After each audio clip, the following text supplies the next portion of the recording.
line story. Let's not make it a single point focus, single line story as of now, because there is so much more to this relationship, so much that this relationship can deliver, not only to the two people of these two democracies, but also to the entire global committee of nations, entire global community that looks towards both these democracies, just because such a large population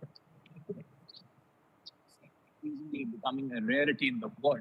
So, in that sense, I would again continue to plead my case, so to say. My entities would be that let's not focus too much as far as these tariffs are concerned. These are issues that can be sorted. The entire gamut of this relationship is extremely broad and wide and very wide based. And let's focus on what India can get on the plate from the side of United States, and how India can partner United States as an equal partner going forward in terms of not only just people-to-people participation, but also in the areas of tech, the tech ingenuity that India has displayed in creating such large digital public infrastructure under Mr. Modi and otherwise also.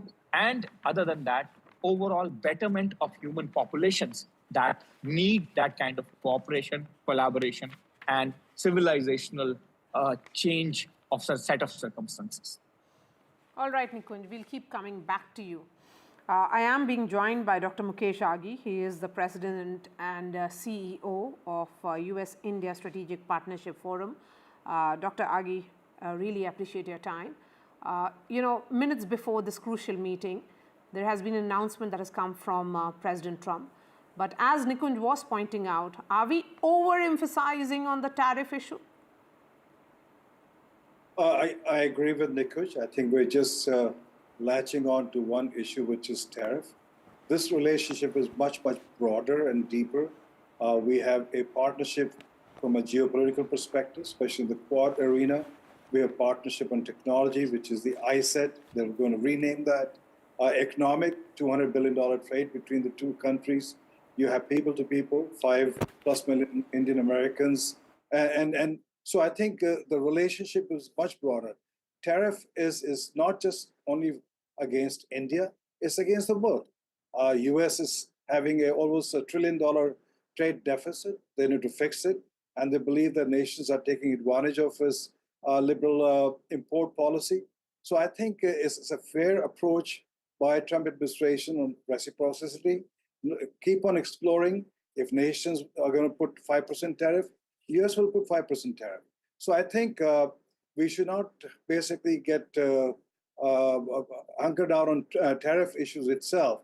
The relationship will keep on moving. There is a relationship between President Trump and Prime Minister Modi. There's camaraderie, and they'll find ways to solve some of the outstanding speed bumps and to make sure the relationship does not slow down. The fact is that US has imposed tariffs against all its trading partners. India is one of those trading partners. The big question certainly is that will the two leaders be able to find some kind of middle ground which will ensure that Prime Minister Modi puts India first and US President puts America first? So the answer is yes. It may not be today, but as we move forward, we'll find the solution.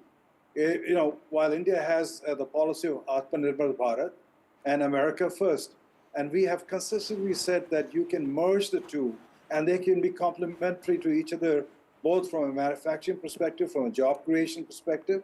So I will not basically say that let's basically get stuck on this issue of tariff or America first or Atmanirbhar Bharat first. I think there are multiple ways to take this forward because the opportunity is much, much greater. You have 1.4 billion people whose purchasing power is going up every day. You have a $4 trillion economy in India to be $5 trillion economy by 2027. And what we have seen is that companies are looking to de-risk the supply chain from China, and they're moving into India. Apple is a classic example. Today, 25% of the Apple iPhone 16 are being made in India. 4 years ago, Apple didn't have much of a market share in India. Today, it has crossed $5 billion of domestic revenue in India. So India just not only provides a opportunity for de-risking supply chain, but also provides market opportunity to go after the domestic market. So I think the relationship is much, much bigger than just tariff issues only. All right. A word also on the areas of cooperation, defense, technology, security. These are important aspects of India-US ties. And, you know, in that meeting which Prime Minister Modi had with the NSA, he did highlight the fact that there was a wonderful discussion around all these issues, and there are several potential sectors of cooperation between the two sides, which includes AI and also semiconductors. No, absolutely. I think when you look at on the chip side, U.S. has 3 plants which are being launched or have started the process in Ohio, in Arizona, New York. India is focused on chip manufacturing, but they're complementary because U.S. chip manufacturing objective is to produce chips 7 nanometers and below. India's focus is produce chips 15 nanometers and above itself. And if most of the iPhones, others' phones use 15 and above. So the relationship is complementary. You look at global capability centers. India has roughly 1,700 global capability centers. 60% are American, and they are producing some of the best IPs coming out of for them. You look at Qualcomm, 50% of its IP is being generated in India. It's within its capability center. So there are places to collaborate, cooperate. On the defense side, there's no 2 other countries who have more joint exercises than India and the United States. On the Quad side, when we look at the 4 economies, they make almost $35 trillion in GDP. And US has a trade agreement with Japan. US has a trade agreement with Australia. India has some kind of a trade deal with Australia and Japan. Why can't we basically have the Quad percolate into economic security? So I think that there are tremendous amount of opportunities on the defense side, technology side, on people to people, and more important is on the research side. So I strongly believe that the objective of this meeting between President Trump and Prime Minister Modi is all about trying to chart out the next 4 years agenda itself and define success as you move forward. Appreciate your time. Let me bring in Ms. Stone now, who's joining us from Washington, D.C. Jessica, good morning to you. You know, certainly there's lots happening where you are. Prime Minister Modi arrives in the next few minutes. Lots at stake. But I'm fairly sure that given the kind of stakes that the two leaders realize they will be looking at more points of opportunities than points of differences.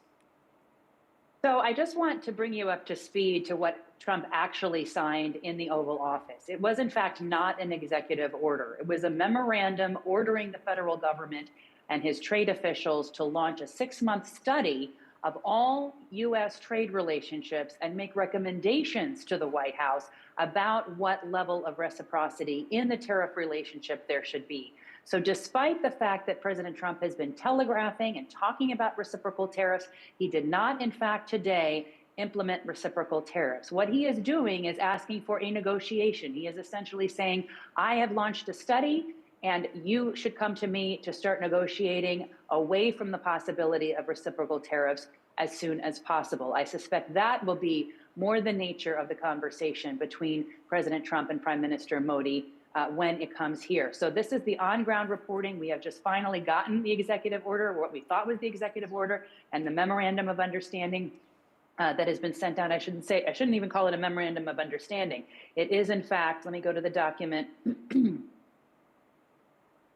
a memorandum for the Secretary of the Treasury, Commerce, Homeland Security, OMB, U.S. Trade Representative. So this is not going out to any other country. It is going out to the people who will carry out this agenda item. Yes, President Trump is taking a very strong stance that he supports reciprocal tariffs, but he is not, in fact, implementing them against India or any other nation today. And I think that's a really important thing.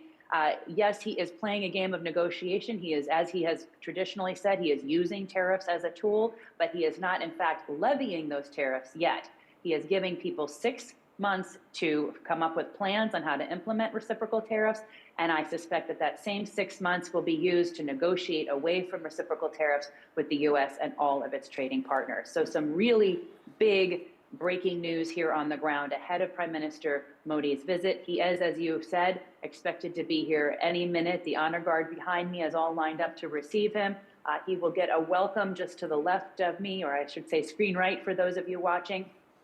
I think you've made a very important point there, that here is a complete window, in fact, door of negotiation which is open now. He is essentially inviting all the world leaders, all the trading partners to come and negotiate with him rather than going ahead with that reciprocal tariff. It's more of a political tool that he is using, as was expected. Yes, absolutely. And that is something Trump administration officials briefed reporters on, calling Trump's tariffs a tool, calling them a tool, inviting discussion, inviting and allowing for the possibility of negotiating away from them.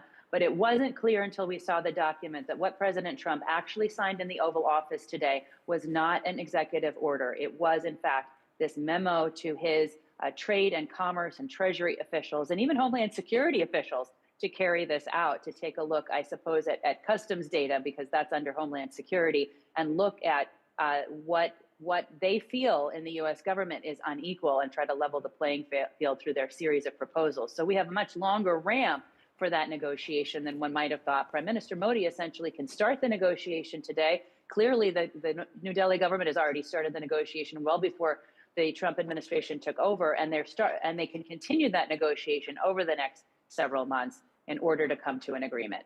Oh, wow. I mean, just look at how the story has changed in the matter of few minutes here, Jessica. So it's very clear that this is about negotiations. It's big breaking news which is happening right here on NDTV. Thank you, Jessica, for breaking down that for our viewers. It's a 6-month study which is being done by the United States government, is what Jessica says. There has been no executive order which has been signed on reciprocal tariffs by President Trump at Oval Office today.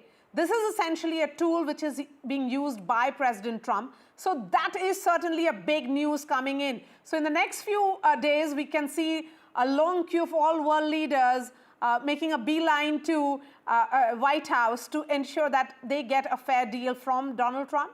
Fair to say that? And it's beginning with Indian Prime Minister. Jessica? All right. Okay, so let me bring in Professor Bail. So, Professor Bail, it's becoming clear that there is no, executive order per se. It's just a memo which has been sent to U.S. trade officials to study, the trade imbalances. Slight correction there. So, the Trump's Commerce Secretary, Howard Lutnick, right, said he anticipates the investigation will complete not in 6 months, by April 1st, and it is when Trump will decide whether to enact any tariffs. And let me tell you, he's already enacted tariffs against, China. He's done that, right? And then he was able to negotiate with Mexico and Canada. So at the end of the day, he does want to negotiate. Modi is there. They're probably, Prime Minister Modi is there. They're going to have a conversation about it. And while your panelists have talked about this, India-US ties running deeper than tariffs, tariffs is very, very important for India, right? Because India, as Trump called India or called Narendra Modi's policies, he called Narendra Modi the tariff king, pretty much, India the tariff king, because India imposes a lot of tariffs which have been around since the 1990s, right? Especially on US goods, ranging from 5% to 125%. So Modi wants to do the same on a lot of the goods that come into the United States, but that will be extremely detrimental for the Indian economy. Therefore, a negotiation right now will be extremely beneficial if Modi and Trump can work something out.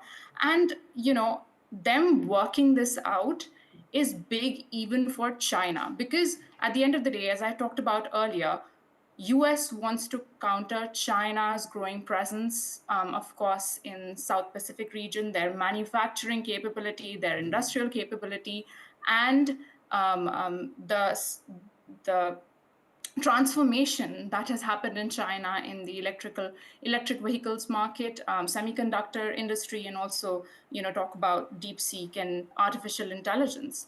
And there's so much opportunity here for India and for the United States to partner on, EV manufacturing, semiconductor manufacturing, on chip manufacturing, right?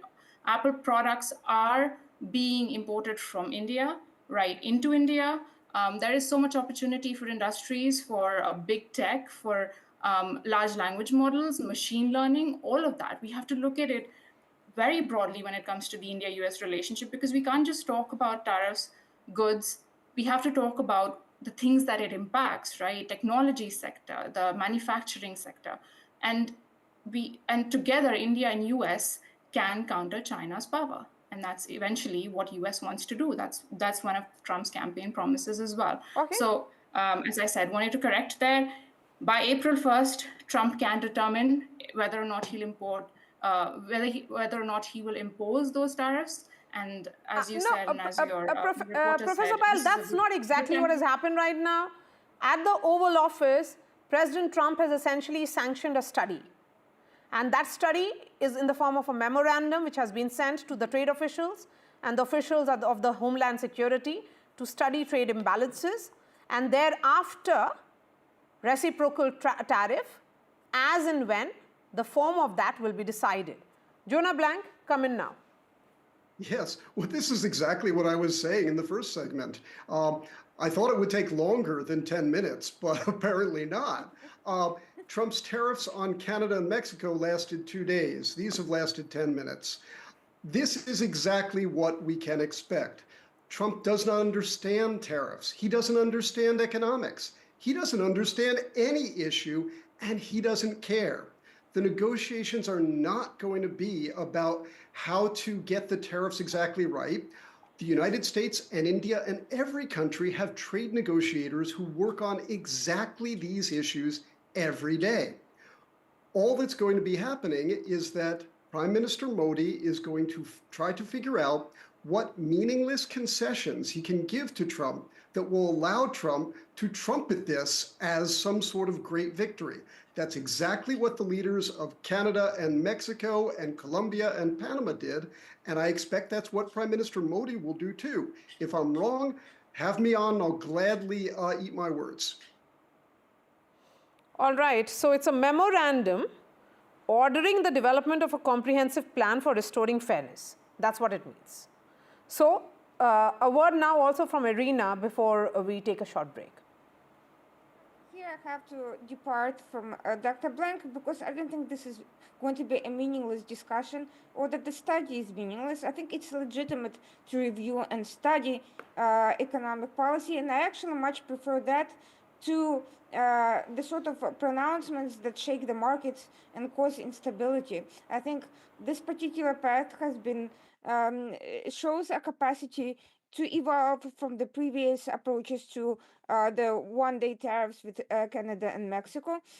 I also think it's very positive that U.S. has not focused exclusively on targeting India, whether for negotiation sake or for any other reasons, and rather it's part of a more comprehensive and broader policy. So I expect the tone of the talks to be overall positive and comprehensive, and I think I have to give Prime Minister Modi a lot of credit for his economic policies. Despite the high tariffs, overall he has done a great deal to liberalize India's economy and to take it in the direction of prosperity it is following today. I think the more India's economy develops and liberalizes and becomes global, and the more India becomes a global leader, the less it will need to rely on tariffs or other protectionist measures to benefit its businesses and economies. And I think what we are seeing today is a start of that more global approach. The discussions with top business leaders in the United States, the discussions of significant defense cooperation, all of this will require a new and more liberal approach from the economic side. I think a successful joint security, defense, counterterrorism policy will, of course, rely heavily on technologies and cooperation in technology. And I think the U.S.-India cooperation will essentially focus on creating more opportunities for India to become a more global player, which in turn will be a major setback to China's influence in the region. And I think without lowering tariffs, that will be much harder to do. But that also means that U.S. is deliberately not going to be targeting India for heavy-handed approach in terms of tariff policy. I think both sides will be looking for a way to improve relations and take it to the next level in a meaningful and comprehensive way. Yes. So, Jonah, the point that is certainly being made here is that given the nature of bonhomie, the personal equation and the personal investments that the two leaders have had, because Prime Minister Modi and Donald Trump both are strongman leaders. They have shared perceptions of a number of issues. That's where I think the relationship is going to play. Well, we've really got to look at things as they really are. Donald Trump does not care about personal relationships. We've seen this before.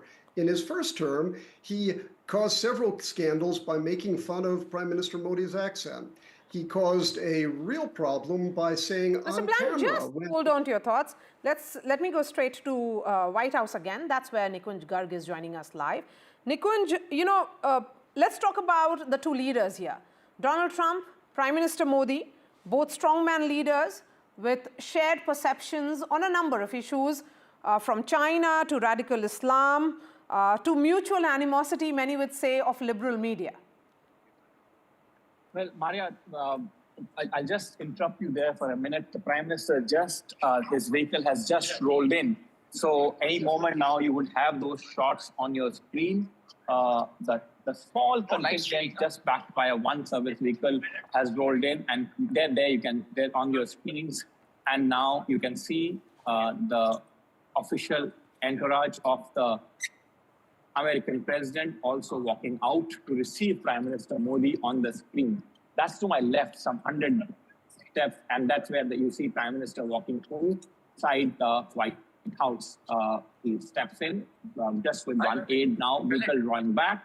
So the official honor guard, as it is called in the United States, not the guard of honor, the honor guard is now complete, and we will have to, unfortunately, Maria, take your leave and walk inside the White House with this. I'll connect with you guys in a few hours from now, most likely, most after the press briefing of the two leaders. All right, Nikunj, thank you so much for joining us. We'll keep coming to you soon after you finish that coverage of inside the White House. That at Oval Office is when the two leaders will be issuing a press statement. So Donald Trump, Prime Minister Modi, meeting at the White House has officially begun. We can tell our viewers that. Yes, Jonah Blank, please continue.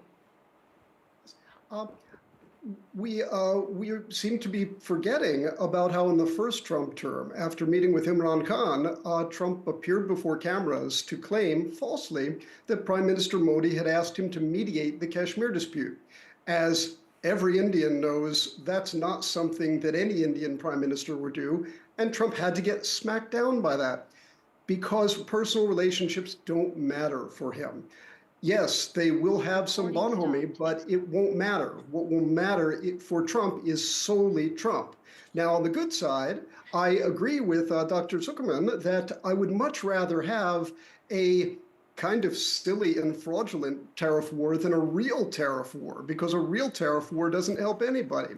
But let's not sort of let ourselves go down the path of thinking that there are actual real issues.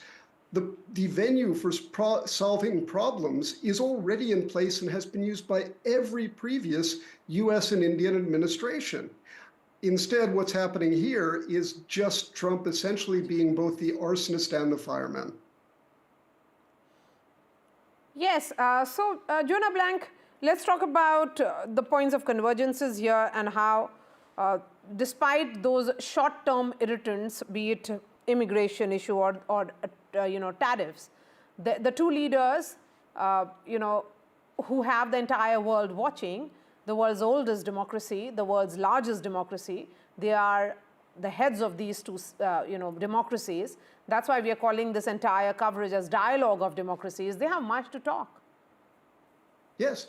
The good news here is that the US and India have been close partners through Democratic and Republican administrations in Washington and BJP and Congress administrations in India.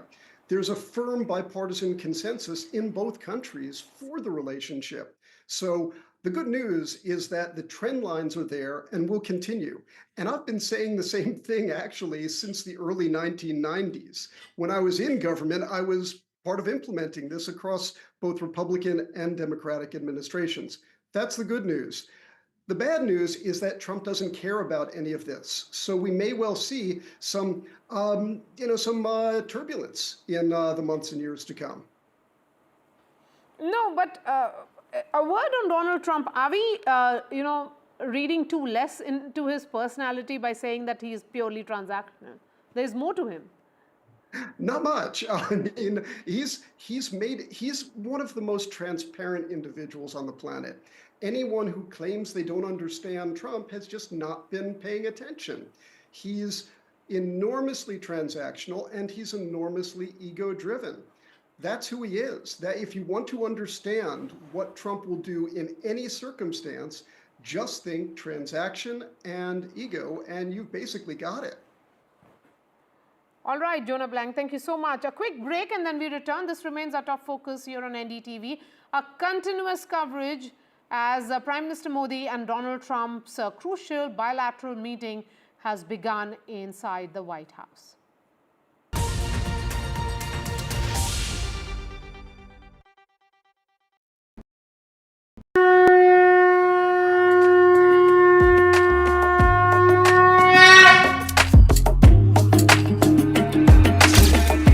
Mahakumbh, the festival of faith, the world's biggest spiritual festival, the divine dip at the spiritual Sangam,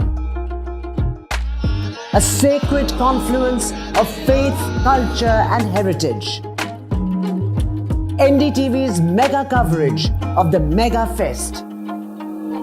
NDTV at Mahakumbh 2025.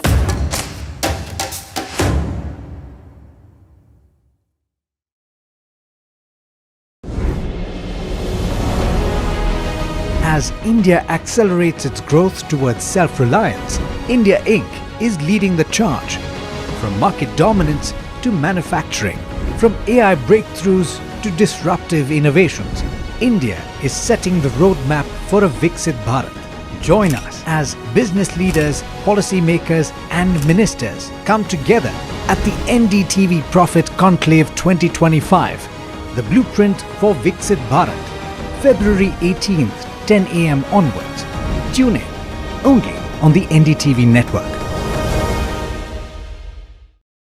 I've been reporting on all issues big and small from Andhra Pradesh, Telangana, rest of South India, bringing you all the action, all that you need to know, all that you want to know. The energy of Maximum City is infectious. I bring in that energy in our news coverage from financial capital Mumbai. Covering from the southernmost part of India over the last 23 years, I bring in-depth and 360-degree coverage from the Dravidian heartland. The land of Mishti is also known for its bitter politics. I have seen much water flow under the Howrah Bridge, covering Bengal in all its vivid colors.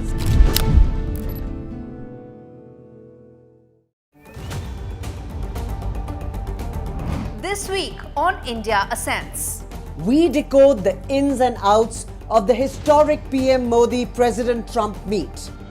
Mumbai to Marseille, why IMEC is poised to bring the global north and south together, and how BrahMos missile is pushing India to the forefront of military innovation and reshaping global defense dynamics. all this and more only on India Ascends with me, Gauri Dwivedi, at these timings on the NDTV network.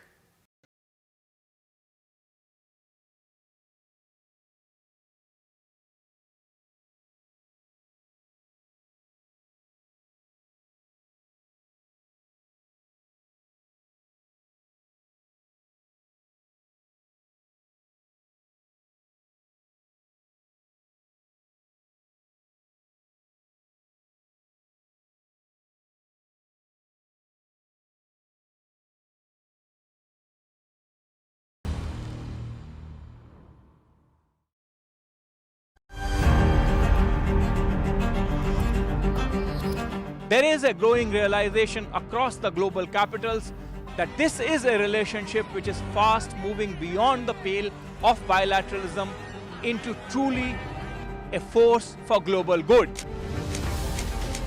Looking ahead to Prime Minister Modi's visit here to Washington, D.C. as he meets with President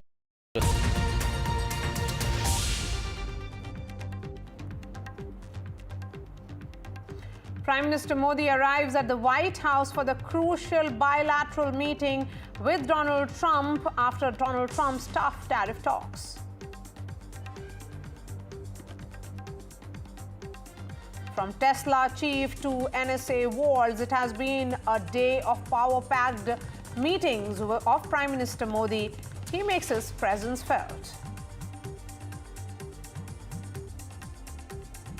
And NDTV's Nikunj Garg brings you ball-by-ball coverage, continuous 24 hours from inside the White House now. President Trump signs a study for trade imbalances. Trump says expect no exemptions, but this is not really an executive order, which he had earlier indicated to sign.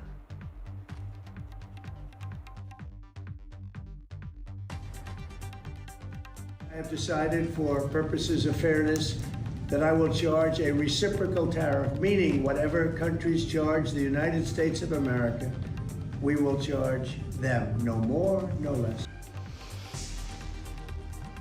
And Donald Trump says that Ukraine war has to end. Both Zelensky and Putin want it.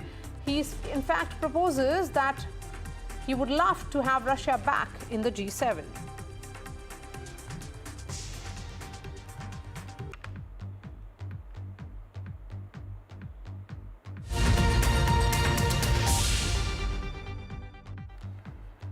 And Prime Minister Modi has arrived at the White House. The bilateral with Donald Trump has begun. Let me go straight to Alistair, who's joining us live. Alistair, so minutes ago, what we were told by Jessica Stone, who had access to that memo, which has been signed by Donald Trump, which is essentially more of a study which has to be done by the trade officials and also by the Homeland Security, that the trade imbalances have to be studied. But I think you have a group of Indians there. Please speak to them. Get us some sound bites this morning.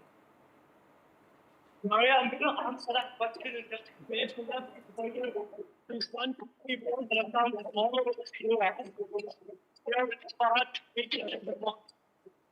We've been real hoping to catch a glimpse of him. Anyone managed to catch a glimpse of Prime Minister Narendra Modi? You did? Okay, great. And where did you come from? I came from Chennai. Okay. I felt so blessed to meet Modi and I'm here today too. You met him? Yes, I met him. What did you say to him? And what did he say? All right. After he touched my head, I'm so Right. Who else met him? Did you meet? Yeah. And what did you say? Mm-hmm. But once he comes, I don't know where the power comes. He's the power back. Right. And he gave the shake hand and he put the mic. And very happy. Okay. Any particular issue that you think that Narendra Modi should be bringing up with Donald Trump? Please? The best voice for legal immigration. So I think that What about the legal immigration, H-1B visas? H-1B visas, and there are other routes like other visas. Fast track.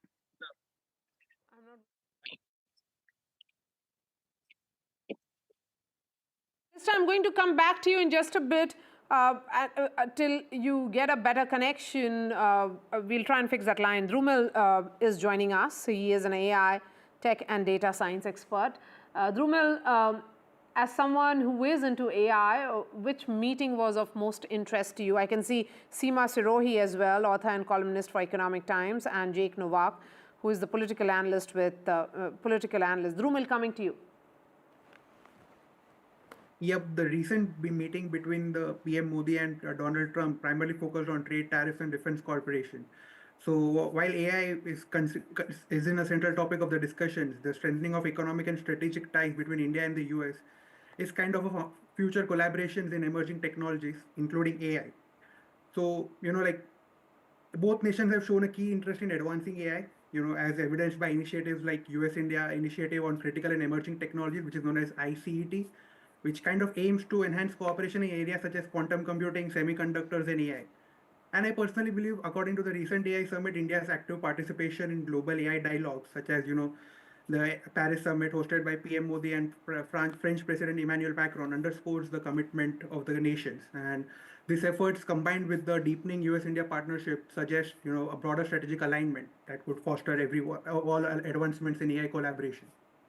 Yes, and particularly in that meeting that he had with Michael Waltz, the National Security Advisor, he highlighted this sector. He spoke about AI, semiconductors, space, and more. Oh, yep, absolutely. So, like for companies like Tesla, SpaceX, India presents an unparalleled opportunity, a billion-plus market. And PM Modi has met with NSA, Elon Musk, which signifies a strategic alignment between India's digital ambitions and Silicon Valley's technology leadership. So India is already known for its vast talent pool and growing AI ecosystem, is no longer a consumer, right? But it's now the thing is about co-developing the next gen AI models, autonomous systems, and deep space innovations that will redefine the global tech landscape. Okay, Durya Dinojwala is also joining us.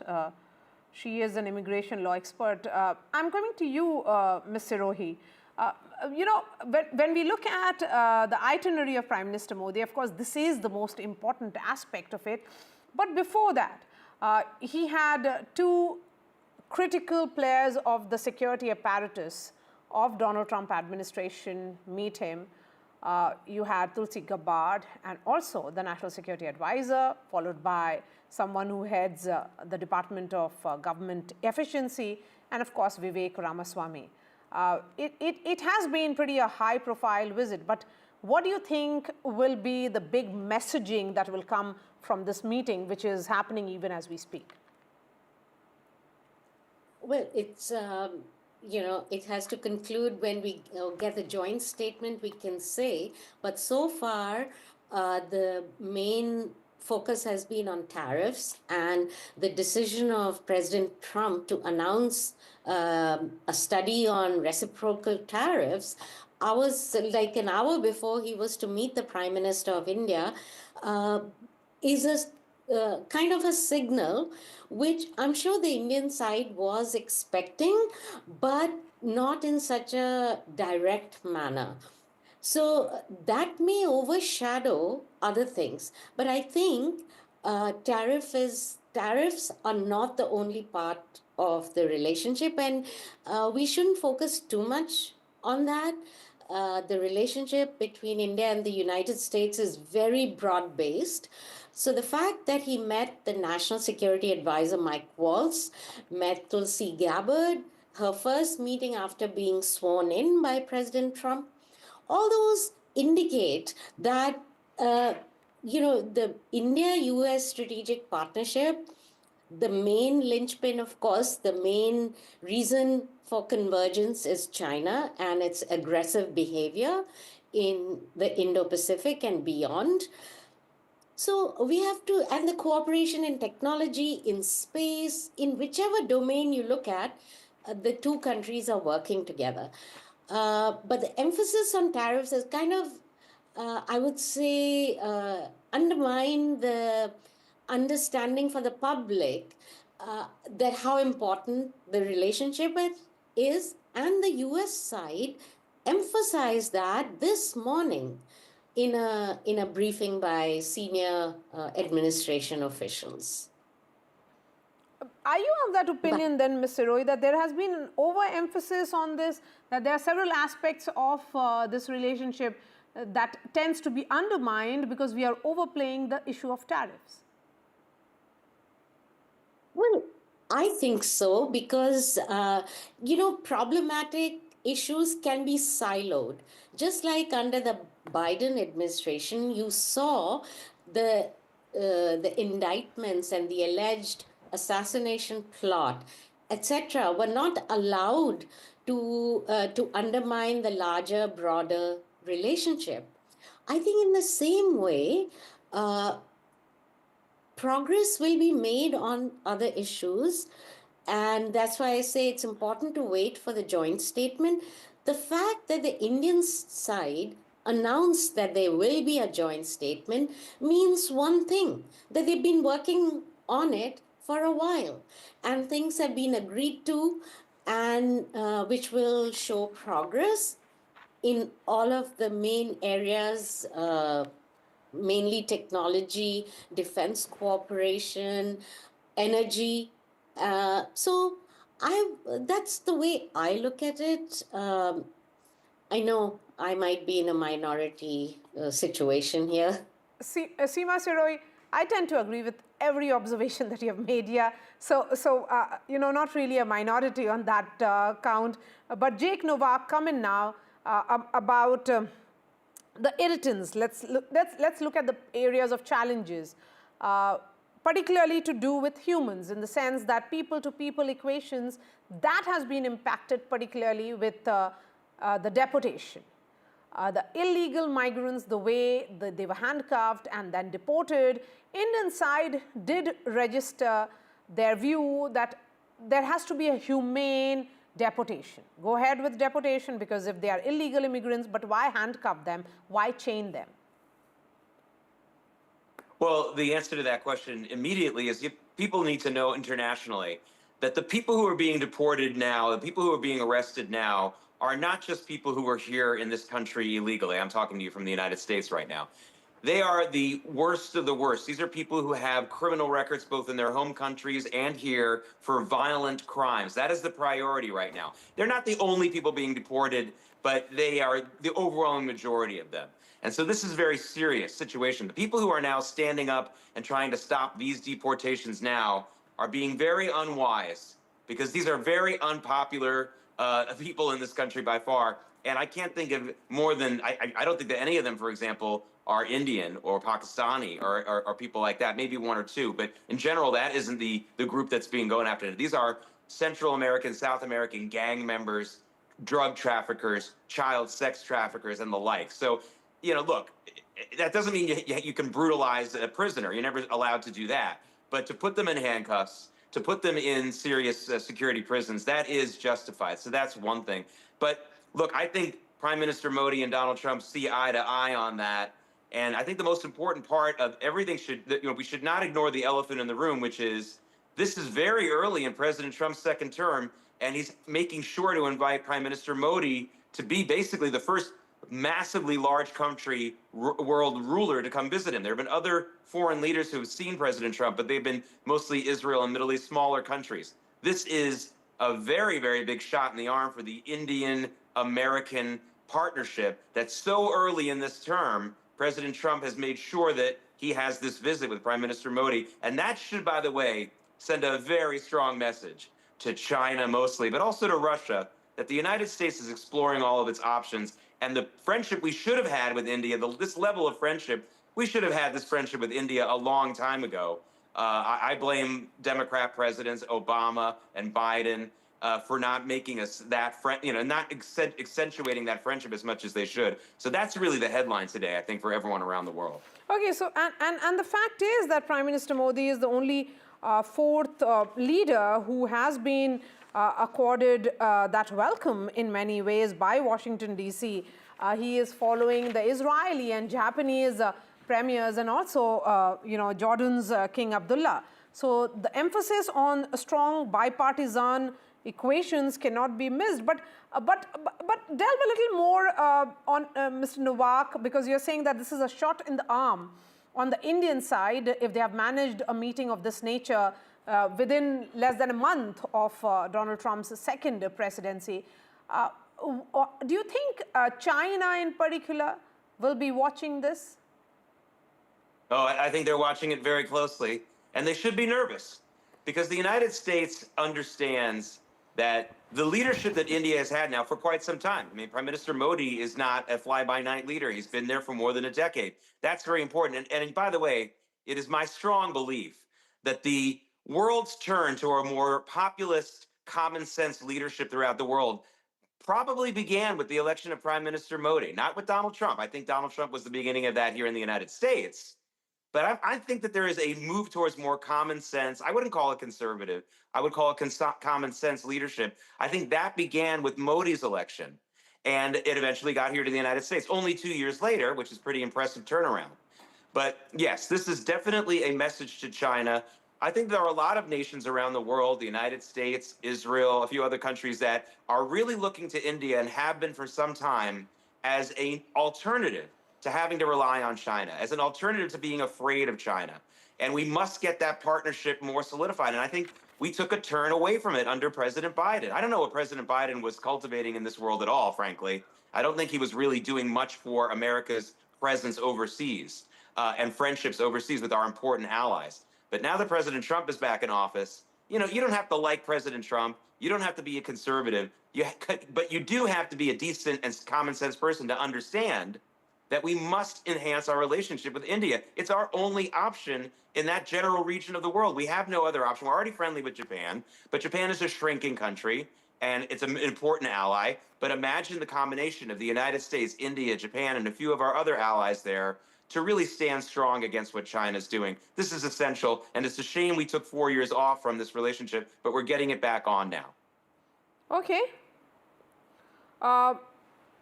Let me bring in Durya now and get into the H-1B visa program.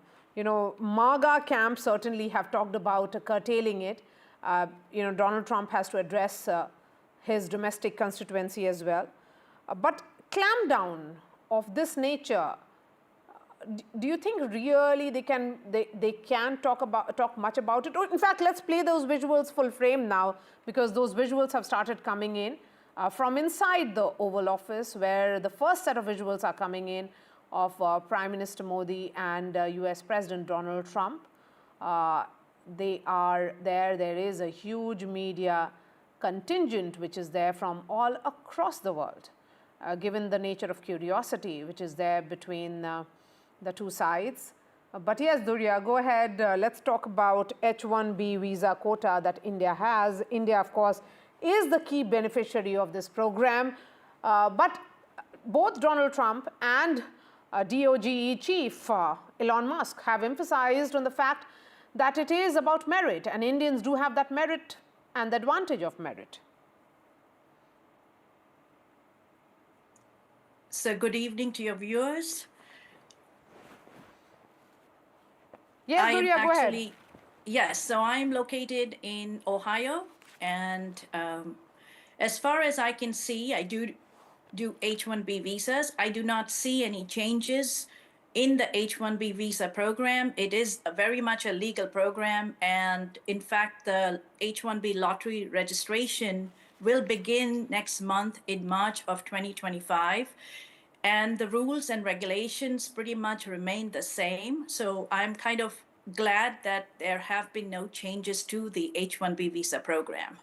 So I do not foresee any changes for it, at least in the short term.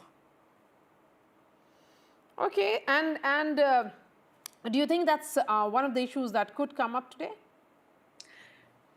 So I do not know if it was discussed, but I have seen President Trump's basically all the news last month, and I do not know what was discussed, but I do not foresee any changes in it. All right. And if it has been, I would agree with you that... coming to you. Seema Suray coming to you.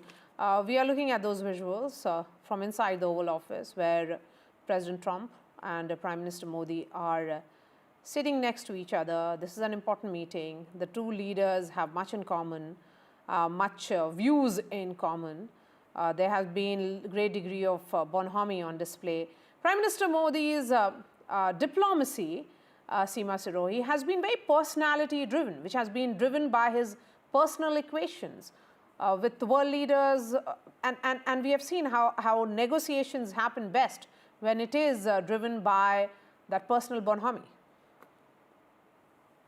Right. I mean, the two leaders have met several times in the past and have a close rapport.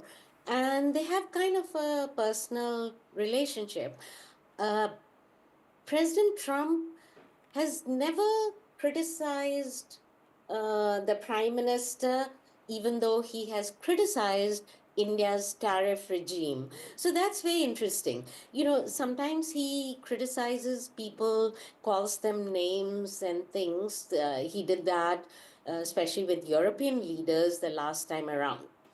But I want to point out a couple of things. This is Trump 2.0. It's a very different administration. I wouldn't put too much faith in how well it went the last time around, because anything could happen.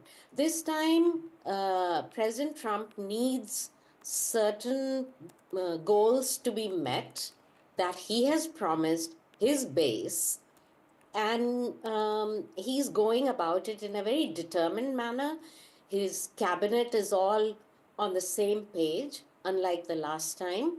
So this is a meeting where the two leaders will kind of reacquaint themselves with each other again, and it's a different world also. Not only is it a different administration, the world is also different. So we'll just have to wait and see what comes out of it. In terms of the visa question that you were asking the last guest, I would just say I don't think it'll come up at the Prime Minister's level. No Prime Minister of India or any major country is going to ask for favors like that, right? Giving a visa is a prerogative of the country that gives the visas. And this might be discussed at the level of the External Affairs Ministry, and it'll be couched in very different language. Now India talks about mobility, doesn't talk about H-1Bs per se. So mobility is about the ability of skilled workers from anywhere to be able to work in the global marketplace. So that's how it'll all happen. I'm sure it'll come up at the delegation level talks. Okay, so there has been a hug which has happened as well, and I would request the producers to put that on screen immediately. Soon after Prime Minister Modi entered the White House, there was a hug that happened between him and Donald Trump. Because that certainly has been the high point here, Jake Novak. I'm sure it is. I mean, and that's not something Donald Trump does very often. He had to get over his aversion to shaking hands when he ran for president the first time. He didn't used to do that. Yeah, you don't see that very usually from Donald Trump. So that's awesome. That's a great shot. And I think this is the picture that President Trump really wants China to see. Get a good look at this, President Xi, because this is the kind of partnership and friendship and easy communication that these two men have, and that should make everyone else who are enemies of the United States and enemies of India take a big pause. Check this picture out very closely. I'm so glad you put it up, because this is important. And, I blame the United States for the last 20 years for not cultivating a strong enough relationship with India. Before that, I think it was India's fault mostly. But you know what? Both of those things are in our rearview mirror. That's gone. And we have important things to talk about. I agree with your last guest. We shouldn't focus too much on the tariff discussion, because there are economic differences. There's always economic differences between one country and the next, even the best of friends. But I don't think President Trump is using tariffs for economic reasons. He's using tariffs, which are an economic tool, to give us a political result. And what I think he wants to do by having India come to the United States and start to ask about what it can do to reduce tariffs or any kind of issue between the United States and India economically, that will strengthen our political bond, because that will prove that we're willing to cooperate on money, which is a pretty big deal. So I think this is a political goal more than an economic goal. And that is why the H-1B visa situation, I don't think is going to change all that much, especially if Donald Trump delivers to his base strong numbers on other economic problems. If he's able to give the American people good numbers on these deportations of the dangerous criminal illegal immigrants that I was telling you about before, they're not going to be so angry anymore about H-1B visas, because that's the first priority. These criminals, the violence, the migrants on the streets. That's not the H-1B visa issue, and Americans will be less concerned about that if we get rid of this bigger problem first. Okay, but I'm looking at that picture, and it's right here on NDTV. A word on this, personal chemistry that we are seeing, Jake Novak. What a shot here. Yeah, this is the kind of thing that obviously Donald Trump considers personal relationships and his ability to pick up a phone and talk to someone much more important than some of the policy issues on paper. I guess this is something that had to do with his years as a businessman and cultivating personal relationships. But for whatever reason, again, this is why it's such an important picture, because Donald Trump doesn't hug people in public. I mean, I can't think of too many times when I've ever seen that, other than maybe his children. This is a really big deal. He doesn't really like to touch people all that much. He kind of had to get over that with the handshaking. So this is a major message. This is absolutely choreographed. I don't think it's phony. I'm not saying it's phony. What I'm saying is they made sure to do this in front of the cameras so that everyone could see it, especially China. And again, it was a little bit about what I was saying much earlier, which is I think that Prime Minister Modi's election was the beginning of a global movement towards what eventually led to President Trump a couple of years later, and will lead to some other elections in other countries like Javier Milei in Argentina. I think that this is part of a movement, and in many ways, this started with you in India with the election of Narendra Modi. This is, to me, that was the real beginning of this movement. And maybe Donald Trump is more than just hugging him. He's hugging that trend in this picture more than anything else. But either way, and Jake Novak, what we can tell our viewers is also this is behind the scenes in the West Wing lobby, where reporters welcomed Prime Minister Modi to the White House. So those were the moments where Prime Minister Modi was welcomed by President Trump. And you are calling it choreographed. I would say that this is essentially a picture of a great dialogue which is happening. Yeah, absolutely. I mean, when I said choreographed, I meant I think they made sure that people saw it. I think it's real sentiment between the two of them. But they could have waited until all the cameras were gone and people weren't around, right? So that's fantastic that they did this.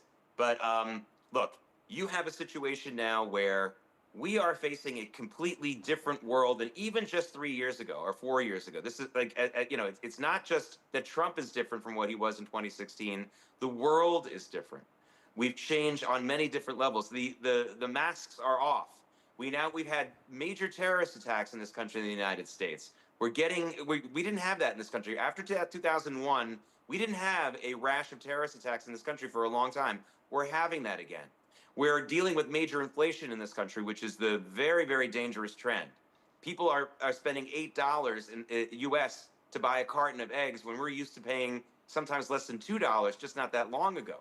So it's a different world. We must focus on trade. We must focus on getting our costs down. And at the same time, I think most of the American people now, especially since COVID, see China as more than just a potential economic power that could hurt us economically. They see them now as a true dangerous entity in this country. And India, our relationship with India is essential to push back on that. Okay. We don't have many other choices. So let's try and dip into the audio that is coming in there. मैं आपके इस भव्य विजय के लिए आपको बहुत बहुत बधाई देता हूं। न सिर्फ मेरी तरफ से 140 करोड़ भारतवासियों की तरफ से आपको मैं बहुत बहुत बधाई देता हूं और बहुत बहुत शुभकामनाएं देता हूं। Your Excellency, I'm delighted to see you back in the White House and to meet with you today in this room. On behalf of 1.4 billion people of India, let me convey my heartiest congratulations to you on your grand and historic victory. ये बहुत ही सुखद संयोग है कि भारत की जनता ने 60 साल के बाद किसी प्रधानमंत्री को तीसरी बार लगातार देश की सेवा करने का अवसर दिया है और मेरे लिए खुशी की बात है कि मुझे इस कार्यकाल में राष्ट्रपति ट्रंप के साथ फिर एक बार कार्य करने का अवसर मिला है। मैं कह सकता हूं कि राष्ट्रपति ट्रंप के पहले 4 वर्ष का मेरा जो अनुभव था, जो गर्मजोशी थी, जो उत्साह था, जो विश्वास था, वही गर्मजोशी, वही उत्साह, वही विश्वास के साथ हम फिर एक बार साथ मिलकर के आगे बढ़ेंगे। Last year, the people of India gave me the opportunity to serve them for the 3rd consecutive time, and it has happened in the history of India in the last 60 years for the first time. And in this term, I will have an opportunity to work with you over the next 4 years, and it's a great pleasure to see the two coincide. And I can say from my past experience of working with you in your first term that we will continue to advance the India-US strategic partnership with the same warmth, with the same trust, and with the same excitement. और मेरे लिए खुशी की बात है कि आते ही राष्ट्रपति ट्रंप ने एक मित्र की तरह मुझे पुराने अहमदाबाद के स्टेडियम की याद दिलाई। ये बात सही है कि ह्यूस्टन में हाउडी मोदी और गुजरात में अहमदाबाद में नमस्ते ट्रंप, वो दो एक ऐसी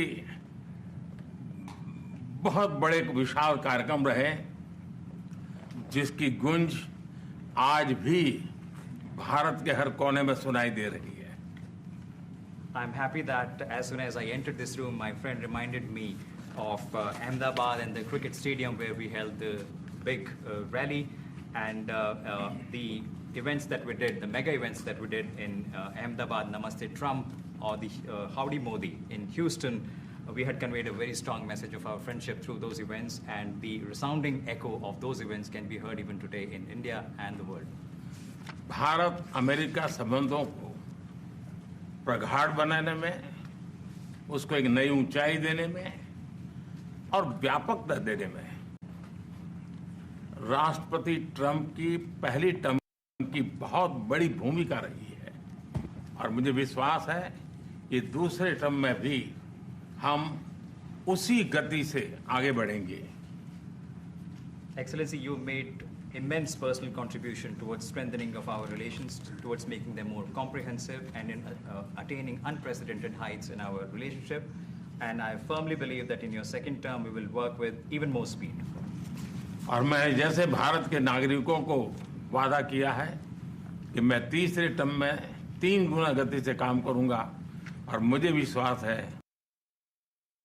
कि राष्ट्रपति ट्रंप के साथ आने वाले 4 वर्ष हम भारत अमेरिका के संबंधों की गति में 2 गुना गति से काम करेंगे। As I had promised to the people of India that in my 3rd term as the Prime Minister of India, we will work with thrice the speed. I firmly believe that with President Trump during the next 4 years, during his 2nd term, we will work with twice the speed that we did in the 1st term. मैं राष्ट्रपति Trump से एक बात हमेशा appreciate करता आया हूं, सीखता आया हूं कि वे राष्ट्रहित को सर्वोपरि रख करके काम करते हैं। राष्ट्रपति ट्रंप की तरह मुझे भी भारत के हितों को सर्वोपरि रखते हुए कार्य करना, ये मेरे लिए सौभाग्य की बात है। One thing that I deeply appreciate and I learned from President Trump is that he keeps the national interest supreme, and like him, I also keep the national interest of India at the top of everything else, and this has been my real fortune.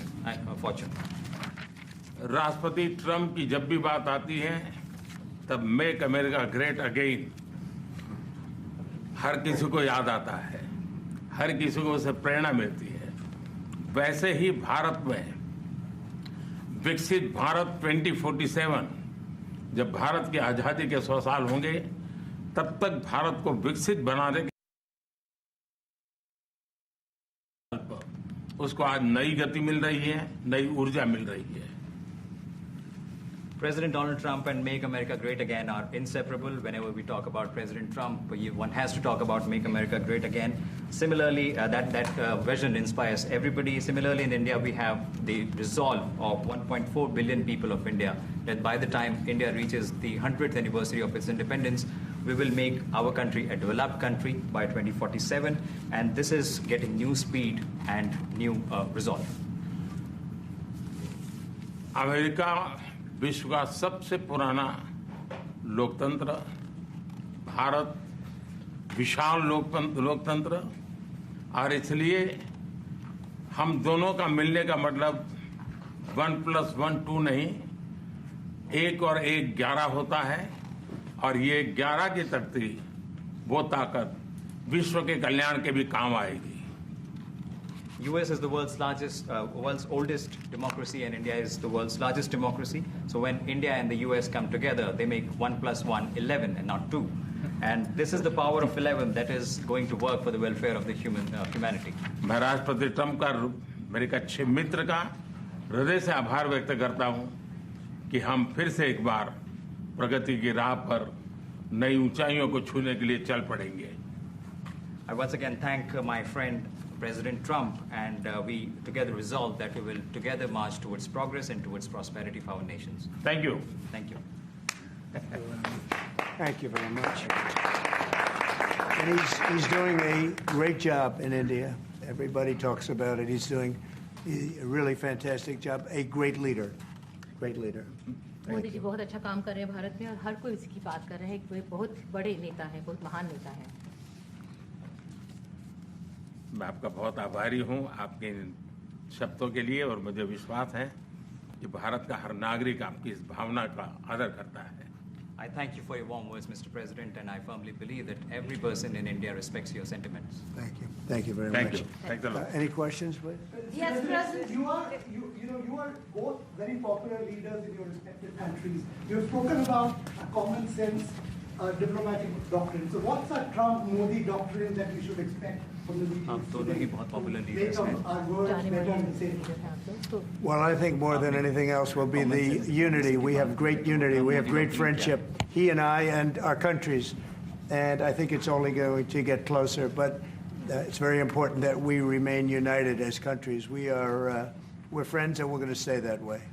President, how are you going to fight China if you're going to be tough with India on trade? How are you going to beat China then? We're in very good shape to beat anybody we want, but we're not looking to beat anybody. We're looking to do a really good job. We've done a fantastic job for the American people. We had a great 4 years, and we were interrupted by terrible administration, absolutely terrible. They didn't know what they were doing, and now we're putting it back together, and I think it's going to end up being much stronger than it was before, even much stronger than it was before. प्रधानमंत्री जी, आप हमेशा से May I? Yeah. President Trump, first of all, congratulations for the fantastic 24 days of your presidency.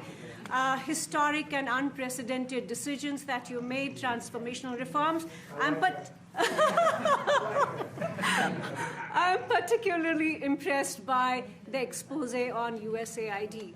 And I would like you to share with us if you think USAID had a role in election interference in the US in 2020 and Indian elections in 2024. So it could have had a role. There were a lot of bad things that happened in 2020. I think bad things happened in 2024, but it was too big to rig. We won by a tremendous margin. We won every swing state. We won the popular vote by millions of votes. So it was too big to rig. But yeah, I think they probably tried. We're looking to go to a system now much different, where one-day voting, voter ID, and we have to do that. And paper ballots. We want paper ballots. And when they do that, we're going to clean it up very, very well. But we had a great 2016. We had a much better 2020 election. But bad things happened. And we had the best of all. We had, they say, the most consequential in history, 129 years. Most consequential. So it was a great election, and it gives me a chance to work again with the Prime Minister and India. And we're going to have a great relationship together. Mr. President, do you see, प्रधानमंत्री जी, कल president Trump ने president Putin से बात की है और युद्ध को रोकने की बात कही है। आप हमेशा से, sir, do you see India playing a role in your plan to broker a peace in Ukraine? And if I could ask you about a development in hometown today, the U.S. attorney has resigned over the DOJ's request to drop the case into Eric Adams. Did you personally request the Justice Department to drop that case? No, I didn't. I know nothing about it. I did not. I think that just to answer your other question, we're just going to get along well. We're going to get along with all countries. We're going to do very well. We're going to be doing, I think, record business, record numbers. And we're going to work with India also. We have some very big trade deals to announce in the very near future. प्रधानमंत्री जी कल president Trump ने president Putin से बात की है. आप दुनिया के अकेले ऐसे लीडर हैं जिन्होंने प्रेसिडेंट पुतिन से मीटिंग की है, प्रेसिडेंट जेलेंस्की से मीटिंग की है, पहले प्रेसिडेंट बाइडेन से मिले और अब प्रेसिडेंट ट्रंप से मिले. आपको लग रहा है कि जिस शांति की बात आप करते आए थे उसमें अब भारत रूस और यूक्रेन को युद्ध खत्म कराने के लिए अमेरिका के साथ मिलकर कोई नया रास्ता बना सकता है? और दूसरा, प्रेसिडेंट ट्रंप भारत आने वाले हैं, प्रेसिडेंट पुतिन भारत आने वाले हैं, तो क्या भारत भूमि से शांति का संदेश जा सकता है? And Mr. President, what you would like to say about the Bangladesh issue, because we saw and it is evident that how the deep state of United States was involved to regime change during the Biden administration. Then Muhammad Yunus made Junior Soros also. So what is your point of view about the Bangladesh? And what is the role that the deep state played in the situation in Bangladesh? Well, there was no role for our deep state. It was. This is something that the Prime Minister has been working on for a long time and has been worked on for hundreds of years, frankly. I've been reading about it. But I will leave Bangladesh to the Prime Minister. जहाँ तक रूस और Ukraine के बीच का लड़ाई का सवाल है, मुझे खुशी है कि राष्ट्रपति ट्रंप ने शांति के प्रयासों का इनिशिएटिव लेते हुए कल राष्ट्रपति पुतिन से बात की है. दुनिया का एक सोच रही है कि भारत न्यूट्रल है. भारत न्यूट्रल नहीं है. भारत का अपना पक्ष है और भारत का पक्ष है शांति. हम पहले दिन से ही, और मैंने राष्ट्रपति पुतिन को उनकी मौजूदगी में मीडिया के सामने कहा था कि ये समय युद्ध का नहीं है. और मेरा एक कन्विक्शन है कि समस्याओं का समाधान युद्ध के मैदानों में नहीं निकलता है, वो टेबल पर चर्चा करके ही निकलता है. As far as the Russia-Ukraine conflict is concerned, I'm very happy that President Trump has taken initiatives to restore peace and had telephone calls with President Putin and President Zelensky. The world had this thinking that India somehow is a neutral country in this whole process, but this is not true. India has a side, and that side is of peace. From the very first day, I have been talking about the importance of dialogue and diplomacy and a peaceful solution. And when I met President Putin in the presence of media, I had told him that this is not the era of war, and I have firm conviction that problems cannot be resolved on the battlefield. The two sides will have to come to the negotiating table. शांति के हर प्रयास का हम समर्थन करते हैं और राष्ट्रपति Trump ने जो इनिशिएटिव लिया है, मैं उनका हर सख्त समर्थन करता हूं. We support all efforts aimed at establishing peace. Can you let him translate, please? Welcome it and support it. I just want to add to that. We had a very good phone call yesterday with President Putin. It lasted maybe an hour and a half. It was excellent, and I think we went a long way toward getting a solution to the horrible war where so many people are being killed, especially soldiers on the battlefield. At least 1.5 million soldiers have been killed on a ridiculous war that would have never happened if I were president. But we've got a long way to, I think we've got a long way to solving it. Tomorrow there's a meeting in Munich, and then next week there's a meeting in Saudi Arabia, not with myself or President Putin, but with top officials. And Ukraine will be a part of it too. And we're going to see if we can end that war. That war is a horrible war. It's a vicious, bloody war. We want to end it. To your other question, that U.S. attorney was actually fired. I don't know if he or she resigned, but that U.S. attorney was fired. Okay, go ahead. What is the role the Prime Minister actor could play vis-a-vis US competition with China? Say What it. is the role that you expect India to play vis-a-vis US competition with China and in your broader vision for peace in the Middle East? US or China के competition? Well, I think we're doing very well in our competition with everybody. I think you're going to see a nation that really is going forward at a very rapid pace. Our economy is going to be fantastic. We're doing things to make it that way. We announced some very big elements today of success. I call it an element of success. Reciprocal tariffs, so that somebody charges us, we charge them the same amount, which has never been done in our country before. We've always been taken advantage of by other countries, and we allowed that to happen foolishly, but we're not going to allow that any longer. So I think we're going to do very well. We've been doing they say the last 3 weeks was among the best 3 weeks ever for a start in a presidency. There's never been anything like it. And when you see what we've been able to do in 3 weeks, people are really amazed. Even the Prime Minister mentioned it. I think other countries are looking at it. But I just want to thank everybody for being here. This is a terrific man. We're going to make some wonderful trade deals for India and for the U.S. And thank you all very much. Thank you very much. Appreciate it.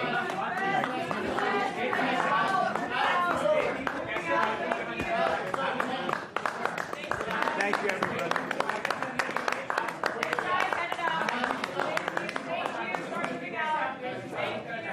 Quickly, guys. Come on, please. Quickly out this way. Quickly, guys. Come on, quickly out this way. Come on, guys.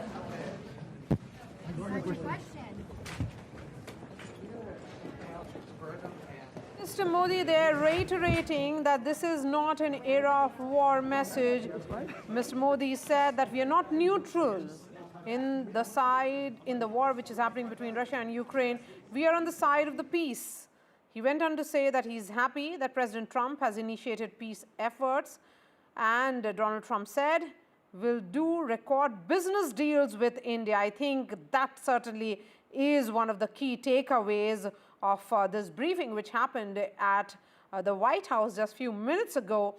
I had told President Putin this is not the time for war, is what Prime Minister Modi has said inside the Oval Office. He went on to say that will there be some kind of Trump-Modi doctrine, great friendship, and they aim to remain united, is what President Trump said. Donald Trump calls Prime Minister Modi a great leader. So I think Jake Novak, certainly a huge message coming in from Donald Trump. We have seen that chemistry play out. It's a repetition of that chemistry, I would say, more of a continuity, despite we looking at a completely different administration of Donald Trump. Mr. Novak. Okay. Seema, if you would like to weigh in on this, what we heard right now. Both the Prime Minister and the President were, saying the right things. And the fact that Mr. Modi came out very strongly in favor of President Trump's efforts to end the Ukraine war tells you everything. I think there is a lot of synergy, and perhaps there could be a role for India. We don't know. But one thing is clear, that the two men, they get along quite well. And Trump took, used very good words to describe Mr. Modi, and so did the Prime Minister, calling him an inspiration and things like that. So all good so far. And for the President to say that we're going to make deals with India, trade deals with India, that's another indication that something is afoot. Yes, and very interestingly, Donald Trump almost steered clear of the issue of tariffs. And just minutes ago, we had heard about that order, a memo of sort, which has been signed by him for a study on the trade imbalances. So I think it's very clear what we have been discussing, Seema, that they have hit all the right notes. You know, tick box, or everything that went right, complete synergy, a lot of praises for each other, because these are leaders who have just fought elections and they have returned to power. So I think that people's strength, when you come after winning elections and you have the power or support of their own people, that is on visible, you know, that's clearly visible here. Right. I think it's very clear that President Trump sort of appreciates and understands the importance of winning an Indian election, and for the Prime Minister to make it a talking point was also interesting, to like sort of, you know, point it out again and to remind the audience that this has happened for the first time in 60 years and for the second time, to be perfectly frank, since India's independence.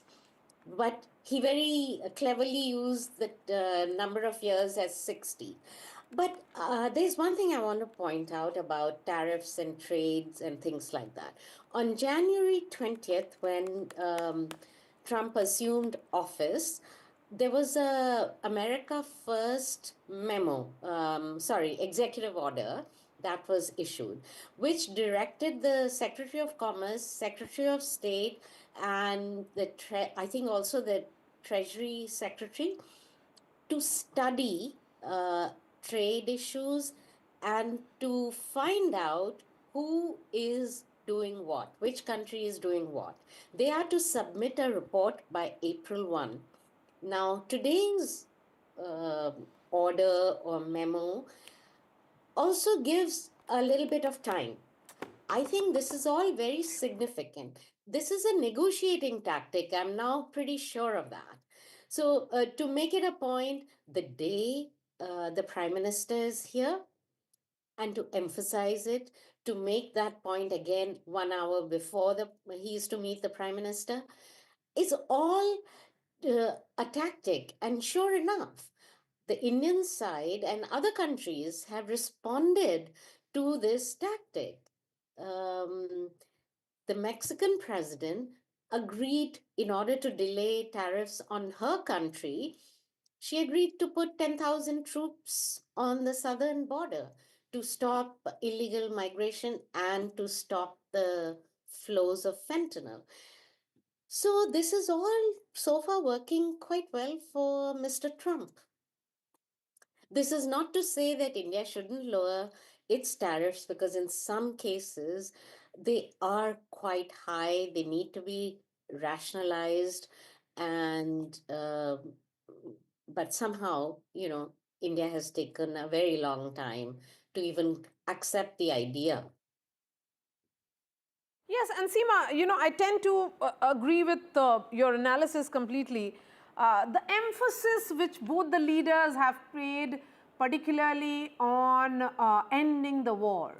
Prime Minister Modi reiterating this is not an era of war, something that he has been saying for the last 2 years. So in fact, Nikunj Garg, who was present at the Oval Office when this press conference of sorts played out, Nikunj, they said the right things, complete synergy on display here. What was visible here was two men getting along perfectly. You know, as someone who watched this entire chemistry play out, what do you think are the big takeaways? Well, Maria, I would say actually the chemistry between the two leaders played out astoundingly well. It's rare that at the level that they are engaging right at the very top of the superstructures that they had, that two people can get so candid and so friendly and so emphatically back each other's views so very quickly.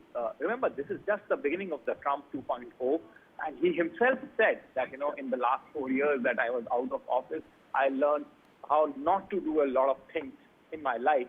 So that's a learning of a 78-year-old man. Quite clearly, he has had those rough 4 years. But coming back to the Oval Office, Mr. Trump appears to be far more, I would say, a far more sophisticated man than what he was in his first innings. And quickly realizing the importance of the relationship with India, he has invited Prime Minister Modi, and he was completely, I would say, complete freewheeling compliment that he gave to Prime Minister Modi was almost amazing to watch. He said Mr. Modi is a great leader. He's doing a lot of work back home in India, and he's doing a lot of good work for the benefit of his people. So I think that was quite complimentary. Prime Minister reciprocated those compliments by saying that, whenever we think of President Trump, we think of Make America Great Again movement. And that movement also inspires us back in India to do things for our own people. Some very emphatic commentary there coming from the Prime Minister also. He not only reiterated the fact that people should not mistake India's stance on Russia-Ukraine war as being neutral. He said, I told President Putin in presence of the press, emphasizing that point, in presence of the press, that this is not the era of war, and therefore the solutions to problems will come on the negotiating table and not in the lands of war. So that was quite an emphatic commentary coming from the Prime Minister ahead of that Munich conference also that is scheduled sometime tomorrow. Prime Minister also emphasized on the fact that when it comes to the betterment of the ties, he would want to go extra mile, and he would want to ensure that these ties are deepened, that these ties are extended to the areas that they have currently not extended to. And he also emphasized on the fact that India as a country is a very responsible nation which would want to work for the welfare and welfareism of a large section of people, not only just in India, but across the geography. So I think that was a message which was coming loud and clear from the Prime Minister's commentary. President Trump, of course, there were some very stirring moments when a domestic question was asked.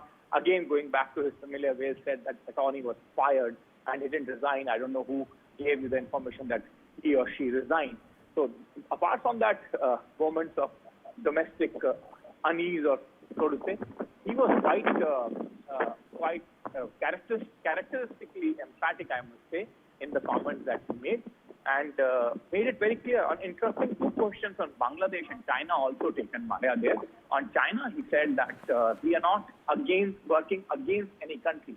We're just trying to ensure that nobody takes unfair advantage of us, and America is not short.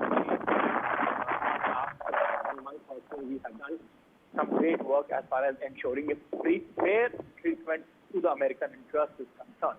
On Bangladesh, quite a tricky question was asked, which President Trump very quite clearly indicated that India is the leading power in that area, and India has had historical ties in that region, going much before the partition of Bangladesh, partition of India as such, and he said that that's where the Prime Minister has been working, and Prime Minister will continue to work. America does not have much of a role to play there. So quite clearly, calming those anxious nerves there, if anybody was expecting him to talk anything related to Bangladesh, and which could have been sort of seen as America meddling in India's backwaters.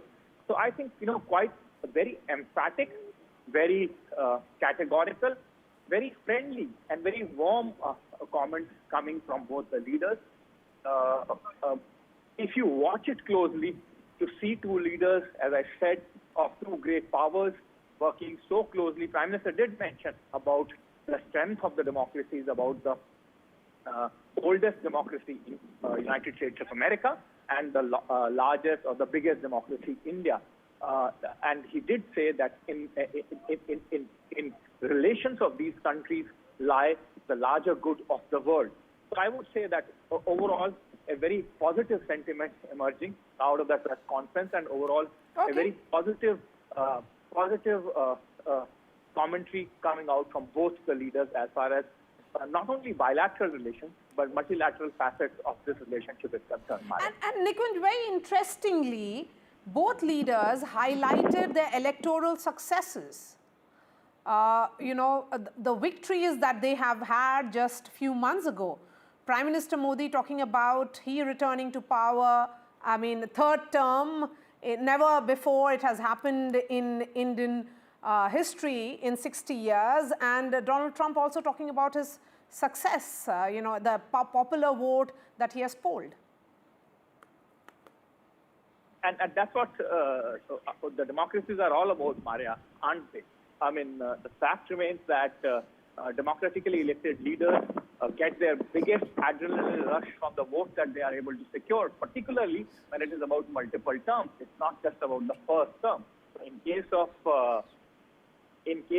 Mr. Trump, this is the second term, and as he himself admitted that he has had very rough 4 years out of power.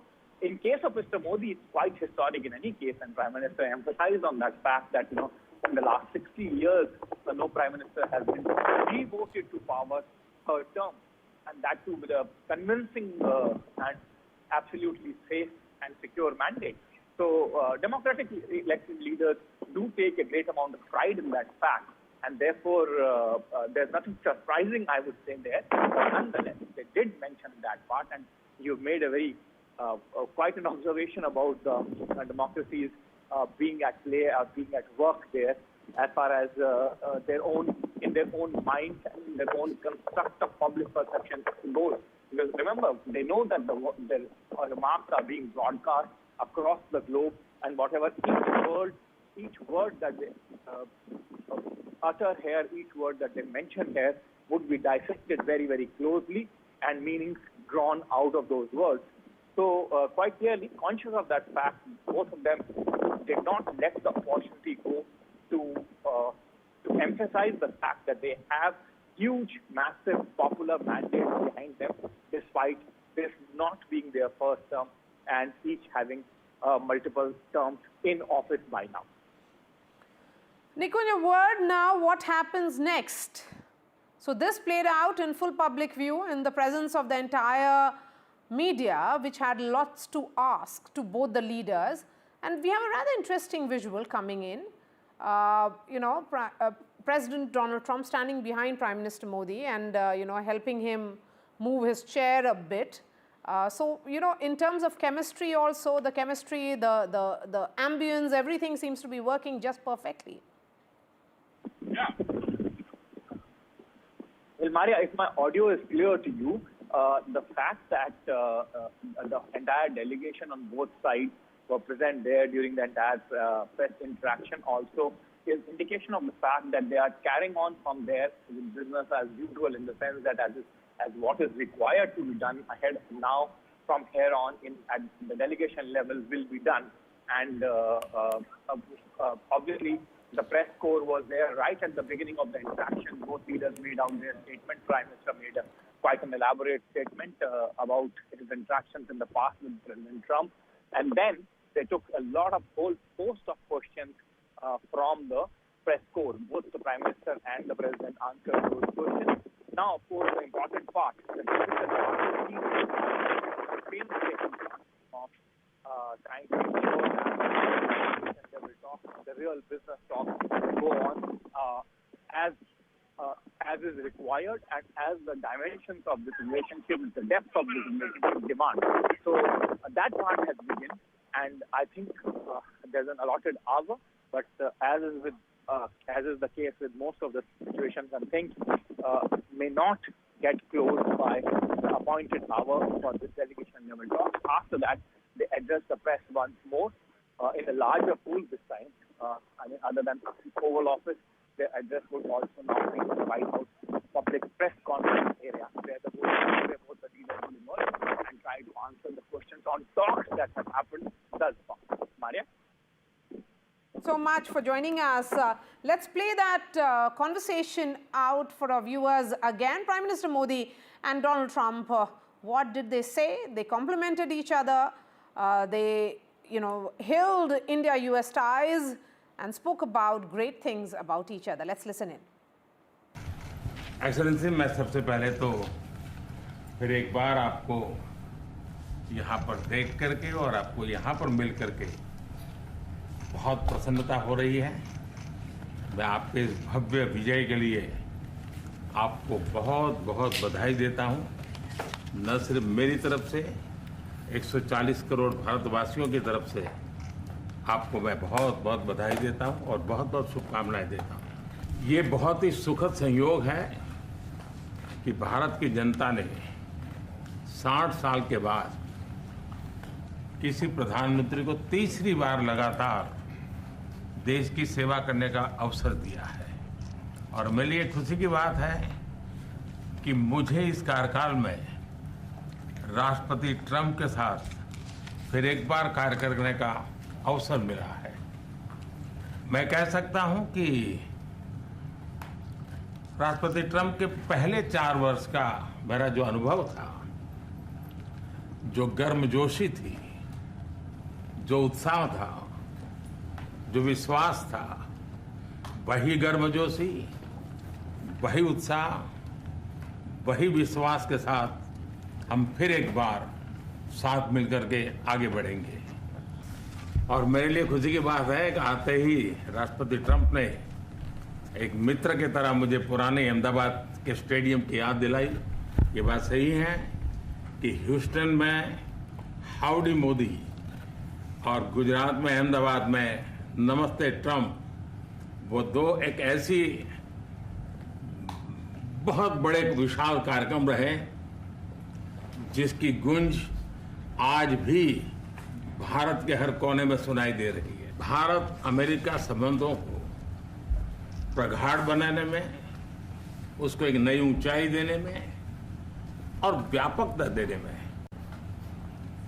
राष्ट्रपति Trump की पहली term की बहुत बड़ी भूमिका रही है और मुझे विश्वास है कि दूसरे टर्म में भी हम उसी गति से आगे बढ़ेंगे। और मैं जैसे भारत के नागरिकों को वादा किया है कि मैं तीसरे टर्म में 3 गुना गति से काम करूंगा और मुझे विश्वास है कि राष्ट्रपति ट्रंप के साथ आने वाले 4 वर्ष हम भारत अमेरिका के संबंधों की गति में 2 गुना गति से काम करेंगे।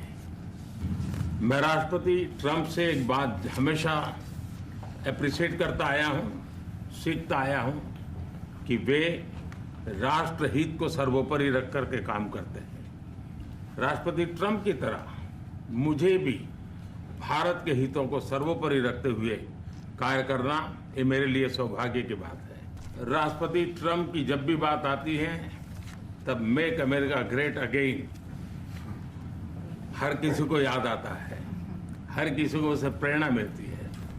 वैसे ही भारत में विकसित भारत 2047, जब भारत की आजादी के 100 साल होंगे, तब तक भारत को विकसित बनाने के उसको आज नई गति मिल रही है, नई ऊर्जा मिल रही है। अमेरिका विश्व का सबसे पुराना लोकतंत्र, भारत विशाल लोकतंत्र, और इसलिए हम दोनों का मिलने का मतलब 1+1 2 नहीं, 1 और 1 11 होता है और ये 11 की तख्ती वो ताकत विश्व के कल्याण के भी काम आएगी। मैं राष्ट्रपति ट्रंप का, मेरे एक अच्छे मित्र का हृदय से आभार व्यक्त करता हूं कि हम फिर से एक बार प्रगति की राह पर नई ऊंचाइयों को छूने के लिए चल पड़ेंगे। And joining us on this special broadcast is Derek Grossman, who is the Senior Defense Analyst at RAND Corporation. John is commentator on U.S. national security, joining me from Washington, D.C. We also have Pramit, co-founder, director of Boston Center of Excellence. Pramit, beginning with you, there was a lot of anticipation as to what will happen, what will go wrong. Here are the 2 leaders striking all the right notes, saying all the right things, celebrating each other quite literally. Lot of warmth, lot of bonhomie on display. Whatever you have seen in last 1 hour, I think we are seeing since morning, both the delegations seem to be quite at ease. There was no tension per se, although people were talking about tariffs and trades and some tensions. But looking at the delegations' body language, I think, and whatever we are informally discussing with them, they were quite at ease. And you have seen that immediately both the president and the prime minister, they gave a very warm hug to each other as they saw each other in the And then after that, they also went into the memory lane of discussing about the Howdy Modi program, which was a massive success in Houston, and President Trump was extremely delighted in that event. After that, they also talked about the Namaste Trump program. So I think both the president and the prime minister had a great rapport and a great chemistry, and that is making the entire delegation on each side at ease. And the chemistry and the rapport that they have developed in the Trump 1.0, I think that is going to continue. And whatever we are talking about, the important issues about the trade, tariff, and immigration, I think it is important. But looking at the other trade imbalances between the Canada and America and Mexico and India, I think the imbalance numbers are much higher. Like if you look at it, the Canada versus America, I think there is Canada sells more than $200 billion worth of good more than what America sells to Canada. When it comes to Mexico, it is almost $250 billion trade imbalance. But when you look at India, although India is such a massive country, but it is still 35, somewhere around that. So it is important to talk about tariff and trade balance, but for India and America, that's not a major issue. And as both of them said, that the oldest democracy and the largest democracy going to come together, and our Prime Minister has very nicely put it together that 1 + 1 in our case is not going to be 2, it's going to be 11. And the excellent relationship that we will see on display and the work that will be delivered by this collaboration will be twice the speed as what they did before. Yes, 1 + 1 is 11. That's, quintessential Prime Minister Narendra Modi when it is about that word play, which he often does. So, Derek, come in now. The question is that this was the meeting of democracies.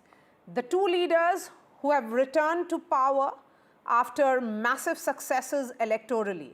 That's what they realize, that they have the popular mandate with them. Be it on the issue of the Russia-Ukraine war, Prime Minister Modi reiterating his famous statement of that this is not an era of war, but he also said that President Trump's efforts at ending war has to be really, complimented. But at the same time, he also, when it came to Bangladesh, realizing fully that India, it's in the neighborhood, President Trump passed it on to, Prime Minister Modi, saying that as far as this issue is concerned, it is for Mr. Modi to speak on it. Yeah, no, I think that's right. I mean, this is really kind of a very important moment here with Trump and Modi meeting to pick up where they left off during Trump's first administration, but also, of course, now we have Russia's invasion of Ukraine and how to finally get to some sort of peace in that region. And Trump has been pretty, forward-leaning in terms of trying to negotiate a peace between Russia and Ukraine. And I think India can play a pretty significant role in that if it so chooses. And it's interesting that Modi reiterated his point about this is not the era for war, that he conveyed that to Putin. And also, he is once again reiterating, that India is on the side of peace. It's not neutral per se, it's on the side of peace. And how do we get to peace? Well, that involves diplomatic negotiations. And I think Trump and Modi are really going to be on the same page when it comes to that. When it comes to Bangladesh, I mean, we'll kind of see if there's anything in the readout on it. But I think it's a pretty sensitive issue. My sense of it is that that the United States, under the Trump administration, is going to side with Modi in terms of not engaging the U.S. government as much as, say, Biden did. But this is all relative, right? That doesn't mean that the U.S. is going to ignore Bangladesh or anything like that. At least I don't presume that. But I do think that there is going to be sort of a downplaying of that issue, among other issues, that could cause friction within the U.S.-India strategic partnership. John, for you, what stood out? Well, I think that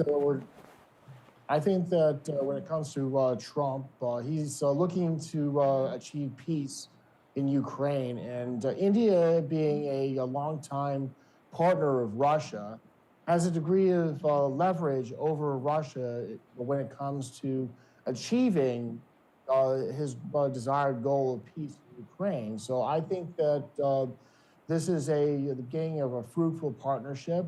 Trump and Modi were fairly close in the first Trump term.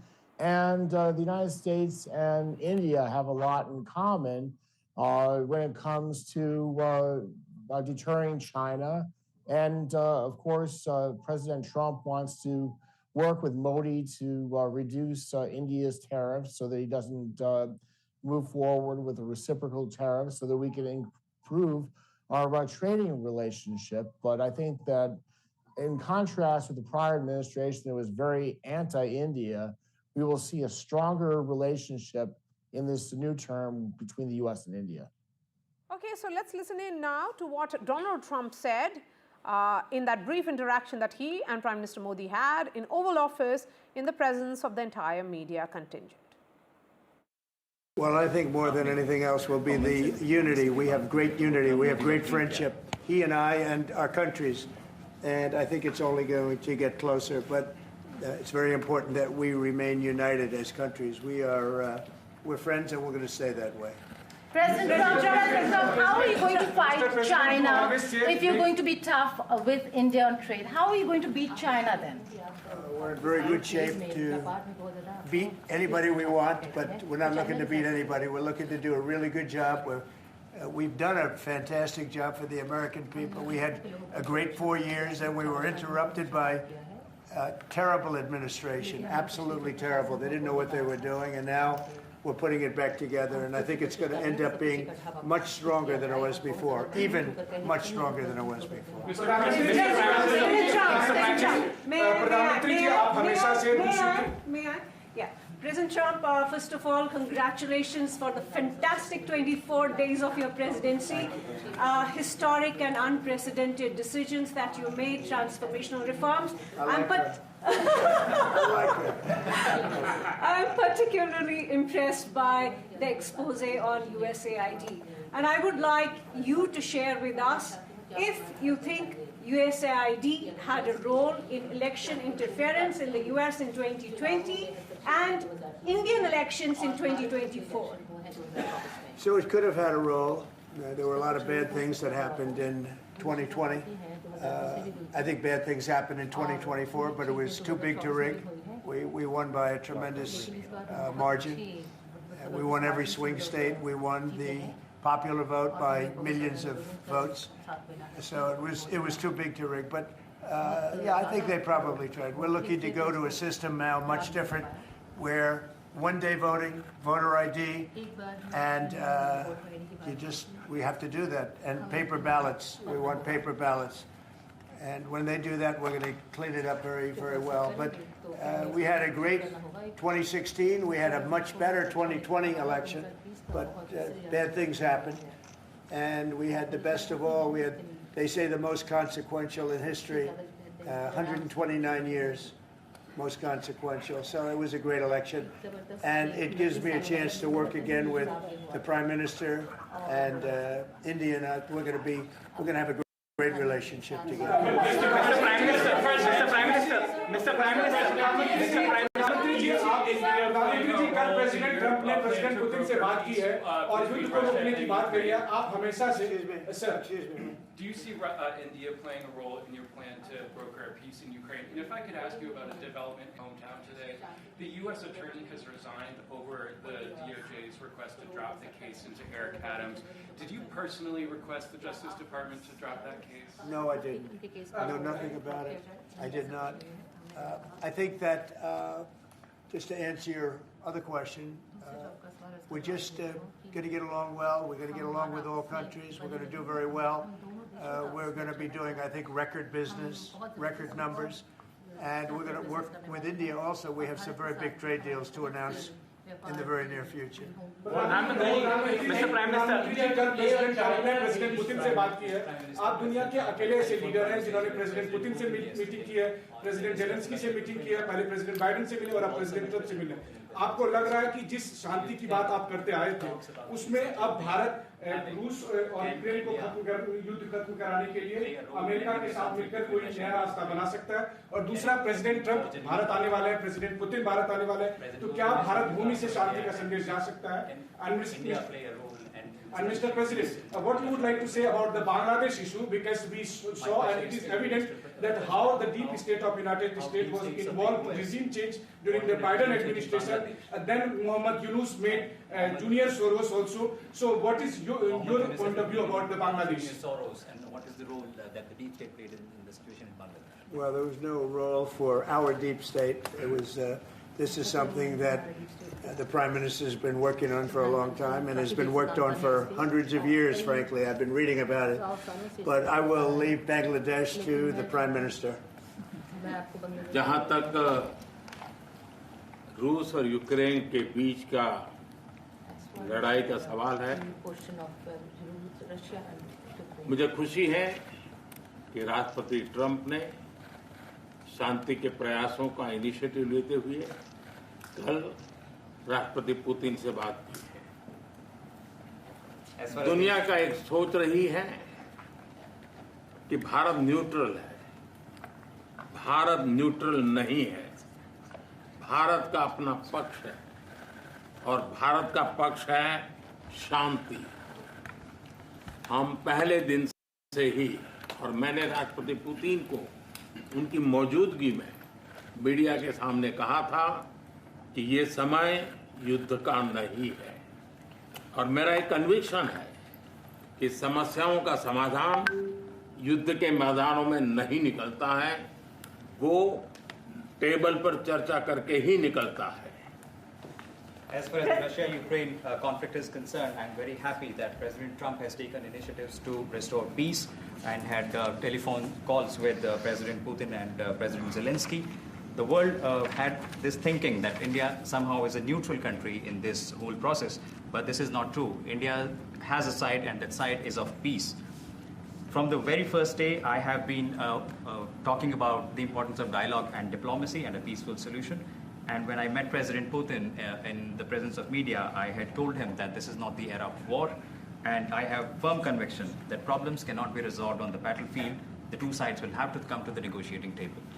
शांति के हर प्रयास का हम समर्थन करते हैं, और राष्ट्रपति Trump ने जो इनिशिएटिव लिया है, मैं उनका हर सख्त समर्थन करता हूं। Can you let him translate, please? Just wait. I just want to add to that. We had a very good phone call yesterday with President Putin. It lasted maybe an hour and a half. It was excellent, and I think we went a long way toward getting a solution to the horrible war where so many people are being killed, especially soldiers on the battlefield. At least 1.5 million soldiers have been killed on a ridiculous war that would have never happened if I were president. But we've got a long way to, I think we've got a long way to solving it. Tomorrow there's a meeting in Munich, and then next week there's a meeting in Saudi Arabia, not with myself or President Putin, but with top officials. And Ukraine will be a part of it too. And we're going to see if we can end that war. That war is a horrible war. It's a vicious, bloody war. We want to end it. To your other question, that U.S. attorney was actually fired. I don't know if he or she resigned, but that U.S. attorney was fired.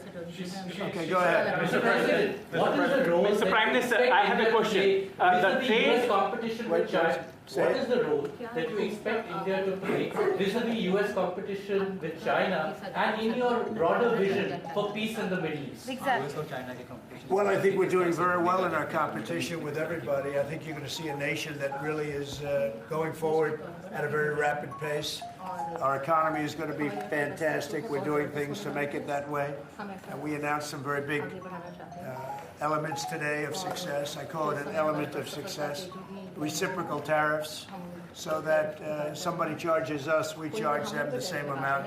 which has never been done in our country before. We've always been taken advantage of by other countries, and we allow that to happen foolishly. But we're not going to allow that any longer. So I think we're going to do very well. We've been doing they say the last 3 weeks was among the best 3 weeks ever for a start in a presidency. There's never been anything like it. And when you see what we've been able to do in 3 weeks, people are really amazed. Even the Prime Minister mentioned it. I think other countries are looking at it. But I just want to thank everybody for being here. This is a terrific man. We're going to make some wonderful trade deals for India and for the U.S. And thank you all very much. Thank you.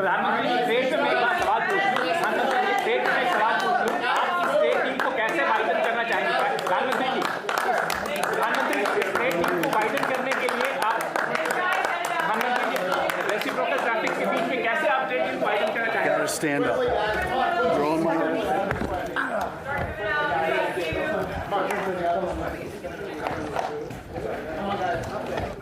We have the first set of visuals coming in now. So this is from a different angle, perhaps some gifting of sorts which is happening there.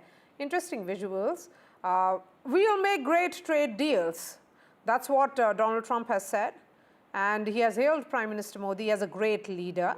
Prime Minister Modi, remember, is one of the first global leaders to travel to the United States for an official visit and meet Donald Trump after his electoral win. The two leaders are holding bilaterals even as we speak, and they're discussing a whole gamut of ties. The focus, of course, is on trade and other aspects of convergences. The joint statement is going to come in any moment now. A quick break, and then we return.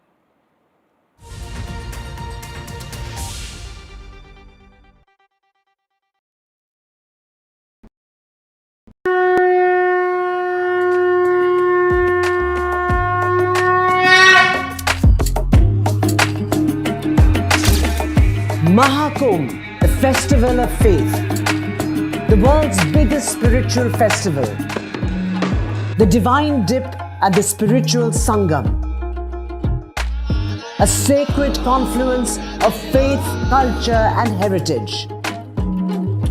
NDTV's mega coverage of the Mega Fest. NDTV at Mahakumbh 2025.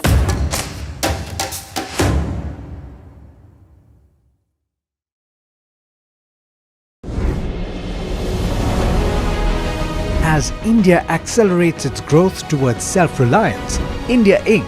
is leading the charge. From market dominance to manufacturing, from AI breakthroughs to disruptive innovations, India is setting the roadmap for a Viksit Bharat. Join us as business leaders, policymakers and ministers come together at the NDTV Profit Conclave 2025, the blueprint for Viksit Bharat, February 18th, 10 a.m. onwards. Tune in only on the NDTV network. I've been reporting on all issues big and small from Andhra Pradesh, Telangana, rest of South India, bringing you all the action, all that you need to know, all that you want to know. The energy of Maximum City is infectious. I bring in that energy in our news coverage from financial capital Mumbai. Covering from the southernmost part of India over the last 23 years, I bring in-depth and 360-degree coverage from the Dravidian heartland. The land of Mishti is also known for its bitter politics. I have seen much water flow under the Howrah Bridge, covering Bengal in all its vivid colors.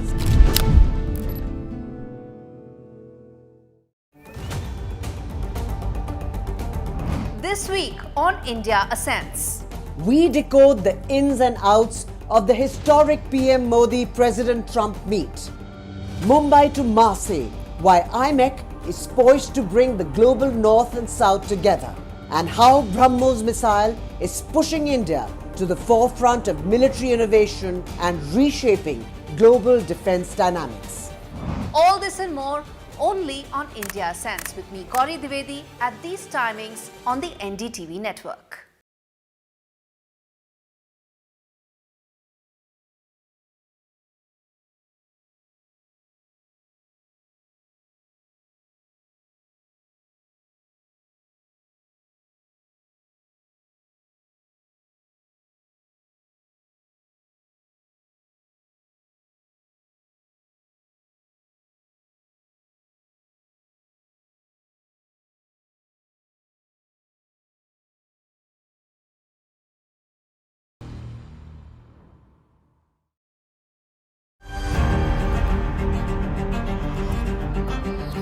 There is a growing realization across the global capitals that this is a relationship which is fast moving beyond the pale of bilateralism into truly a force for global good. Looking ahead to Prime Minister Modi's visit here to Washington, D.C. as he meets with President Donald Trump. I do think, though, there are real opportunities for the U.S. and India to work together. I think you look at both President Trump and Prime Minister Modi as leaders that really want to bring an end to wars, and particularly the war in Ukraine. It's a short visit, but it's a visit of consequence. This is Nikunj Garg reporting for NDTV from Washington, D.C.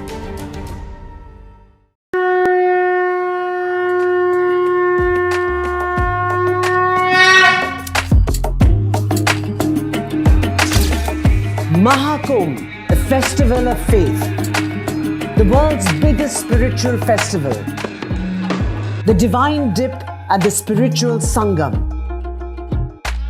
a sacred confluence of faith, culture and heritage. NDTV's mega coverage of the Mega Fest. NDTV at Mahakumbh 2025.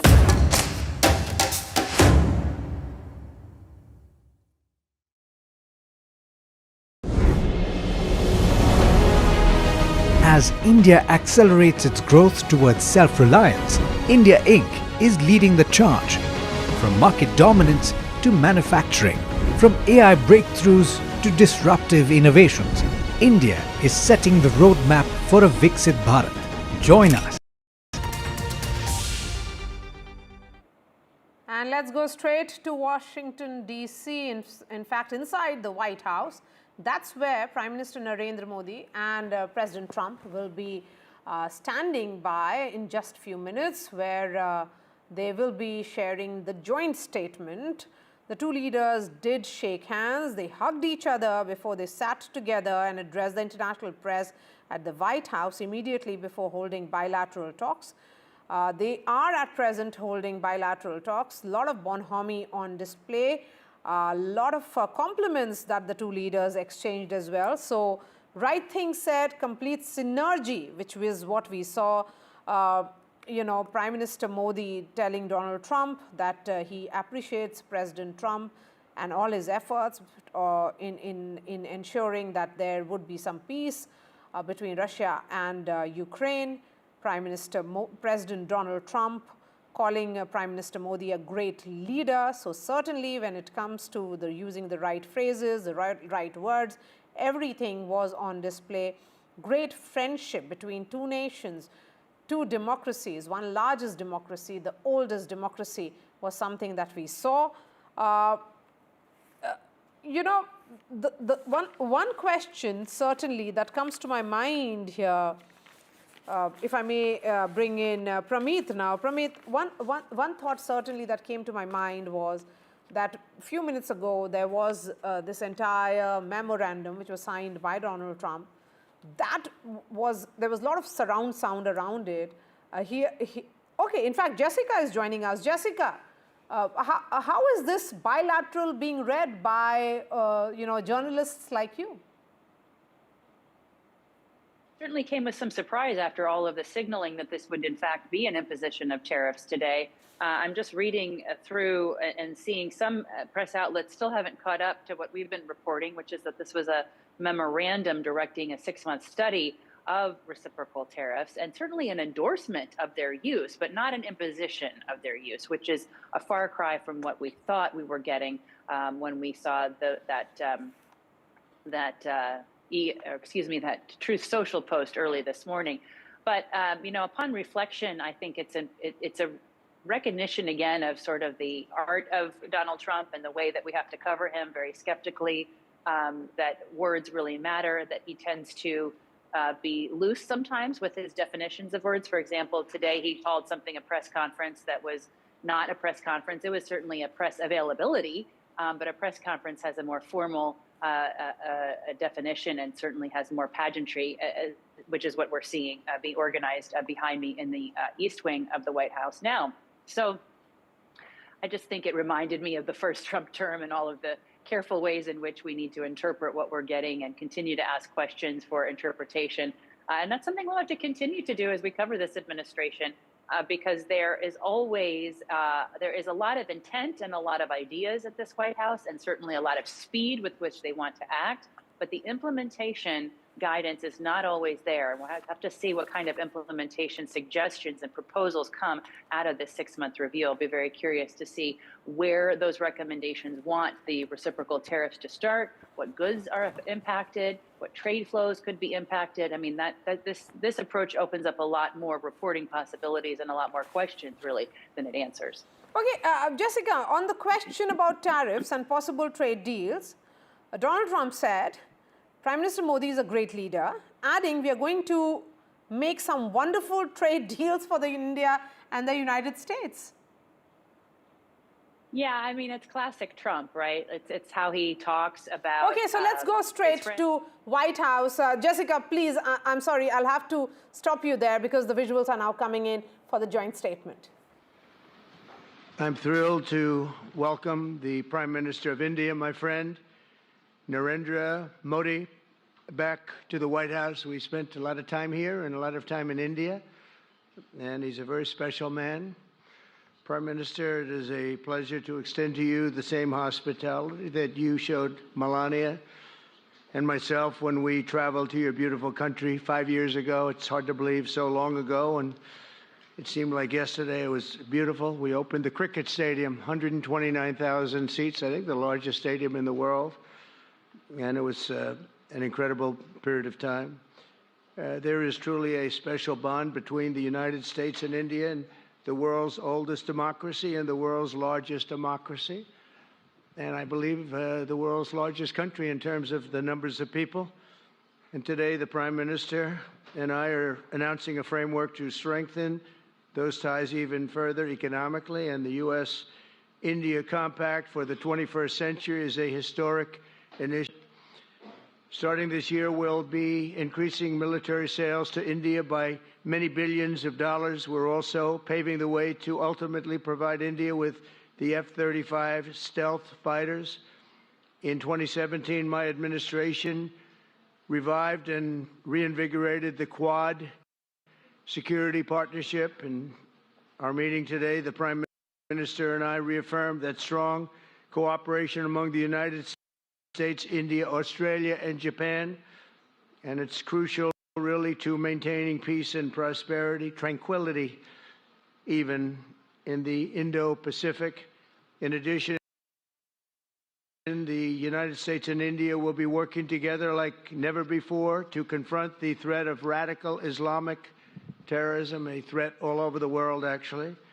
Today, I'm pleased to announce that my administration has approved the extradition of one of the plotters and one of the very evil people of the world, and having to do with the horrific 2008 Mumbai terrorist attack, to face justice in India. So he's going to be going back to India to face justice. As we deepen our defense partnership, we'll also strengthen our economic ties and bring greater fairness and reciprocity to our trading relationship. As a signal of good faith, Prime Minister Modi recently announced the reductions to India's unfair, very strong tariffs that limit U.S. access into the Indian market very strongly. And really, it's a big problem, I must say. India imposes a 30 to 40 to 60 and even 70% tariff on so many of the goods, and in some cases far more than that. And as an example, a 70% tariff on U.S. cars going into India, which makes it pretty much impossible to sell those cars. Today, the U.S. Trade deficit with India is almost $100 billion, and Prime Minister Modi and I have agreed that we'll begin negotiations to address the long-running disparities that should have been taken care of over the last 4 years, but they didn't do that, in the U.S.-India trading relationship, with the goal of signing an agreement. And we want, we want a certain level playing field, which we really think we're entitled to. And and he does also, in fairness. So we're going to work on that very hard, and we can make up the difference very easily with the deficit, with the sale of oil and gas, LNG, of which we have more than anybody in the world.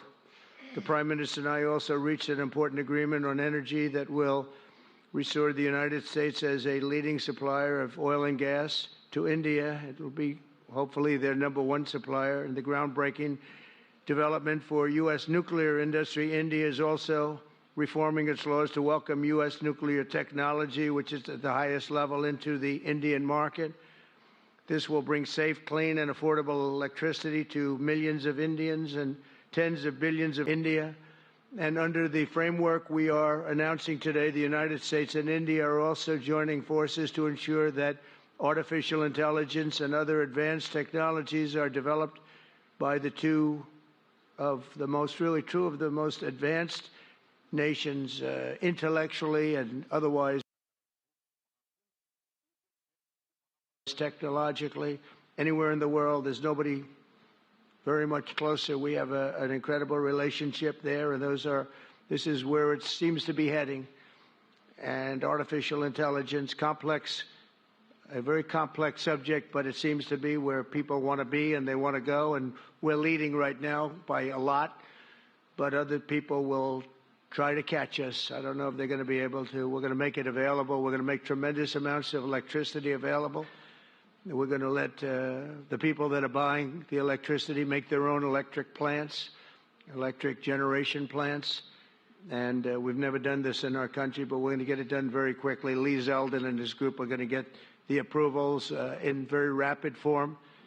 And we're calling it a national emergency, and that's exactly what it is. So we're going to remain at the top of the AI, or artificial intelligence, I think, for a long time to come, and we're going to be working very closely with India and other countries on that. But right now, we're the leader by quite a bit. Finally, we agreed to work together to help build one of the greatest trade routes in all of history.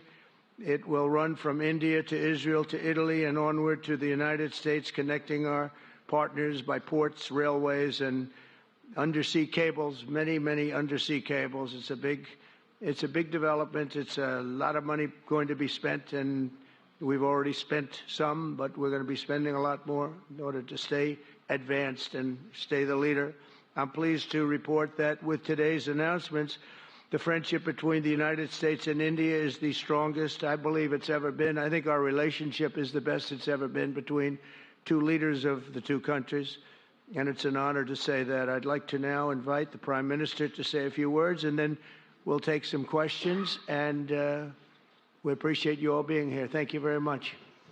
Thank you very much.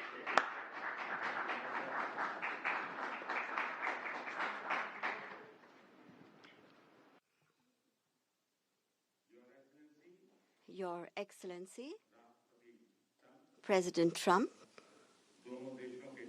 delegates of both countries, friends from the media, Namaskar. I would like to, first of all, express my heartfelt gratitude.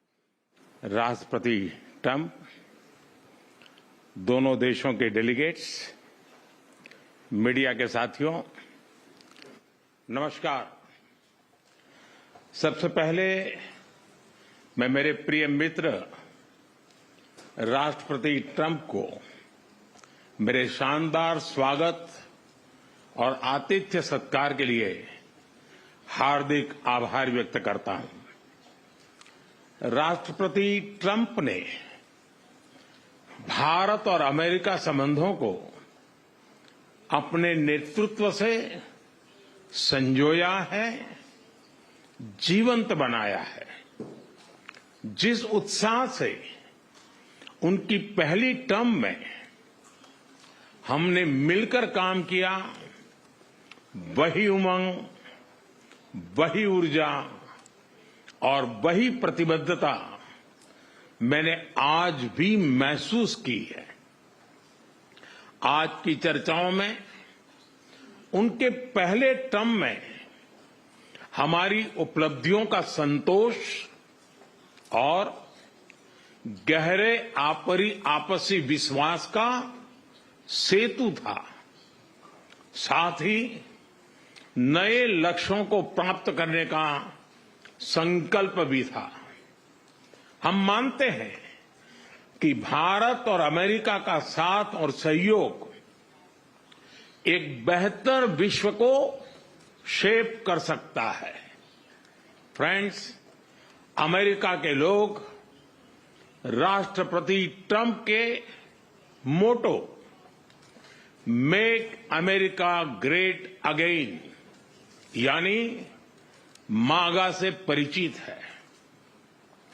Bharat के लोग भी विरासत और विकास की पटरी पर विकसित भारत 2047 के दृढ़ संकल्प को लेकर तेज गति शक्ति से विकास की ओर अग्रसर है। अमेरिका की भाषा में कहूं तो विकसित भारत का मतलब मेक इंडिया ग्रेट अगेन यानी मीगा। जब अमेरिका और भारत साथ मिलकर काम करते हैं यानी मागा प्लस मीगा, तब बन जाता है मेगा पार्टनरशिप फॉर प्रॉस्पेरिटी। और यही मेगा स्पिरिट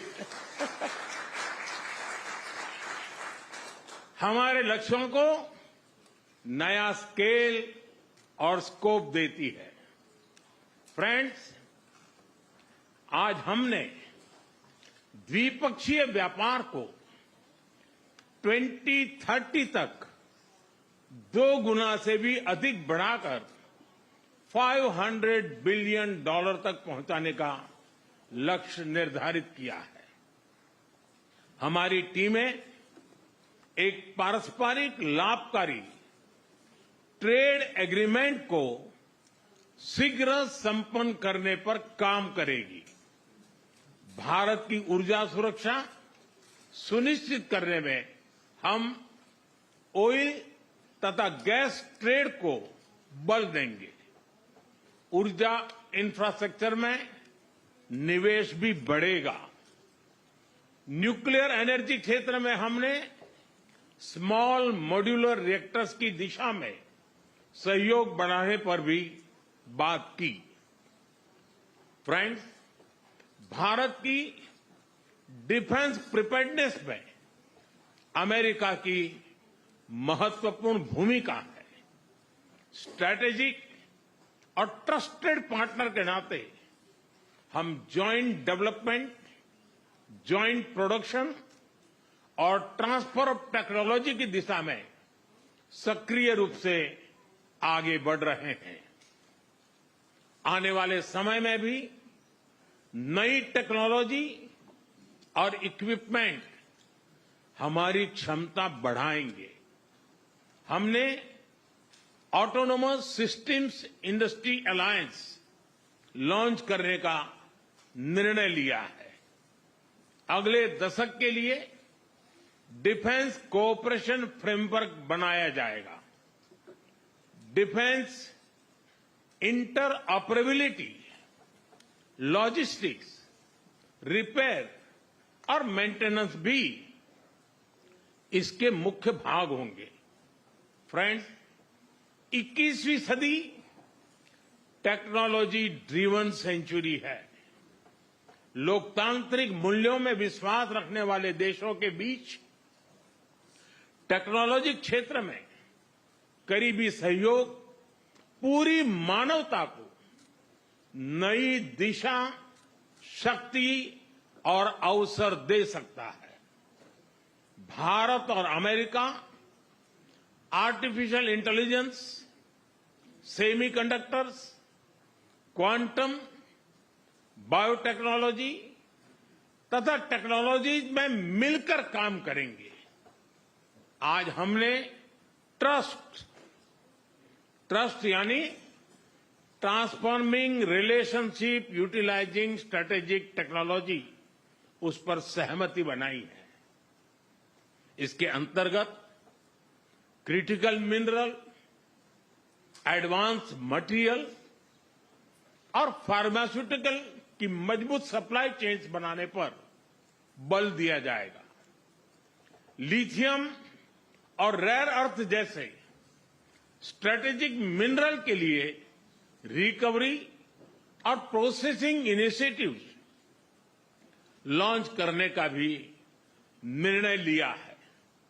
स्पेस के क्षेत्र में अमेरिका से हमारा करीबी सहयोग रहा है। इसरो और नासा के आपसी सहयोग से बनाई निसार सैटेलाइट शीघ्र ही भारतीय लॉन्च व्हीकल पर अंतरिक्ष की उड़ान भरेगी। फ्रेंड्स, भारत और अमेरिका की साझेदारी लोकतंत्र और लोकतांत्रिक मूल्यों तथा व्यवस्थाओं को सशक्त बनाती है। इंडो पैसिफिक में शांति, स्थिरता और समृद्धि को बढ़ाने के लिए हम मिलकर काम करेंगे। इसमें क्वाड की विशेष भूमिका होगी। इस वक्त भारत में होने जा रही क्वाड समिट में हम पार्टनर देशों के साथ नए क्षेत्रों में सहयोग बढ़ाएंगे। आईमेक और I2U2 के तहत हम इकोनॉमिक कॉरिडोर और कनेक्टिविटी इंफ्रास्ट्रक्चर पर मिलकर काम करेंगे। आतंकवाद के खिलाफ लड़ाई में भारत और अमेरिका दृढ़ता से साथ खड़े रहे हैं।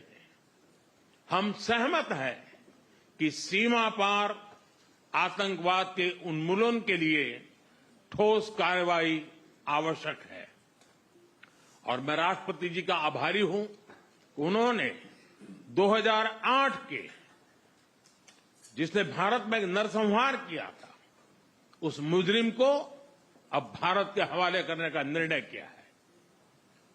भारत की अदालतें उचित कार्यवाही करेंगी। फ्रेंड्स, अमेरिका में रहने वाला भारतीय समुदाय हमारे संबंधों की महत्वपूर्ण कड़ी है। हमारे पीपल टू पीपल टाइज को और गहरा करने के लिए हम शीघ्र ही लॉस एंजलिस और बोस्टन में भारत के नए कॉन्सुलेट खोलेंगे। हमने अमेरिका की यूनिवर्सिटीज और शिक्षा संस्थानों को भारत में ऑफशोर कैंपस खोलने के लिए निमंत्रण दिया है। राष्ट्रपति ट्रंप आपकी मित्रता और भारत के लिए दृढ़ प्रतिबद्धता के लिए मैं आपका आभार व्यक्त करता हूं। भारत के लोग तो 2020 की आपकी यात्रा को आज भी याद करते हैं और उम्मीद करते हैं कि राष्ट्रपति ट्रंप एक बार फिर उनके पास आएंगे। 140 करोड़ भारतवासियों की ओर से मैं आपको भारत आने के लिए आमंत्रित करता हूं। बहुत बहुत धन्यवाद।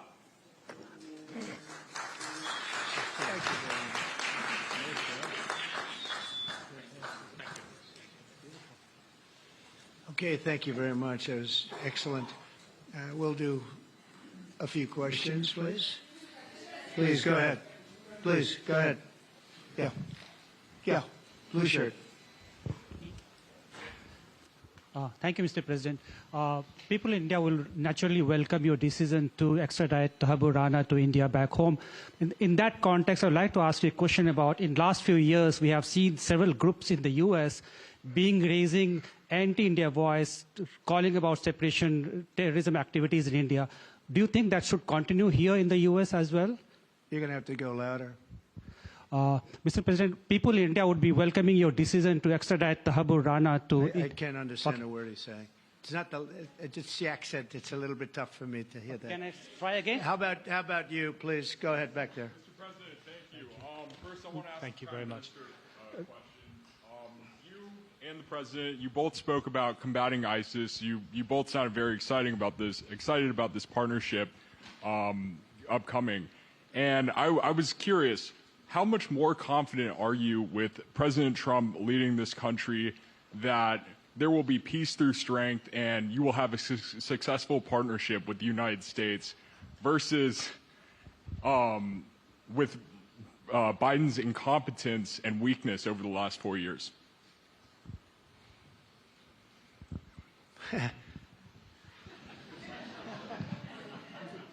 That's your question, but I'll answer it. I agree with you. Yeah, gross incompetence. We're going to have a fantastic relationship, and it has been. Look, the whole world's been set back over the last 4 years by the weakness of the United States, the weak leadership of the United States. But I think we've taken care of it in just 3 weeks. It seems to me that even some of the media that we wouldn't prefer has been writing that this is a much different country right now, that the world has a light over it, not only our country, but the whole world. The Prime Minister told me that before, too, even over India. The world has a light. They need the United States to be strong and powerful, but good. And I think that's happened, and I think it's happened in a very short period of time. But I will tell you, we're going to have a fantastic relationship, and it'll make both countries much stronger. Yes, go ahead, please.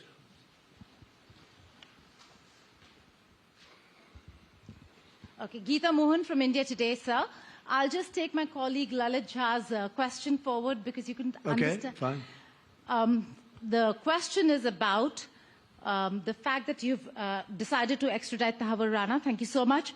India has been waiting to have him back in India to bring him to justice. But there are many other elements in the United States of America, particularly Khalistani separatists who've been working against Indian interests. How is the United States of America going to cooperate on that front with India? There have been allegations that have been leveled against Indian agencies by the Biden administration. Are you going to relook that with Tulsi Gabbard as DNI now? Well, I don't think India had a very good relationship with the Biden administration. Biden, they wouldn't sell them oil and gas, which is rather hard to believe because, it's a good thing to do. And a lot of things happened that weren't very appropriate, I thought, between India and the administration, the Biden administration. But as you said, we're giving a very violent man, it seems to me. I mean, I don't know that he's been convicted yet or will be, but let's assume he's a pretty violent person. We're giving him back to India immediately. And there are more to follow because we have quite a few requests. So we work with India on crime. And we want to make it good for India, and it's very important. So that kind of a relationship is very important to us. Okay? Go ahead, please. Go ahead. Thank you. Mr. President, you've repeatedly called India a big abuser of trade and said it is really difficult to do business in India because of tariffs. You announced reciprocal tariffs today. I'm hoping you can speak about what kind of reciprocal tariffs India can expect. Are you willing to make any concessions? And how can India head off these tariffs? I also have one for the Prime Minister. Well, India's been, to us, just about the highest tariffed nation anywhere in the world. They've been very strong on tariffs, and I don't blame them necessarily, but it's a different way of doing business. It's very hard to sell into India because they have trade barriers, very strong tariffs. We are right now a reciprocal nation. We are going to, if it's India or if it's somebody else with low tariffs, we're going to have the same. We're going to have whatever India charges, we're charging them. Whatever another country charges, we're charging them. So it's called reciprocal, which I think is a very fair way. We didn't have that. I was going to do that in my other term, and we had the greatest economy ever in the world. There's never been an economy like we had, and then we got hit with COVID. We had to focus on that, and I wasn't really in the mood to be putting it on Italy and Spain and France and India, frankly, and a lot of other countries because the world was very troubled until we got rid of that nightmare. But we had the strongest economy anywhere in the world during that fairly long period of time during my first term, as you know, and we didn't do the tariffs. We would have done the reciprocal tariffs, but we decided, and I decided, I think on a human basis, on a humane basis, not to do them because of the fact that there was such suffering all over the world. The last thing we needed to talk about is trade problems. But now we do. We're doing, we see a tremendous future for our country, but we felt that now it's finally time, after 45 or 50 years of abuse, that we will do, and this isn't India, this is among a lot of nations. The European Union is very difficult for us, very, very difficult. They tax our companies at levels that nobody's ever seen before. They take advantage of a lot of things, so we're not happy about that. China, of course, is terrible, and we've never taken in 10 cents until I was president. We've taken in hundreds of billions of dollars from China since I've been president in first term and now. And we have to do that just as a mechanism of fairness. And that's what I've done. And so we are being reciprocal with India. Whatever India charges, we charge them. So frankly, it no longer matters to us that much what they charge, because whatever they charge, I had discussions with India in the first term about the fact that their tariffs were very high, and I was unable to get a concession. So we're just going to do it the easy way, and we're just going to say whatever you charge, we charge. And I think that's fair for the people of the United States, and I think it's actually fair for India. Okay? Are you willing to make any concessions, sir? Any concessions? Go ahead, please. Ask to the A Prime question Minister, for the please. Prime Minister, please. Ask to the Prime Minister, please. Yes. Sorry. Yoshita Singh with Press Trust of India. Thank you, Mr. President. Prime Minister, the U.S. is giving a lot of push to curb illegal immigration, and India has been cooperating on this issue. How does India see this issue in the larger context? Thank you. सवाल सिर्फ भारत का नहीं है, वैश्विक रूप से हम इस मत के हैं कि गैर कानूनी तरीके से जो लोग दूसरे देशों में होते हैं उनको वहां रहने का कोई कानूनी अधिकार तो है नहीं। जहां तक भारत और अमेरिका का सवाल है, हमने हमेशा कहा है कि जो वेरीफाइड होगा, कि जो सच्चे अर्थ में भारत का ही नागरिक होगा, वो अगर अमेरिका में गैर कानूनी तरीके से रहता है तो उसको वापस लेने के लिए भारत तैयार है। लेकिन बात हमारे लिए वहां से रुकती नहीं है। ये सामान्य परिवारों के बच्चे होते हैं, उनको बड़े बड़े सपने दिखाए जाते हैं और उनको ज्यादातर ऐसे होते हैं उनको गुमराह करके लाया जाता है, और इसलिए ये ह्यूमन ट्रैफिकिंग में जुड़े हुए पूरे इकोसिस्टम पर हमने वार करना चाहिए। और अमेरिका और भारत मिल करके हमारी कोशिश है और हमारी कोशिश रहनी चाहिए कि इस प्रकार की पूरी इकोसिस्टम को हमें जड़ मूल से नष्ट करना चाहिए, ताकि ह्यूमन ट्रैफिकिंग बंद हो और गरीब लोगों को जो अपनी धन दौलत बेच करके ऐसे बड़े बड़े सपने दिखा करके उनको अंधेरे में रख करके ले जाया जाए, उनके साथ भी अन्याय है। और इसलिए हमारी बड़ी लड़ाई उस पूरे इकोसिस्टम के खिलाफ है, और मुझे विश्वास है कि राष्ट्रपति ट्रंप भी इस इकोसिस्टम को खत्म करने में भारत का पूरा सहयोग करेंगे।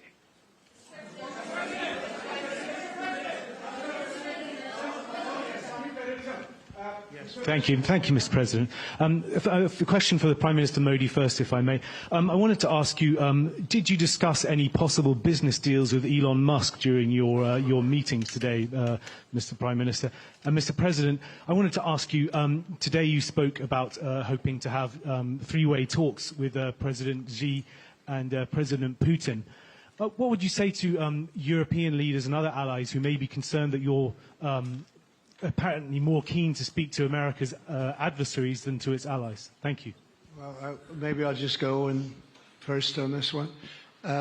We had some talks, and we told the European Union. We told the NATO people, largely they overlap, you have to pay more money because it's unfair what we're doing. We're doing a tremendous amount more. We're probably $200 billion more going into Ukraine, using for Ukraine to fight.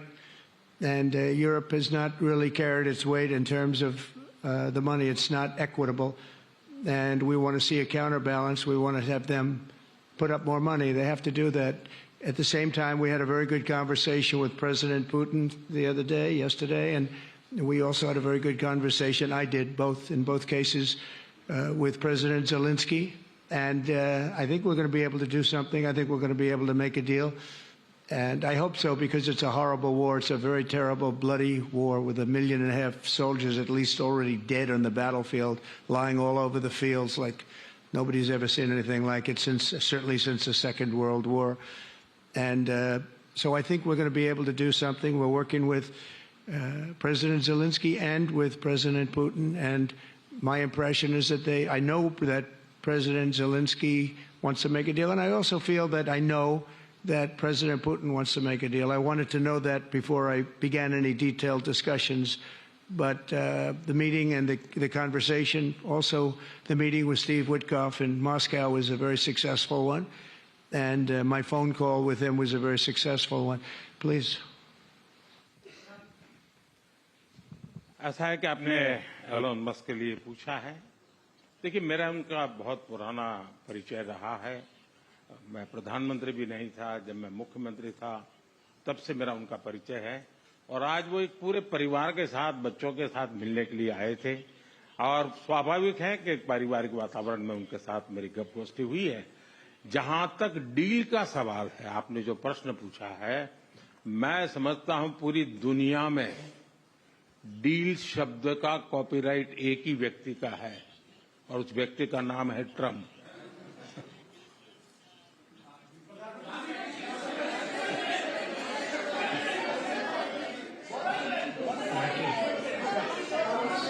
That was very nice. Yeah, go ahead, please. Thank you, Mr. President. Can I ask whether you discussed at all today the case of Gautam Adani, who's one of the wealthiest men in Asia and perceived as an ally of Prime Minister Modi? Prime Minister Modi, have you asked the President to take action on that case? Thank you. पहली बात है, भारत एक लोकतांत्रिक देश है और हमारे संस्कार, हमारी संस्कृति वसुधैव कुटुंबकम की हैं। हम पूरे विश्व को अपना एक परिवार मानते हैं। हर भारतीय को मैं अपना मानता हूं। दूसरी बात है, ऐसे व्यक्तिगत मामलों के लिए दो देश के मुखिया न मिलते हैं, न बैठते हैं, न बात करते हैं।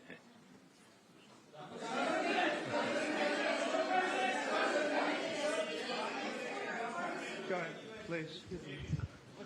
Yeah, please. Sir, go ahead, please. Yes. Thank you, Mr. President. Thank you, Mr. Prime Minister. I have a question for you as well. But, Mr. President, you have suggested, with regards to the Russia-Ukraine war, you've suggested several things that Ukraine should give up. The idea of NATO membership, territory that was seized back in 2014 by Russia. What should Russia give up? Russia has gotten themselves into something that I think they wish they didn't. If I were president, it would not have happened. Absolutely would not have happened. And it didn't happen for 4 years. If you look at what has taken place under President Bush, they lost a lot. Under President Obama, they lost Crimea. Under Biden, it looks like they could lose the whole thing. Under Trump, they lost nothing. Ukraine lost nothing. They didn't give up anything. And you take a look at the other three presidents surrounding me, they gave up a lot. I think that when you look at Ukraine and when you look at the mess that they're in, it's got to be ended and it's got to be stopped. Now, Russia's taken over a pretty big chunk of territory, and they also have said from day one, long before President Putin, they've said they cannot have Ukraine be in NATO. They said that very strongly. I actually think that that was the thing that caused the start of the war, and Biden said it, and Zelensky said it, and I think that was one of the reasons, one of the starts of the war. But from long before Putin, they said you cannot have Ukraine going in any way into NATO.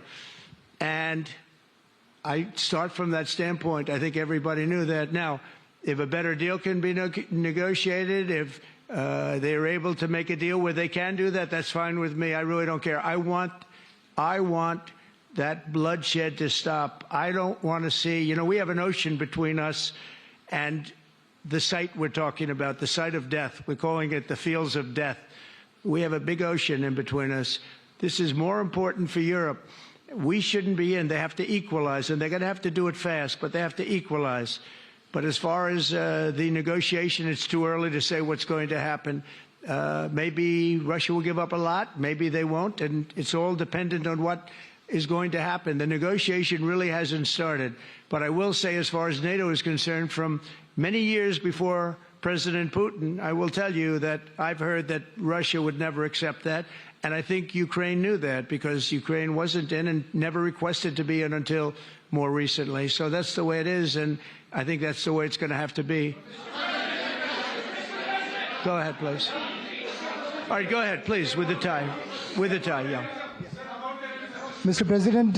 Yes, go ahead, please. This is Saurabh Shukla from News Mobile. Mr. President, you spoke about Prime Minister Modi as a tough negotiator. Who was a tougher negotiator today, and who has a better negotiating tactic when it comes to tariffs? Oh, he's a much tougher negotiator than me, and he's a much better negotiator than me. There's not even a contest. Okay?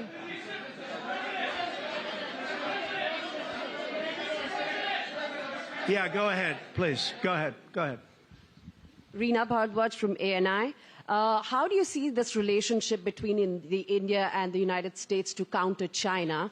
And what is your vision when it comes to India, brokering peace in the Ukraine and Russia conflict? Well, I think we're going to have a very good relationship with China. I got along with President Xi very well until COVID. That was a bridge too far.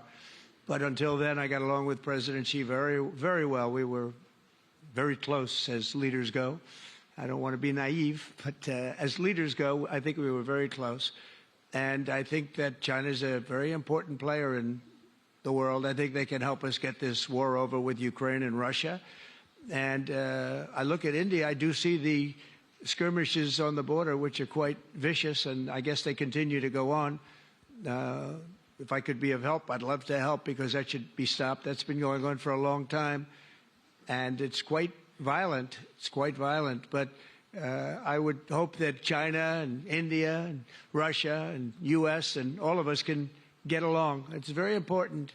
The power of weaponry today is, and not only nuclear, but nuclear in particular, the power of weaponry is very important. I said before that I had very constructive talks in my first term with President Putin about the denuclearization of the two countries, and then we were going to go to China after we worked some kind of a deal. And we, at the confines of a deal, he really wanted to do it, so did I, denuclearize. And it's such a beautiful term when you think about it. In other words, to bring it down, because the power of those weapons is too great.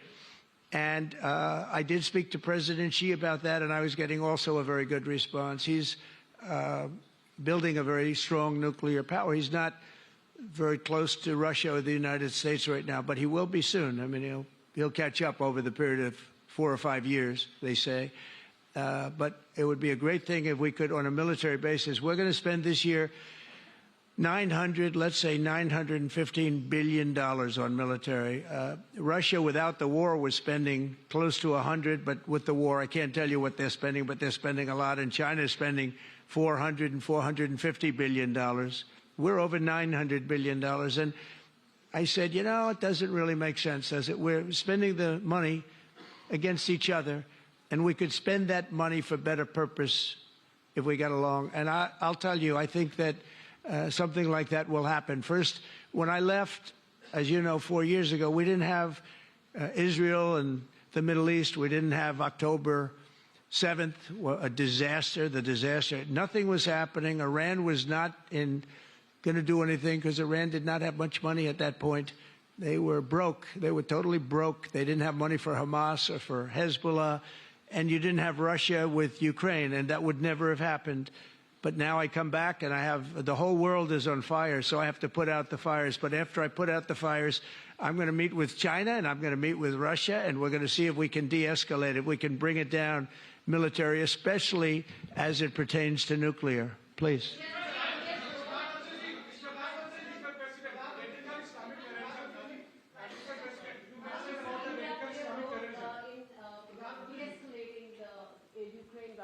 अगर आप mic लेकर के कुछ बात करें तो प्रधानमंत्री जी, आप इंडिया का रोल कैसे देखते हैं? आपने बातचीत की है प्रेसिडेंट ट्रम्प से to de-escalate the conflict in Russia and Ukraine. आप जानते हैं मैं रशिया और यूक्रेन दोनों से लगातार संपर्क में रहा हूं.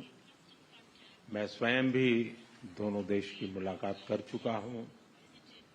बहुत से लोगों का एक भ्रम है कि भारत न्यूट्रल है.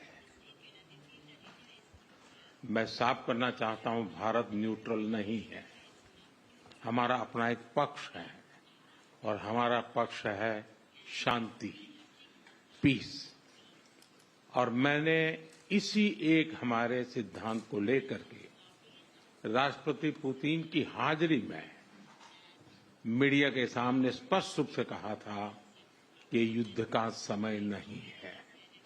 और आज भी मेरा कन्विक्शन है कि युद्ध के मैदान में समस्याओं के समाधान नहीं निकलते हैं, अल्टीमेटली वार्ता के टेबल पर ही होते हैं.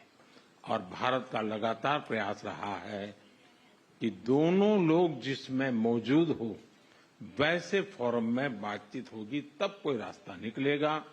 राष्ट्रपति ट्रंप जो प्रयास कर रहे हैं, मैं उनका स्वागत करता हूं, समर्थन करता हूं और मैं चाहता हूं कि राष्ट्रपति ट्रंप हो सके उतना जल्दी सफल हो ताकि दुनिया में शांति के रास्ते खुले.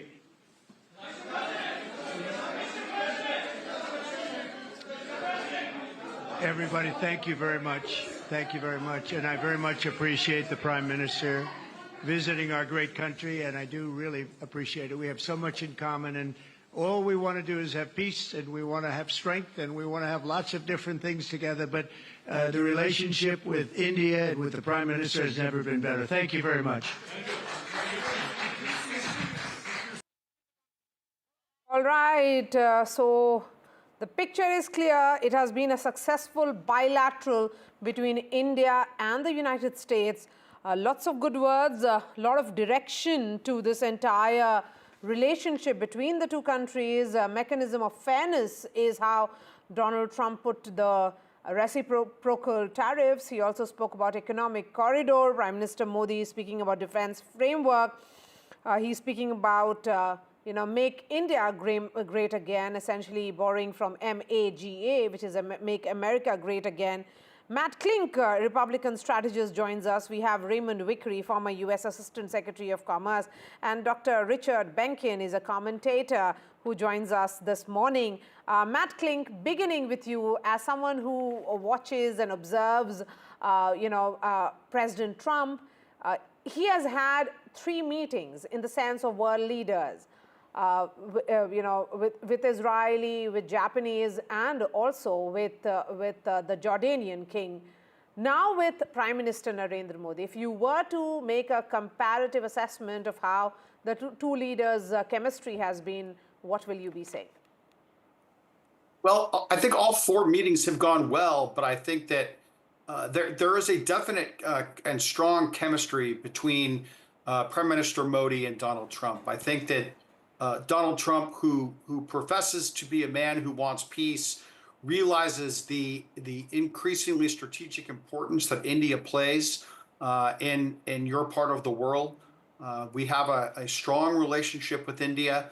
The United States is India's largest trading partner. However, we do run a $45 billion trade deficit with India, and I think that through some of the things that Mr. Modi said, that hopefully that will be corrected by India buying more of America's goods, in particular, hopefully more energy and maybe some fighter jets. But again, the United States knows that India is increasingly strategically important. It's the world's largest democracy. And I think you saw here that clearly President Trump is very, very comfortable with the prime minister. And I think that I wouldn't be surprised if he goes to India at some point over the next 4 years. I know the invitation was extended today. Alistair is joining us from Washington, D.C. Alistair, a word on what, according to you, is the big takeaway of the joint statement.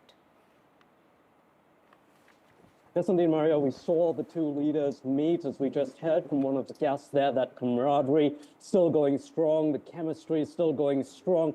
But I think one of the things, and the skeptic in me as a journalist, of course, coming through here, the big question on what will happen as far as those tariffs go. We saw the U.S. president earlier in the day, just a few hours before he met Prime Minister Modi, talking about looking at reciprocal tariffs. And this actually came up with the news conference later on, where one of the journalists asked President Trump, how is that going to play out? And he's asking this in front of Narendra Modi, who President Trump has often called India a tariff king, one of the biggest abusers of tariffs. And it was interesting to see President Trump's reaction there, or response there. He didn't hold back. He actually said that, yes, India is a culprit. India actually needs to do something about it. India has the highest tariff nation, is the highest tariff nation in the world. And he said, well, I don't blame them. We're going to have to charge them the same, meaning that whatever India slaps onto U.S. goods imported into India, whatever tariffs that we have on them, Donald Trump says, well, expect the same from us as well for your goods that come here. Now, that doesn't mean that the two sides are far off, that we're going to see a tit-for-tat kind of arrangement, because it could well be that in the coming months, which we've heard several people talk about, source-based information, various experts also talking about, that India and the United States could potentially hammer out some kind of bilateral trade deal which kind of lessens the impact or the pain from these tit-for-tat tariffs. Now, important to mention, these reciprocal tariffs that Donald Trump talked about earlier in the day, it's a plan that he wants implemented. So it's the Commerce Department that's going to study it, look at which nations are some of the biggest culprits, and then come back to Donald Trump with their proposal, I think on April 1st, and then Donald Trump will have to take a call on that. All right. We will come back to you in just a bit, Alistair. Let's bring in Raymond Vickery. Raymond Vickery, here is, the final statement, or the final sentence, which was said by President Trump was, a relationship with India and Prime Minister has never been better. So when for the skeptics, there was a lot of concern whether it will be a relationship of continuity or some kind of upheaval is waiting to happen here. What appeared certainly today was that the leaders looked at points of convergences such as defense framework, technology, which is very critical, rather than points where there are a lot of concerns, particularly to do with H-1B visa framework and also the immigration issue. Well, thanks very much for having me. You're absolutely right. What we have here is continuity. Every president, beginning with Bill Clinton, has left the U.S.-India relationship stronger than it was before, and that includes President Biden, who was all in, who elevated the Quad, if you will, Japan, Australia, India, and the U.S. to the leaders level, had a successful G20. The corridor that we're talking about was actually announced under Biden. Now, I would hope that, and it seems that President Trump will take this relationship to an even higher level, and that is certainly a bipartisan issue in this United States, Republicans and Democrats. But what underlies it all are values, values that the United States and India hold as the two greatest democracies in the world. And we have to see that democracy is enhanced and goes forward, the rule of law, the respect for minority, human rights, all of those things. They're not just make-weights, they actually underlie the whole relationship.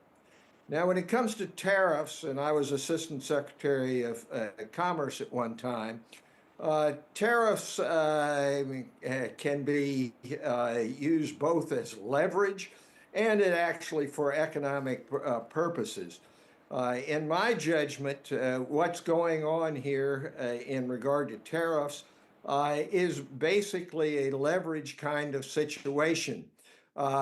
You saw that CAN was essentially kicked down the road in regard to Canada and Mexico and now India. There is said to be a plan in the works which is going to provide for a reciprocal kind of arrangement. One thing is you have to realize that if you're going to go bilaterally reciprocal, the WTO, the World Trade Organization, and most favored nation principle, that is, you give the lowest tariff you have to everybody in the world, that's all out the window. And how it would actually work, nobody knows. But there is some leverage here to be gained, and it seems to me that President Trump will, as is his wont, hold it up as great victories. And indeed, India, and for its own interest, is now considering opening up further to the world. In fact, it was the opening in the early 90s which moved India and the U.S. from being estranged democracies to being partners now. And hopefully in the future, we may even become allies. Because there is no issue in the world that can't be helped by further cooperation between the India and the U.S. And to look at this as two different things, economic and then political or security, is not correct. They go hand in hand. They must go forward together if you're going to have a strong relationship. I was very much encouraged today by the President's talks about the bringing peace to the world. Injecting the nuclear sword which hangs over us all. I think great things may come from that, but it's going to require a lot of heavy lifting. It's not just giving bear hugs. Prime Minister Modi is a great politician. He's got a hug for Putin. He's got a hug for Trump. And Zelensky across the board, which is all very good, but it takes a lot more than that. And where the rubber meets the road, literally, is going to be on economic matters and then moving over into security matters, in my estimation. Okay, Dr. Benkin, let's take that thread forward a little. Particularly with regards to what President Trump spoke about Prime Minister Modi. He said that Mr. Modi is a better and a tougher negotiator than me. Of course, he understands that when it comes to tariffs, Prime Minister Modi has put India also as his priority. The question is that can the two leaders come at some kind of middle ground on the issue of tariff? Because, if it is about tariffs, then U.S. is going ahead and going for this reciprocal tariffs with all trading partners, not just India, all trading nations. Yes, well, first of all, thank you for having me on. And clearly, anyone who's listening could tell this was a real love fest. A love fest between Donald Trump and Narendra Modi, a love fest between the United States and India. And my own personal opinion is the world really needs that and needs that badly. I agreed with a lot of what my two predecessors here said, but I really don't think that the U.S.-India relationship was where it should be at the end of the Biden administration. I was encouraged by so many things. I mean, I'm reading the list of agreements, and they're hitting all the notes they should. I was encouraged, first of all, that during the previous administration, there was so much thrown at India and at NAMO about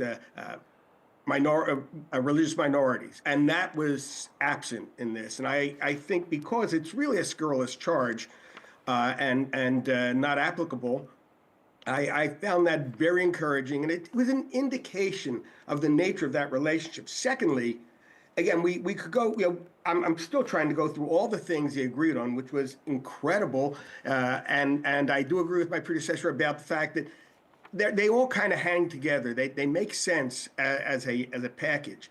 I was very interested that the U.S. Had agreed to sell India F-35 fighter jets. We don't do that with a lot of countries. And the fact that India will be purchasing F-35s indicates the importance to the United States of India's geopolitical role in the world and the importance of India being able to stop the expansion of China in a westward direction. That would free up the United States to work with its allies too in the Far East, like the Philippines, Japan, so that so that there's no expansion by China in the eastward direction. The corridor that they announced is a real it's a real stake in the heart to those who favor China's Belt and Road project. Same sort of idea, except I think we see with the United States and India, these are two great countries that are going to make sure this happens. China is often making these deals with countries that don't have the ability to do this, so they in fact can take charge. So I mean, this was an incredible meeting. I've watched a lot of meetings among world leaders, and this was one of the most cooperative, and I believe one of the most consequential. Certainly, President Trump earlier today set the stage for the whole tariff issue by issuing his proclamation about reciprocal tariffs. So the two men had a baseline to start with.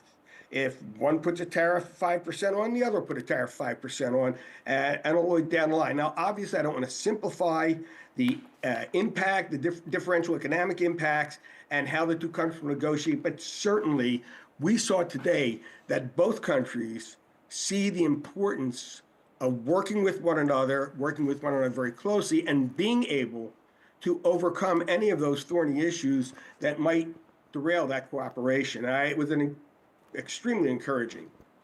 Yes, Dr. Benkin, one may also say that there could be this reading of this entire meeting, Matt, that the two leaders decided to address issues which are vexed issues or points of tensions head on. Be it the issue of tariffs, they spoke about it with great degree of transparency.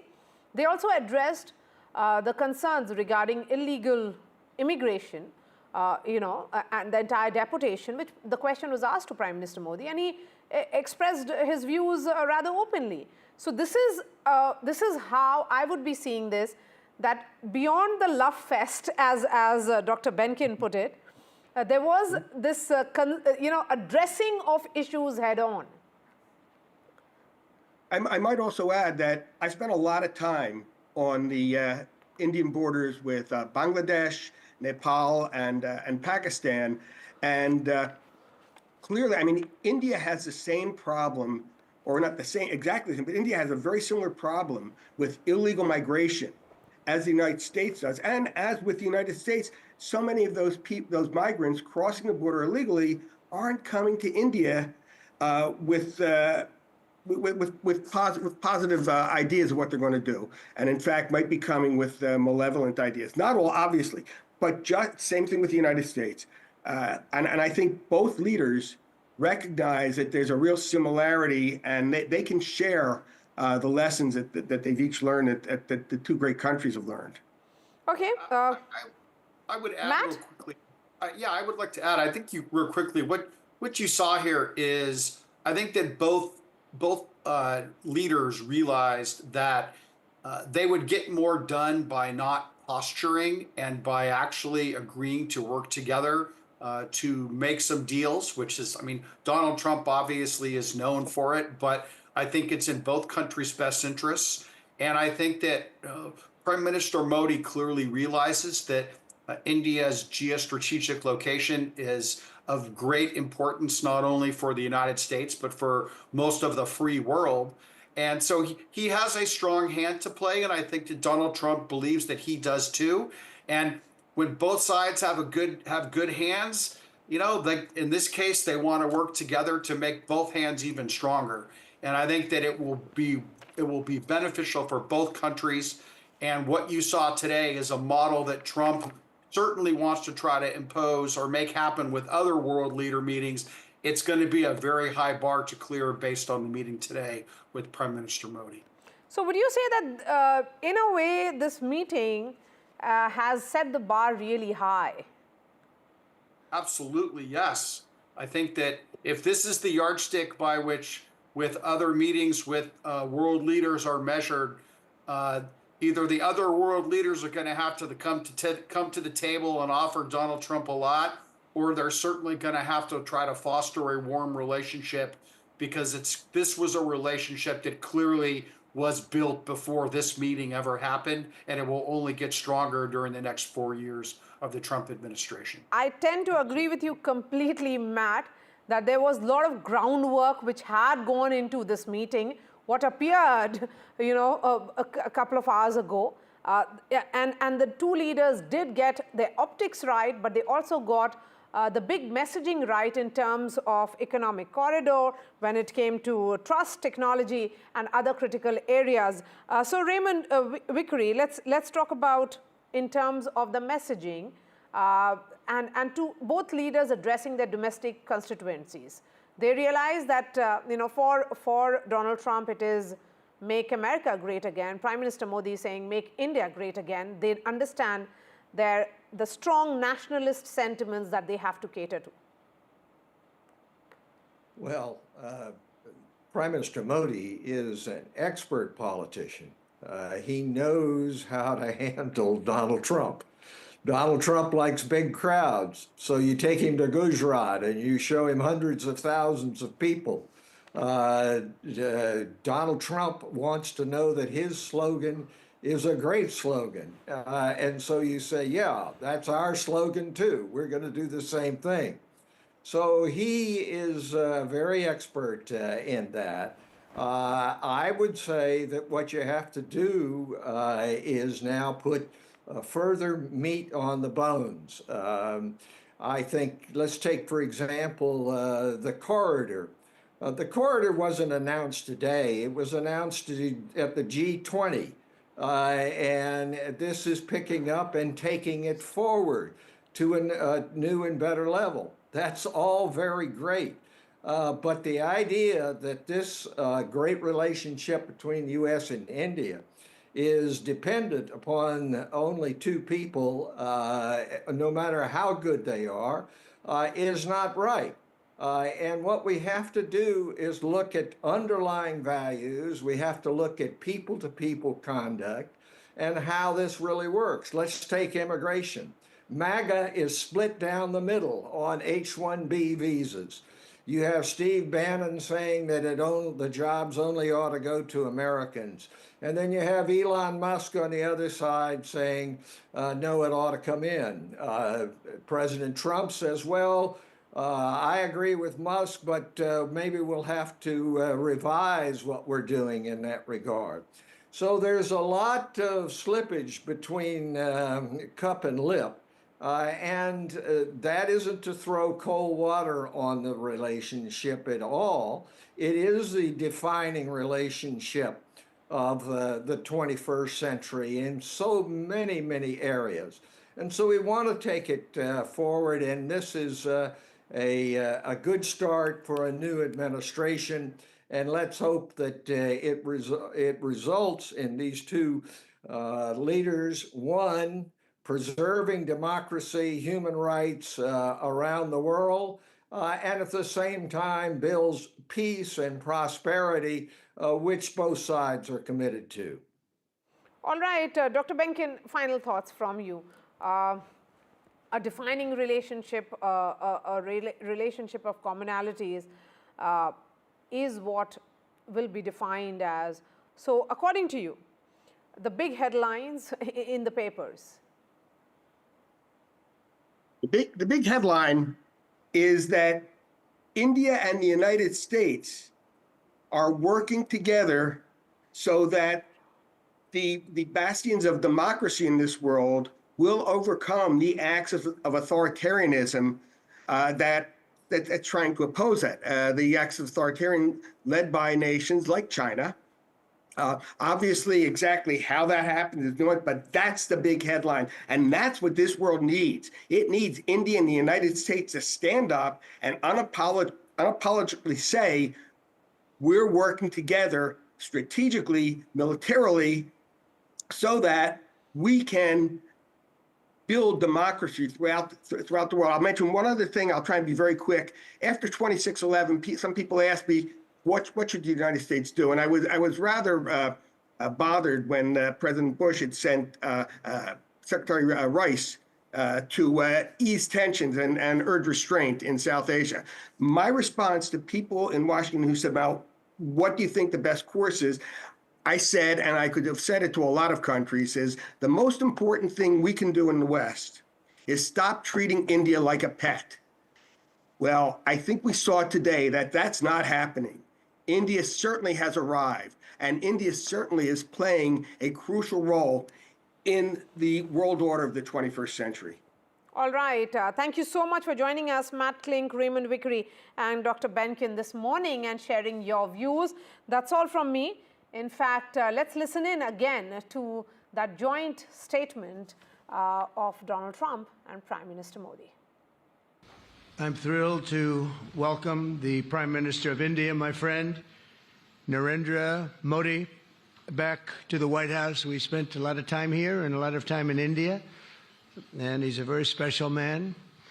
Prime Minister, it is a pleasure to extend to you the same hospitality that you showed Melania and myself when we traveled to your beautiful country 5 years ago. It's hard to believe, so long ago, and it seemed like yesterday. It was beautiful. We opened the cricket stadium, 129,000 seats, I think the largest stadium in the world, and it was an incredible period of time. There is truly a special bond between the United States and India, and the world's oldest democracy and the world's largest democracy, and I believe the world's largest country in terms of the numbers of people. And today the Prime Minister and I are announcing a framework to strengthen those ties even further economically, and the U.S.-India Compact for the 21st century is a historic initiative that will deepen every aspect of our partnership and our friendship. Starting this year, we'll be increasing military sales to India by many billions of dollars. We're also paving the way to ultimately provide India with the F-35 stealth fighters. In 2017, my administration revived and reinvigorated the Quad security partnership. In our meeting today, the Prime Minister and I reaffirmed that strong cooperation among the United States, India, Australia, and Japan. And it's crucial, really, to maintaining peace and prosperity, tranquility, even in the Indo-Pacific. In addition, the United States and India will be working together like never before to confront the threat of radical Islamic terrorism, a threat all over the world, actually. Today, I'm pleased to announce that my administration has approved the extradition of one of the plotters and one of the very evil people of the world, and having to do with the horrific 2008 Mumbai terrorist attack, to face justice in India. So he's going to be going back to India to face justice.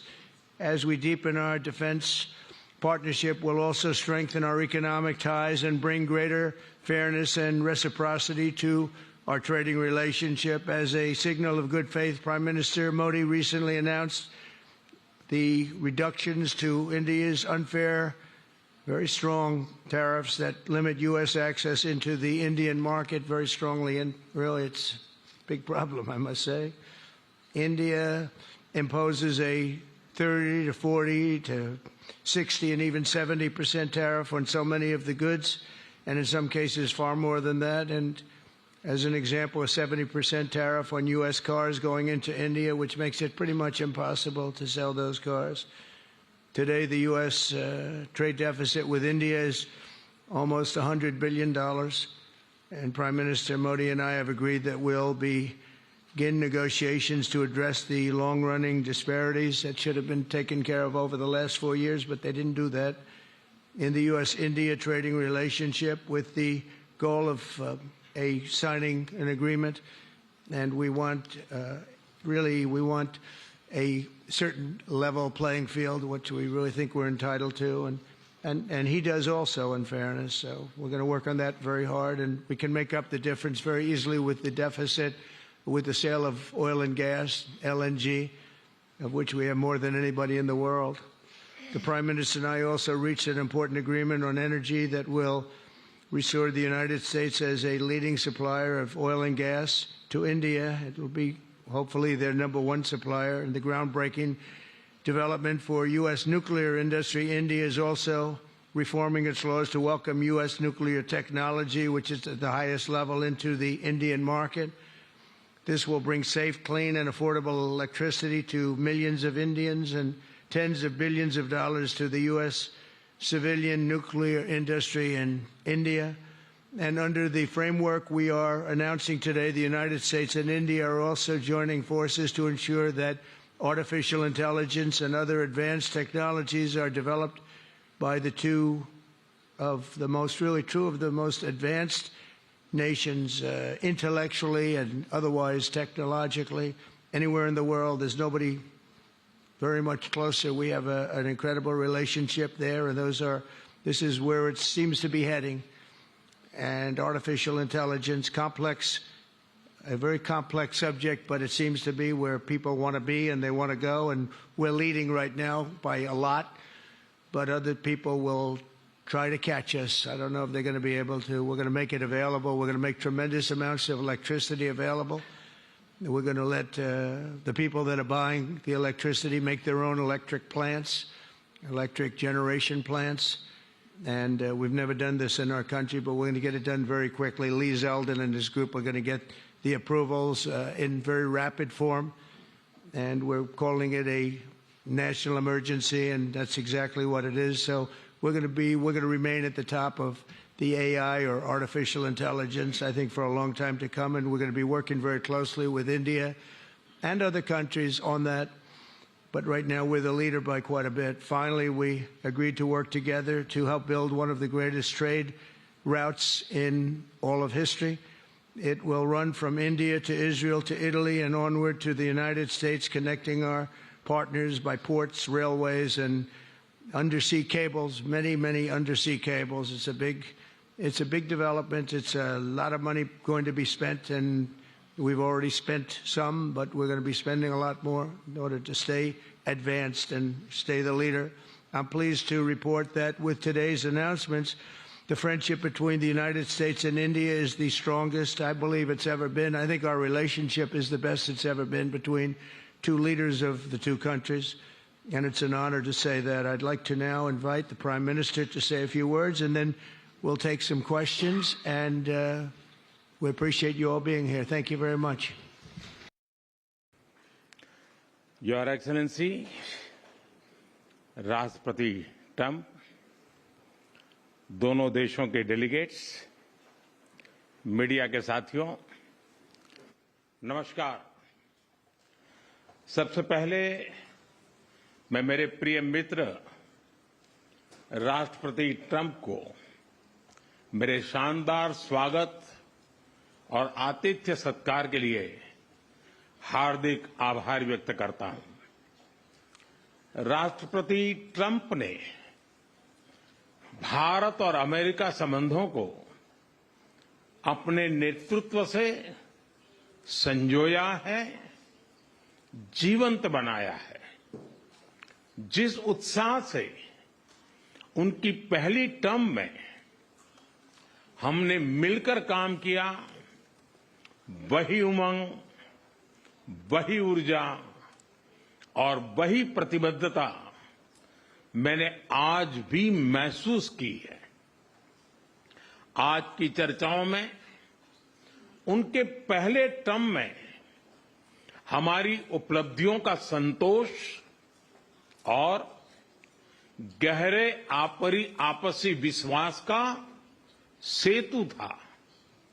साथ ही नए लक्ष्यों को प्राप्त करने का संकल्प भी था।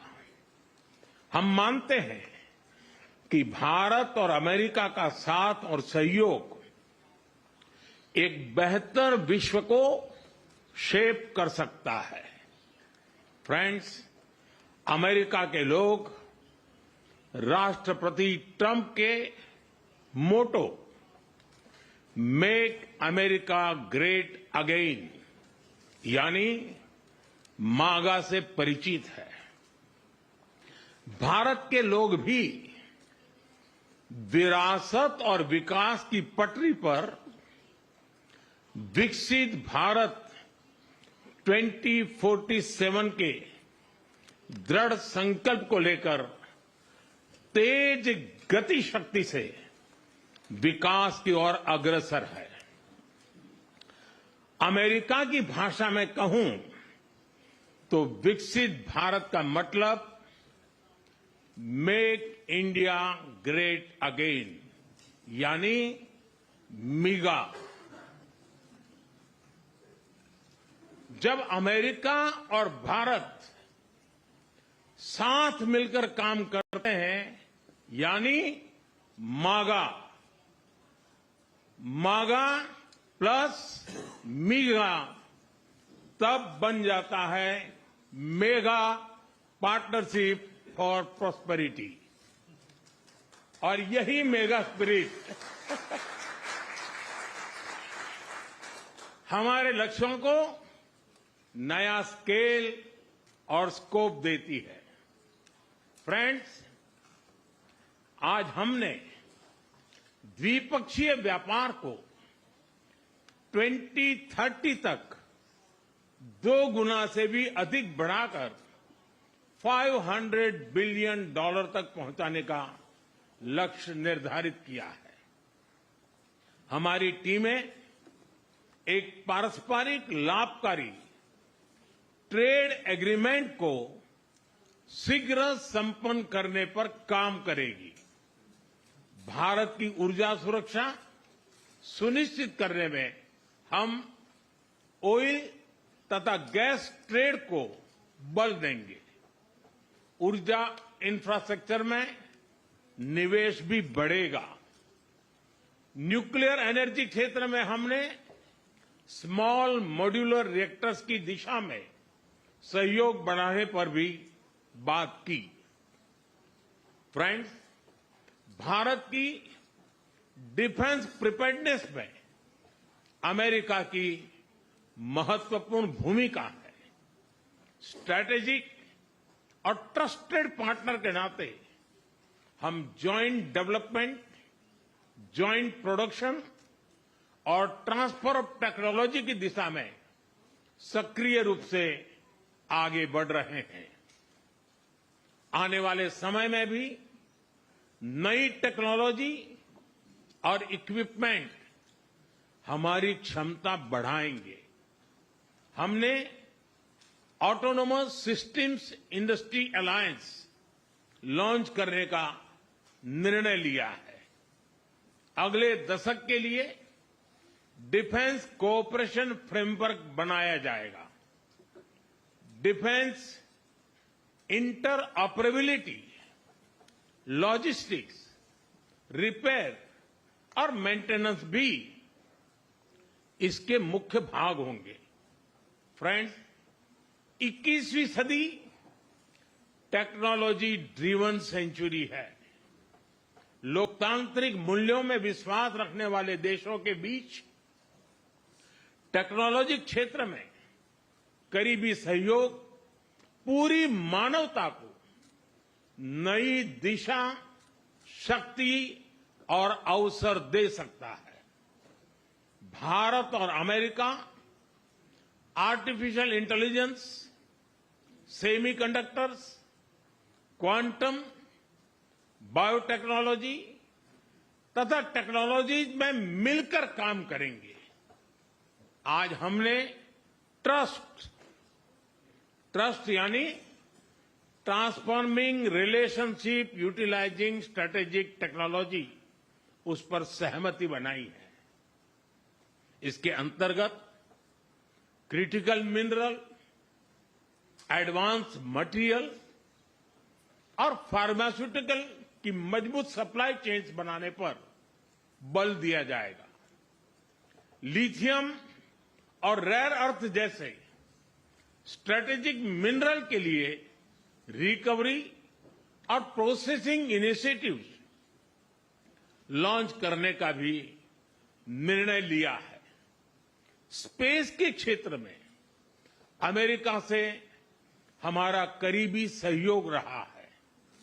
इसरो और नासा के आपसी सहयोग से बनाई निसार सैटेलाइट शीघ्र ही भारतीय लॉन्च व्हीकल पर अंतरिक्ष की उड़ान भरेगी। फ्रेंड्स, भारत और अमेरिका की साझेदारी लोकतंत्र और लोकतांत्रिक मूल्यों तथा व्यवस्थाओं को सशक्त बनाती है। इंडो पैसिफिक में शांति, स्थिरता और समृद्धि को बढ़ाने के लिए हम मिलकर काम करेंगे। इसमें क्वाड की विशेष भूमिका होगी। इस वक्त भारत में होने जा रही क्वाड समिट में हम पार्टनर देशों के साथ नए क्षेत्रों में सहयोग बढ़ाएंगे। आईमेक और I2U2 के तहत हम इकोनॉमिक कॉरिडोर और कनेक्टिविटी इंफ्रास्ट्रक्चर पर मिलकर काम करेंगे। आतंकवाद के खिलाफ लड़ाई में भारत और अमेरिका दृढ़ता से साथ खड़े रहे हैं। हम सहमत हैं कि सीमा पार आतंकवाद के उन्मूलन के लिए ठोस कार्रवाई आवश्यक है। और मैं राष्ट्रपति जी का आभारी हूं, उन्होंने 2008 के जिसने भारत में नरसंहार किया था, उस मुजरिम को अब भारत के हवाले करने का निर्णय किया है। भारत की अदालतें उचित कार्यवाही करेंगी।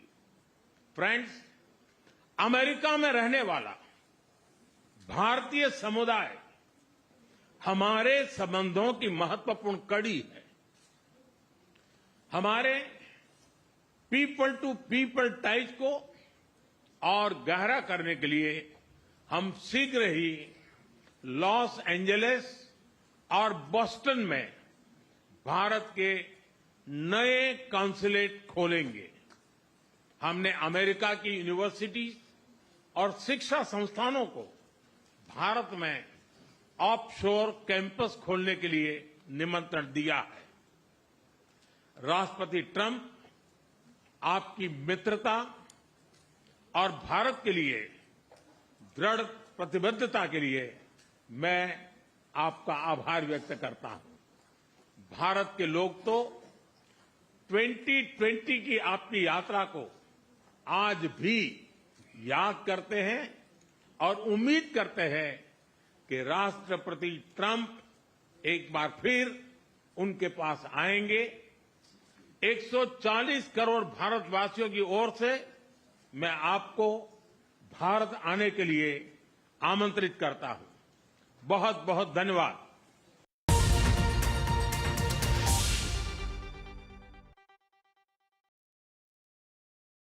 I've been reporting on all issues big and small from Andhra Pradesh, Telangana, rest of South India, bringing you all the action, all that you need to know, all that you want to know. The energy of Maximum City is infectious. I bring in that energy in our news coverage from financial capital Mumbai. Covering from the southernmost part of India over the last 23 years, I bring in-depth and 360-degree coverage from the Dravidian heartland. The land of Mishti is also known for its bitter politics. I have seen much water flow under the Howrah Bridge, covering Bengal in all its vivid colors.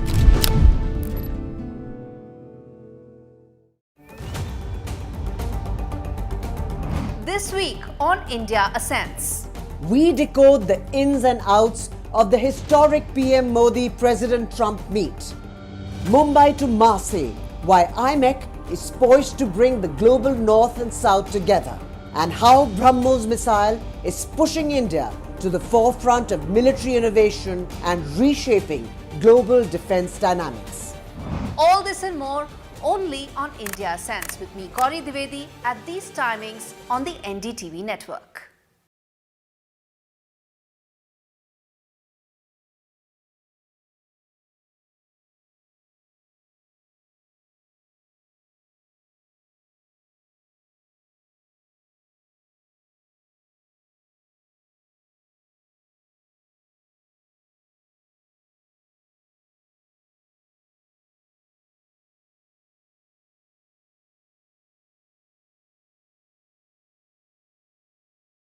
Ahead.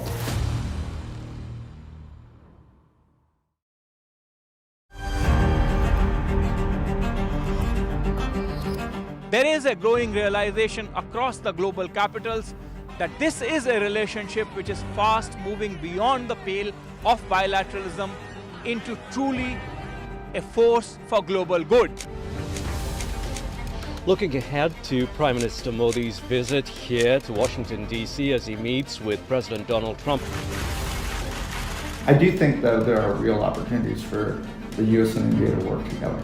I think you look at both President Trump and Prime Minister Modi as leaders that really want to bring an end to wars, and particularly the war in Ukraine. It's a short visit, but it's a visit of consequence.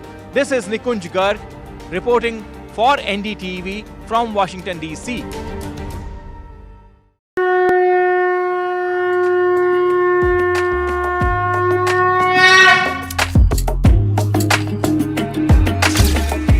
Mahakumbh, a festival of faith, the world's biggest spiritual festival.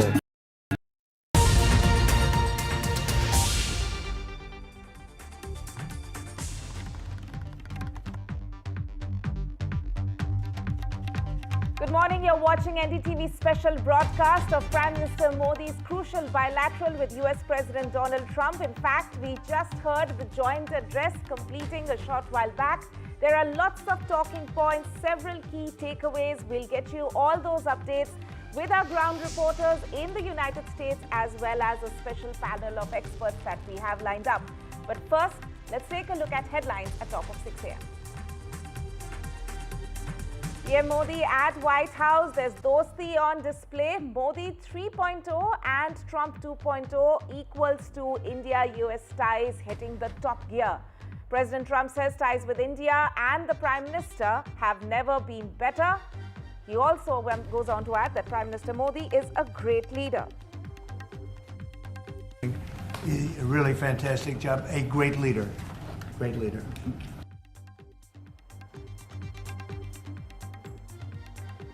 Trump and Modi on Ukraine-Russia war. President Trump says there's no peace talks yet. Prime Minister Modi adds on the Russia-Ukraine war that India has not been neutral. In fact, it's always been on the side of peace.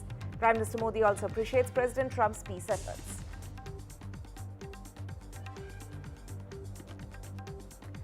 Tough talk on trade. President Trump says that US and India will ink a great trade deal, and goes on to add that doing business in India is tough, but they don't blame India for high tariffs.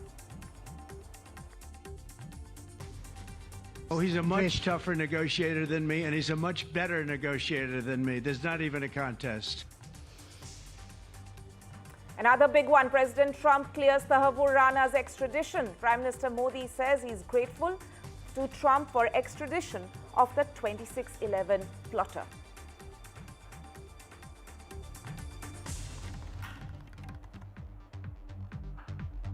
Donald Trump also announces plans for reciprocal tariffs. This is a plan at this stage which has to be executed over a period of time.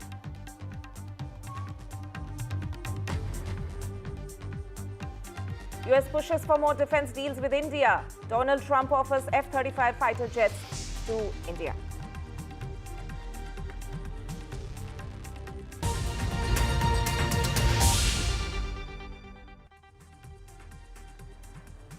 Prime Minister Modi and President Trump have just completed their joint address following the key bilateral meeting held in Washington, D.C. There were lots of talking points which have come out of it. On a question about tariffs and possible trade deals between India and the US, President Trump said that Prime Minister Modi is a great leader, adding that we are going to make some wonderful trade deals for India and the US.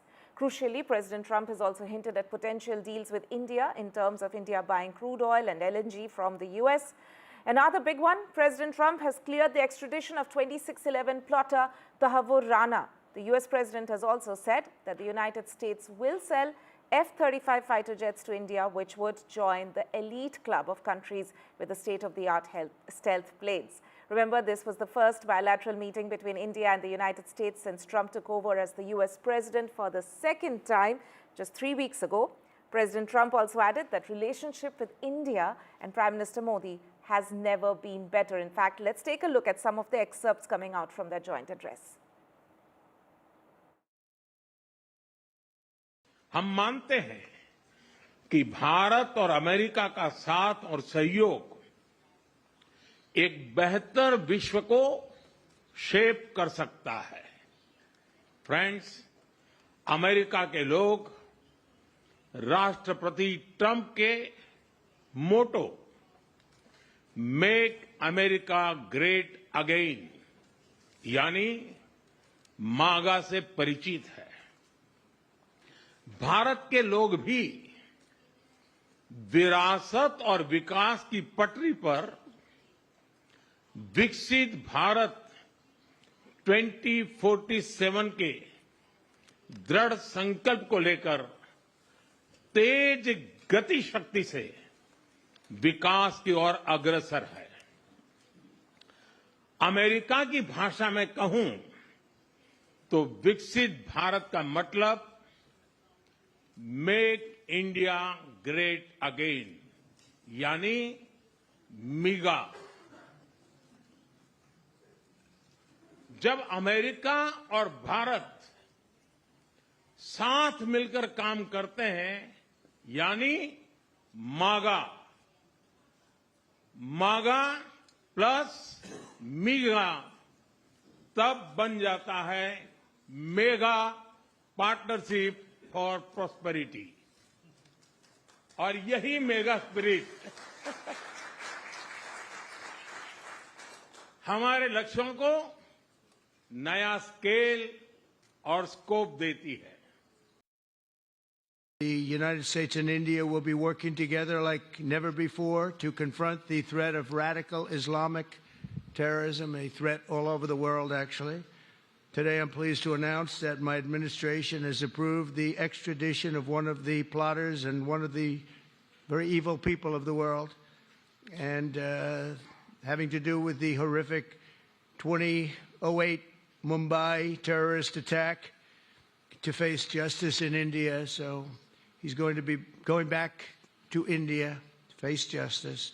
We're giving a very violent man, it seems to me. I mean, I don't know that he's been convicted yet or will be, but let's assume he's a pretty violent person. We're giving him back to India immediately, and there are more to follow because we have quite a few requests. So we work with India on crime, and we want to make it good for India, and it's very important. So that kind of a relationship is very important to us. आप जानते हैं, मैं Russia और Ukraine दोनों से लगातार संपर्क में रहा हूं। मैं स्वयं भी दोनों देश की मुलाकात कर चुका हूं। बहुत से लोगों का एक भ्रम है कि भारत न्यूट्रल है। मैं साफ करना चाहता हूं, भारत न्यूट्रल नहीं है। हमारा अपना एक पक्ष है और हमारा पक्ष है शांति, पीस। और मैंने इसी एक हमारे सिद्धांत को लेकर के राष्ट्रपति पुतिन की हाजिरी में मीडिया के सामने स्पष्ट रूप से कहा था कि युद्ध का समय नहीं है। और आज भी मेरा कन्विक्शन है कि युद्ध के मैदान में समस्याओं के समाधान नहीं निकलते हैं, अल्टीमेटली वार्ता के टेबल पर ही होते हैं। और भारत का लगातार प्रयास रहा है कि दोनों लोग जिसमें मौजूद हो वैसे फोरम में बातचीत होगी, तब कोई रास्ता निकलेगा। राष्ट्रपति ट्रंप जो प्रयास कर रहे हैं मैं उनका स्वागत करता हूं, समर्थन करता हूं और मैं चाहता हूं कि राष्ट्रपति ट्रंप हो सके उतना जल्दी सफल हो ताकि दुनिया में शांति के रास्ते खुले। Russia has gotten themselves into something that I think they wish they didn't. If I were president, it would not have happened. Absolutely would not have happened. And it didn't happen for 4 years. If you look at what has taken place under President Bush, they lost a lot. Under President Obama, they lost Crimea. Under Biden, it looks like they could lose the whole thing. Under Trump, they lost nothing. Ukraine lost nothing.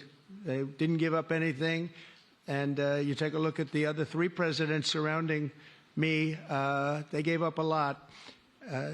I think that when you look at Ukraine and when you look at the mess that they're in, it's got to be ended and it's got to be stopped. Now, Russia's taken over a pretty big chunk of territory, and they also have said from day one, long before President Putin, they've said they cannot have Ukraine be in NATO. They said that very strongly.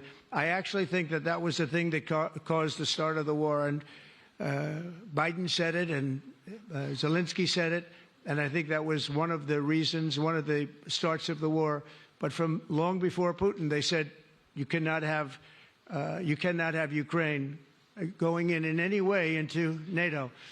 And I start from that standpoint. I think everybody knew that. Now, if a better deal can be negotiated, if they're able to make a deal where they can do that, that's fine with me. I really don't care. I want that bloodshed to stop. I don't want to see, we have an ocean between us and the site we're talking about, the site of death. We're calling it the fields of death. We have a big ocean in between us. This is more important for Europe. We shouldn't be in. They have to equalize, and they're going to have to do it fast, but they have to equalize. But as far as the negotiation, it's too early to say what's going to happen. Maybe Russia will give up a lot. Maybe they won't. And it's all dependent on what is going to happen. The negotiation really hasn't started. But I will say, as far as NATO is concerned, from many years before President Putin, I will tell you that I've heard that Russia would never accept that. And I think Ukraine knew that because Ukraine wasn't in and never requested to be in until more recently. So that's the way it is. And I think that's the way it's going to have to be. President Trump, they're talking about the Russia-Ukraine war, discussing all the key takeaways and what we saw over the past few hours playing out in Washington, D.C. I am being joined on the show now by Angela Chitkara, founder and CEO of US-India Corridor, and also Major General Sanjay Soy, Defense and International Affairs expert. Thank you to both of you for joining me so early this morning. Angela, coming to you first. I just want to start by asking both of you what have been your key takeaways or highlights from this meeting and the joint address. Okay, thank you, and good morning to you. Good morning. So there was a lot to take in. And I think there was a lot to clarify here. So beginning with the tariffs, right? So there was no, President Trump did not impose tariffs, right? That did not go into effect today. It was on NDTV, in fact. It was your reporter who made that clarification on site that it was a 6-month study to assess tariffs. That's one. The increased military sales, fine. But this world has become interdependent. The relationship between U.S. and India is an interdependent one. That means that whatever happens in the U.S. will affect India. Whatever happens in India will affect the U.S. and the rest of the world. Think about even this week, we had, you'd be hard pressed not to hear about India or not to come across a multinational that hasn't has no exposure to India. India has been mentioned at the AI summit. They were, sponsoring it, co-sponsoring. The Munich Security Council summit took place. There was concern there. And there was even concern at the Wolf Research conference in New York City in the automotive industry, regarding semiconductors. So, I think we can't assess tariffs on their own. We have to actually assess them, each and every one carefully. But what we have to recognize is that the services industry is a concern. We also have to recognize that India, foreign institutional investors, for example, hold $800 billion in Indian equities, right? So the focus should be on stability. We've entered the fourth industrial revolution, so it's not just about the military, but it's interdependence. A sluggish global economy may reduce the demand potentially for services such as IT, consulting, and financial services, which is significant. And then if we think about H-1B visas, which has come up in conversations, now it's part of the national, discussion in the United States. Prior, the only time that I would hear about H-1B visas is from, my students in the classroom, because they knew everything about the visas, because that was their number one priority. And today, you have over 300,000 students coming from India every year. So the H-1B visa needs to be increased. There's been an acknowledgement of that. And we need to keep up with the times. The times are changing. And so there's more FDI that's coming into the US from India, and it's continuing to grow in the US. So as I think about these discussions, I'm thinking about it, conceptually. India is defining itself independently and with stakeholders in a multipolar world. That's right. Those are the initial assessments, of course. There, Major General Sanjay Soy, your thoughts? Absolutely. I would say that since, yesterday morning in US, things are totally different. And what few things we noticed during the joint address and during the press conference is the trust in each other. Both of them trust each other. Both of them faith. Both of them are go-getters. Both of them are nationalists. They both want, Trump wants to make America great. Modi wants to make India great. And both are deal makers. Now, and Trump also has mentioned that Modi is tougher deal maker than me. So they understand the strength of each other. They understand the bonhomie. They understand the positive vibes which each other emanate. That has made a lot of difference. And yes, the number of issues, while Trump has made what Chitkara rightly said, that they have gone for the study of tariffs. And tariffs is one issue. Probably US has been, Trump right from the beginning has been very chary, and he is a man in a hurry. He wants to get the thing done. Both of them, Modi and Trump, are go-getters. So few deals which I look at it are one of the major achievement was, I think announcement was return of Tariffs Rana, because Trump mentioned that both countries, India is affected by Islamic radicalism, and similar is the case with the US. So return of Tariffs Rana will be a major achievement. And yes, we have also given list of some Khalistani terrorists also. So that will also create a positive environment for return of those Khalistani elements. However, knowing the US, there would be some legal formalities which have to be done, which may take time. But yes, the process has begun, the thought process has begun. And he has also given hint of giving F-35s, which is they're not they're quite restrictive about it, and this is a fifth generation fighter aircraft, the latest one in their arsenal, and they've not given to some of the NATO countries also. So if they're giving to India or thinking of giving to India, and like earlier engines for Tejas and other defense systems, whether it is the M22 guns or air defense or drones, that shows the strategic importance of India in the overall scheme of things, in how the US look at the world. And India being a good strategic partner, we are the one who can assist the US or we can partner with US, not assist. I would say we are partnering with US, whether in the terms of Quad or whether in terms of I2U2, or helping in or ensuring the free movement in Indo-Pacific region, and also are able to jointly counter the expansionist thinking of China. So I would say that yes, things have become very, very positive. A lot of things will happen, and I think it will be a win-win situation for both. The Trump will be able to say that yes, I'm still going ahead with the tariffs. India is ready to buy the energy. They are signing deals for purchase of energy. And India will be benefited if we are getting cheaper energy. There's nothing wrong in it. We bought from Russia in spite of the sanctions against Russia. We bought from Iran. We are buying from Middle East. So there's nothing wrong.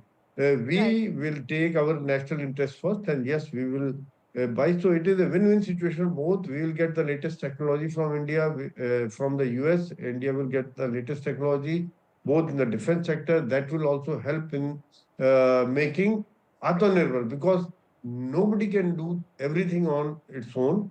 Technology transfer, the engines, some parts have to come from outside, and that is how jointly these are done. I think very, very positive meeting. The vibes are very, very positive, and a lot of things will happen in times to come. And one more thing I thought I will add, that imagine the meeting at every level. Jaishankar is meeting, Ajit Doval is meeting, Prime Minister is meeting, and who is of the US administration is meeting Prime Minister. That shows the importance of visit of Prime Minister given by the US administration. Right, that clearly underscores the importance. Hold your thoughts. We'll, of course, discuss more in detail some of the aspects coming out from the bilateral. But I believe I'm also joined by my colleague Alistair D'Souza, who's joining us from Washington, D.C. this morning. For him, of course, the evening. Alistair, so we were just discussing some of the key takeaways from the bilateral. But you were there on the ground. You were, of course, witness to what the interactions that took place between Prime Minister Modi and President Trump. According to you, what do you think missed the cameras? What do you think escaped the cameras that we should know of? Yeah, indeed. You can see that I'm dressed up all warmly here. It's absolutely freezing, but I can tell you in that room between Narendra Modi and Donald Trump, the temperature there extremely warm and cordial. The two men, as expected, continued their relationship on a great footing here that we saw in the last hour or so. It was really a time to celebrate the wins between the two men. So we saw that hug between Donald Trump and Prime Minister Modi. Some of the wins, there were lots to talk about. There was President Trump offering India these F-35 sleuth military jets, something that it doesn't do with all countries. So that was one of the key highlights that we heard in that briefing between the two leaders. Also buying more energy for use, for example, LNG.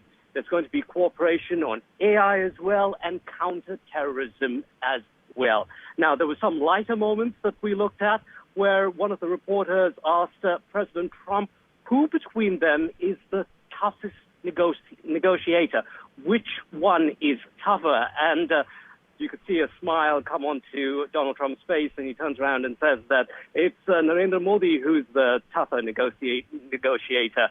Now, that said, there are certain issues that have been left unresolved, and one of them is tariffs. Big question still on how this is going to play out, because earlier in the day, Donald Trump talked about these tit-for-tat reciprocal tariffs. So if one country had a tariff of, say, 5% on a good, well, America would go ahead and slap the same amount on that country as well. So what's going to happen to that front as far as America and India goes? So that remains to be seen if we're going to see any kind of bilateral arrangement between the two sides.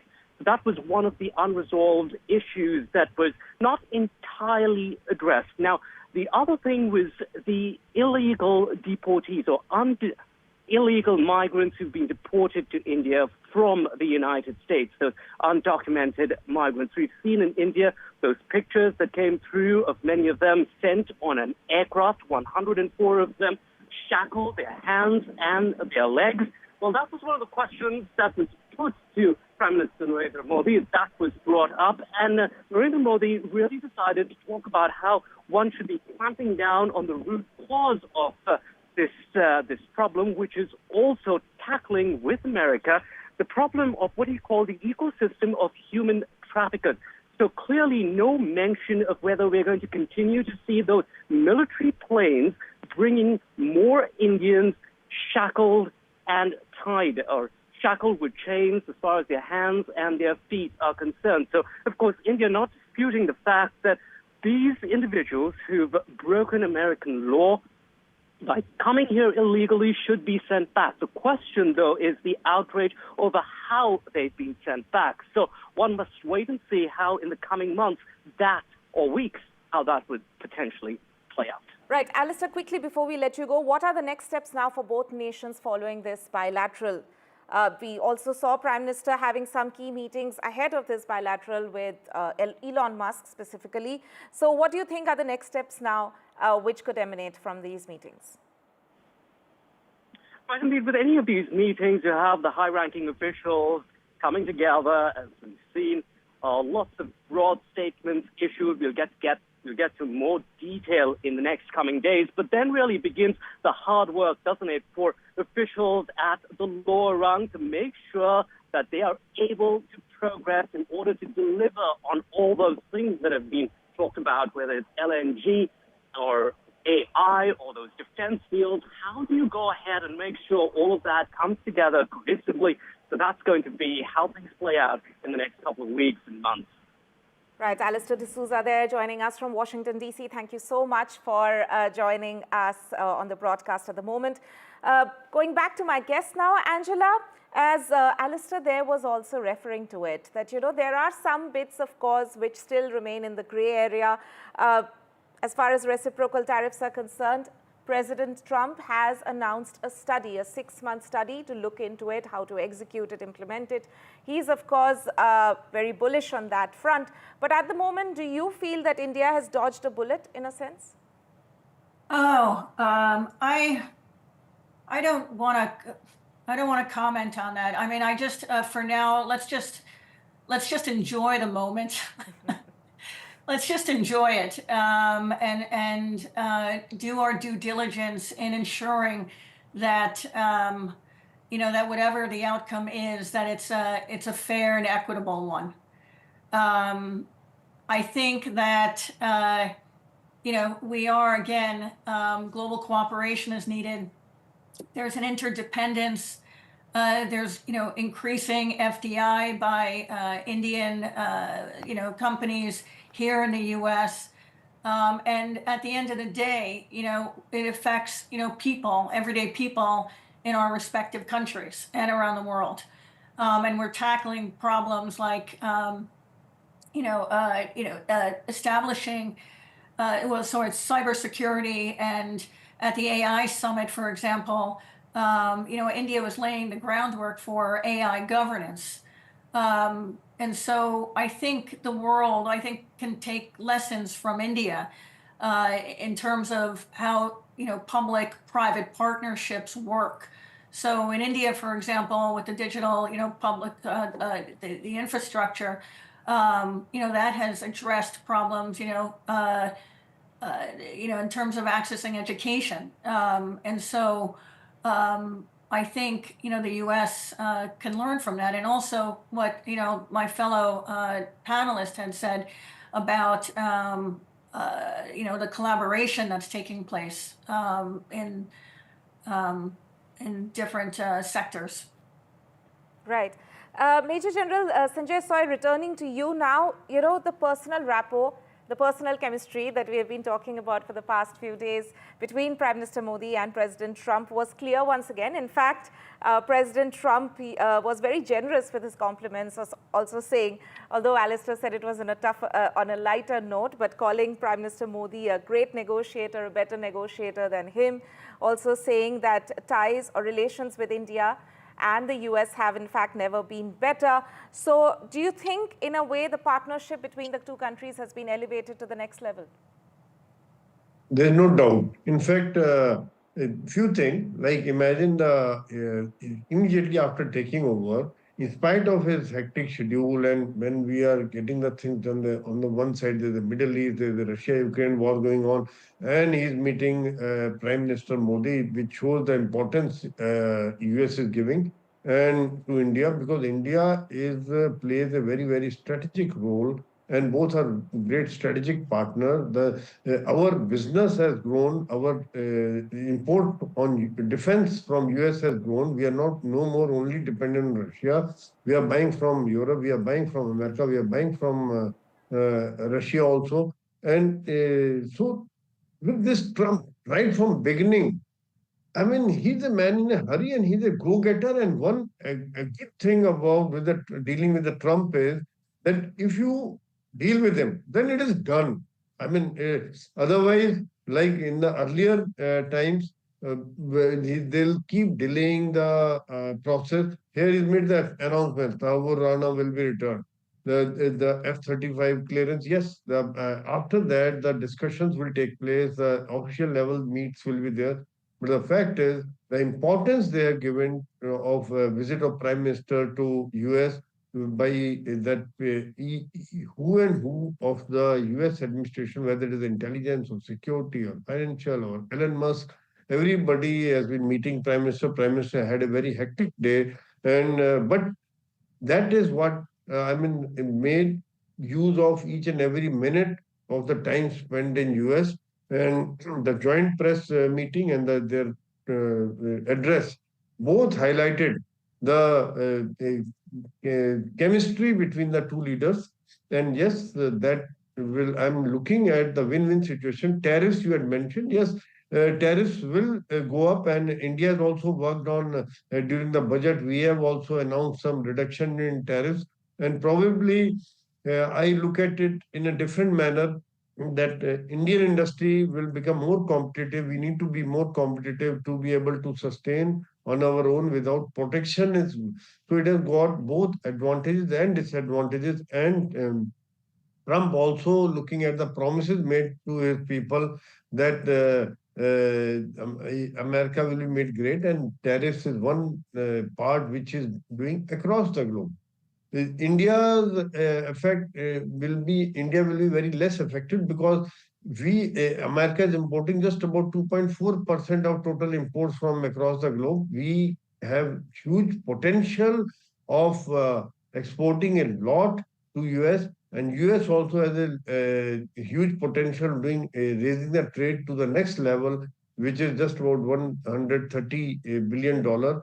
And though India has a surplus of about $46 billion, but that is what causes the issues with Trump. He wants to reduce his balance. But yes, we will be buying the energy. We are buying F-35, and our export to US will increase. I think it is going to be a win-win situation. The chemistry speaks it all. And I think next 6 months we will see a lot of things will shape up. Yeah, totally. Right. It seems to be a win-win situation for India and the United States. In fact, there are a lot more highlights that we would want to talk about, but I would request both my guests to stay with us as we head into a very short break, but lots more coming up on the other side, as I mentioned. Stay tuned.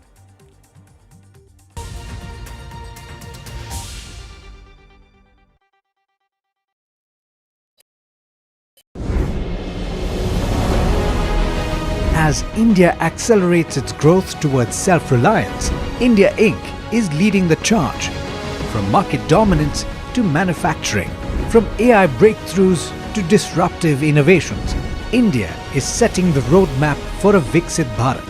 Join us as business leaders, policymakers and ministers come together at the NDTV Profit Conclave 2025, the blueprint for Viksit Bharat, February 18th, 10 a.m. onwards. Tune in only on the NDTV network.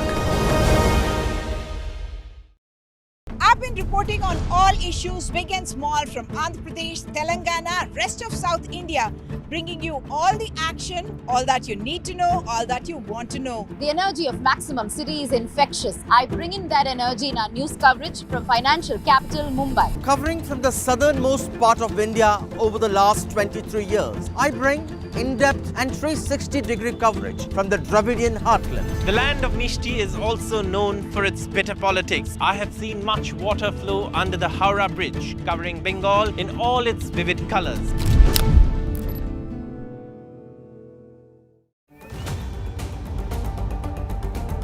This week on India Ascends. We decode the ins and outs of the historic PM Modi-President Trump meet.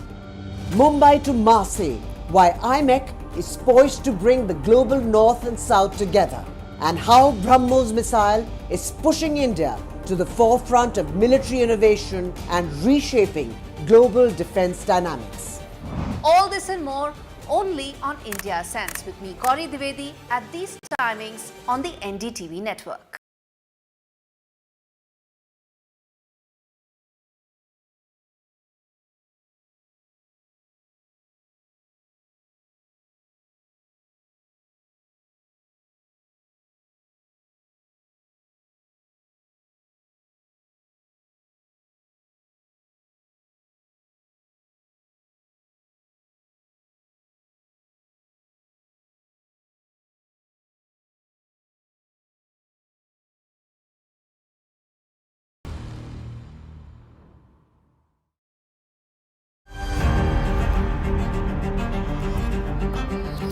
There is a growing realization across the global capitals that this is a relationship which is fast moving beyond the pale of bilateralism into truly a force for global good. Looking ahead to Prime Minister Modi's visit here to Washington, D.C. as he meets with President Donald Trump. I do think, though, there are real opportunities for the U.S. and India to work together. I think you look at both President Trump and Prime Minister Modi as leaders that really want to bring an end to wars, and particularly the war in Ukraine. It's a short visit, but it's a visit of consequence. This is Nikunj Garg reporting for NDTV from Washington, D.C.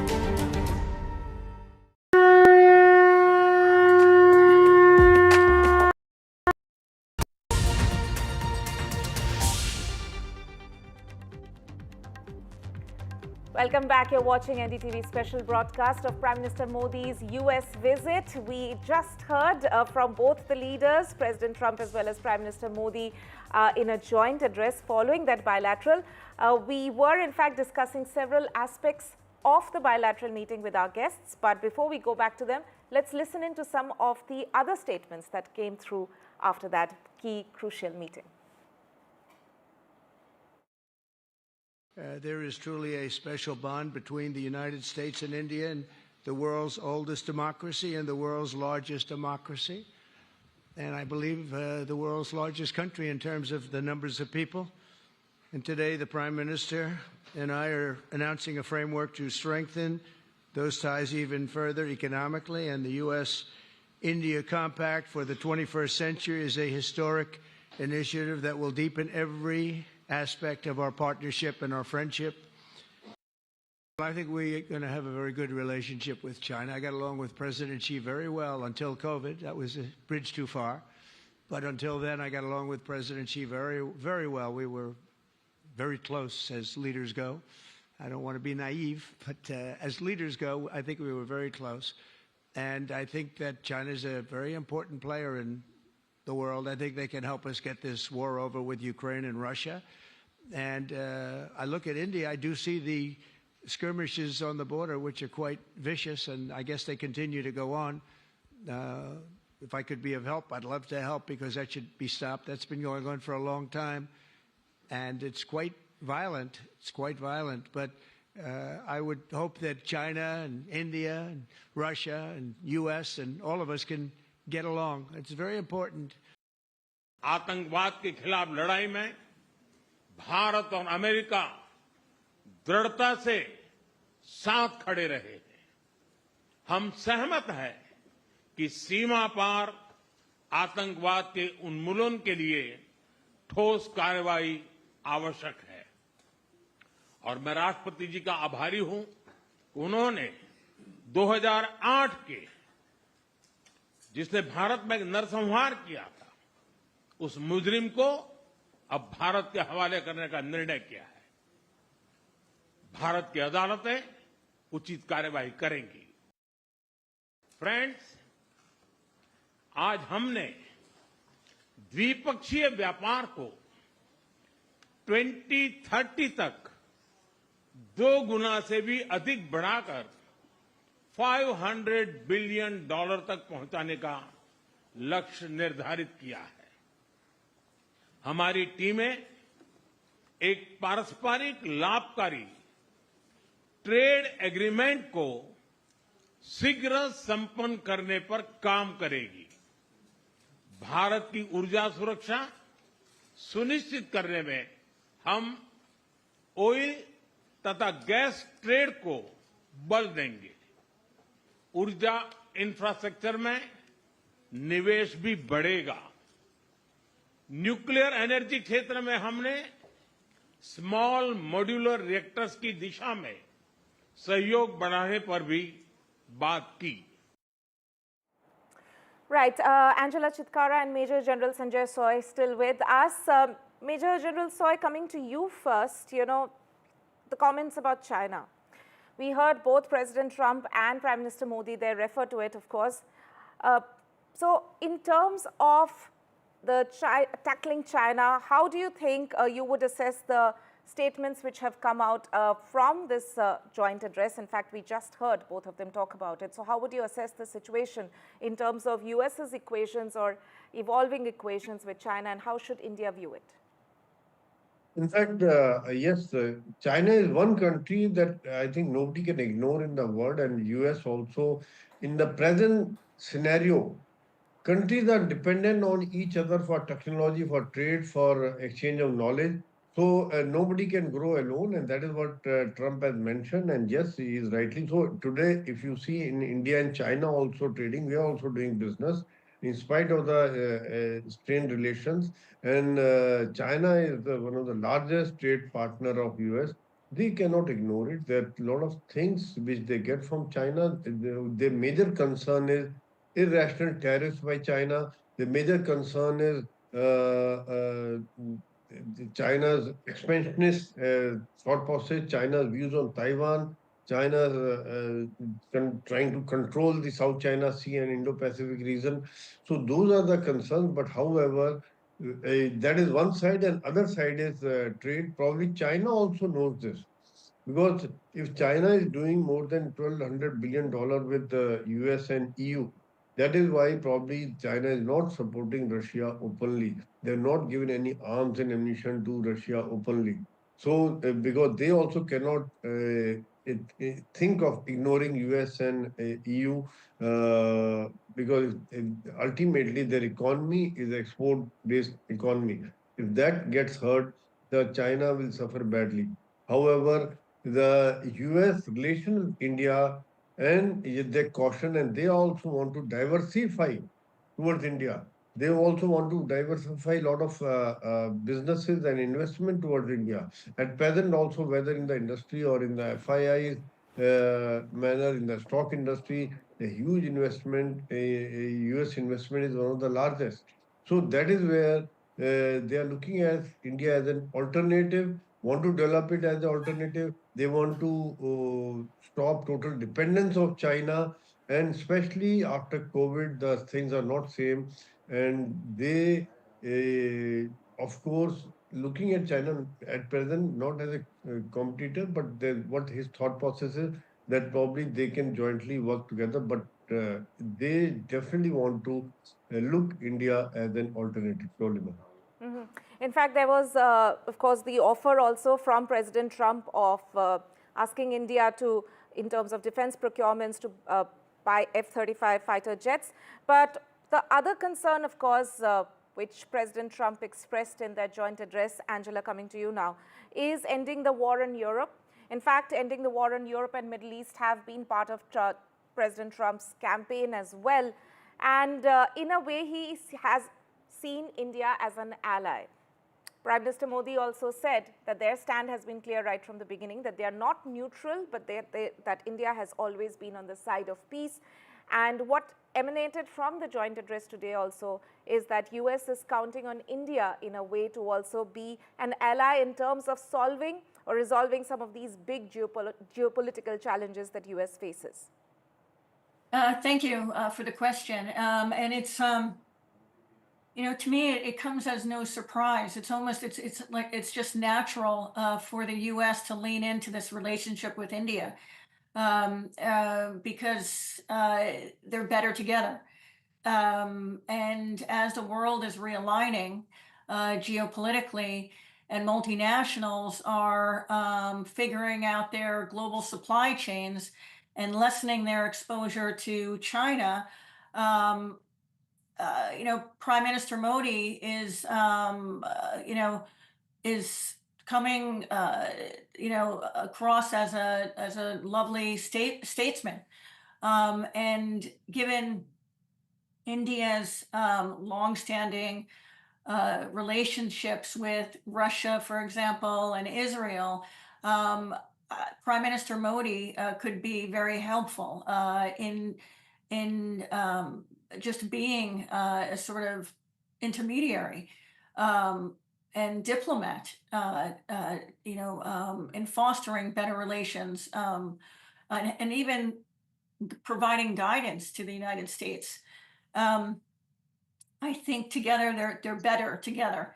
You know, as we think about China, excuse me, we should be thinking about maybe, you know, there's the IMEC in the Middle East. So the IMEC, as you may know, is the India, Middle East, Europe corridor. And that is something, you know, that's being built in response to lessening exposure to China. There's discussions with my clients on semiconductors and manufacturing in India. I remember being in Singapore last year, and there were MOUs that were being signed on semiconductor, you know, setting up businesses in India, and, you know, between India and Singapore.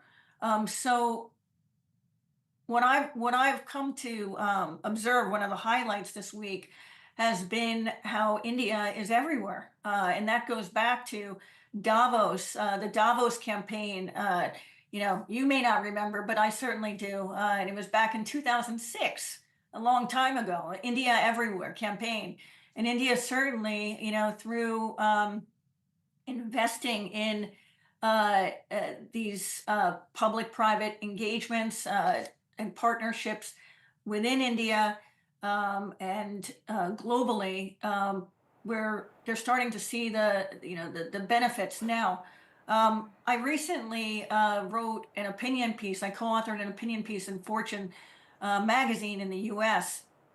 One of the questions that I had posed with my co-author Curtis Chin of the Milken Institute was, can a make in India and a made in America coexist?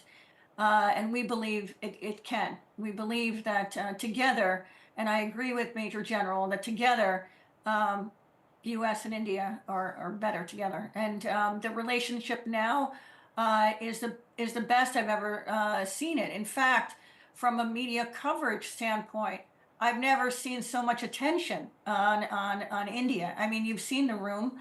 Your reporters actually have been reporting on it. I mean, the entire international media was there. You would be, you know, there was a time when the U.S. markets would be covered. The markets would be covered.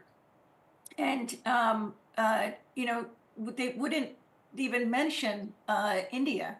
Or if something happened on the other side of the world in the markets, it wouldn't affect us here. But today, we're so, you know, interconnected and interdependent that there is a dire need for global cooperation, right, with regard to security as well. Right. MAGA plus MEGA is equals to, it's the formula for success. That's one of the quotable quotes which has come out from the joint statement that we heard a short while back. I request my guests to stay with us. We will have to go into a very short break, but we'll discuss a few more aspects further on this bulletin. Stay tuned.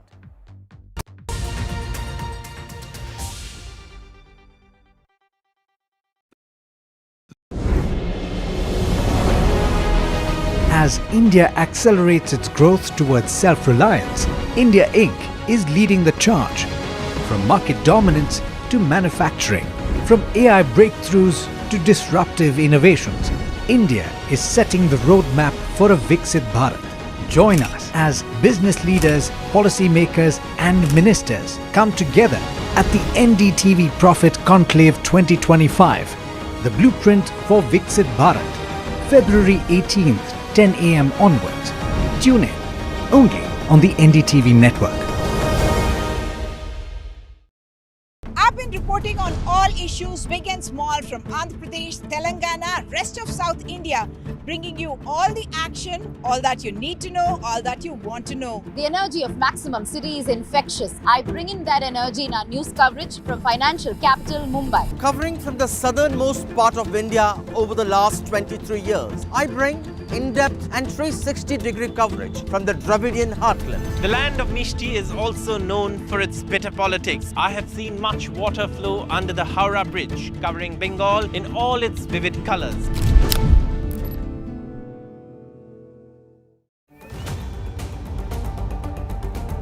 This week on India Ascends. We decode the ins and outs of the historic PM Modi-President Trump meet.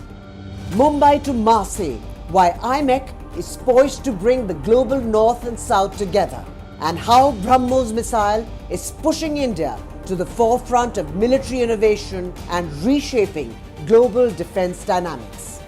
All this and more only on India Ascends with me, Gauri Dwivedi, at these timings on the NDTV network.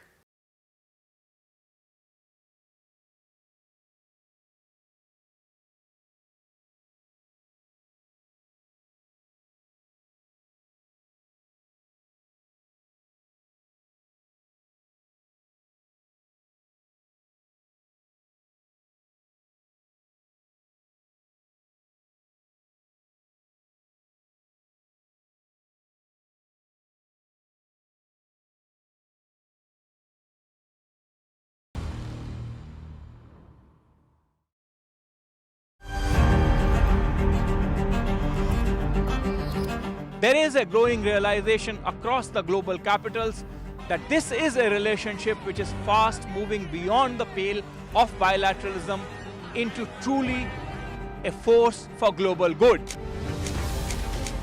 Looking ahead to Prime Minister Modi's visit here to Washington, D.C. as he meets with President Donald Trump.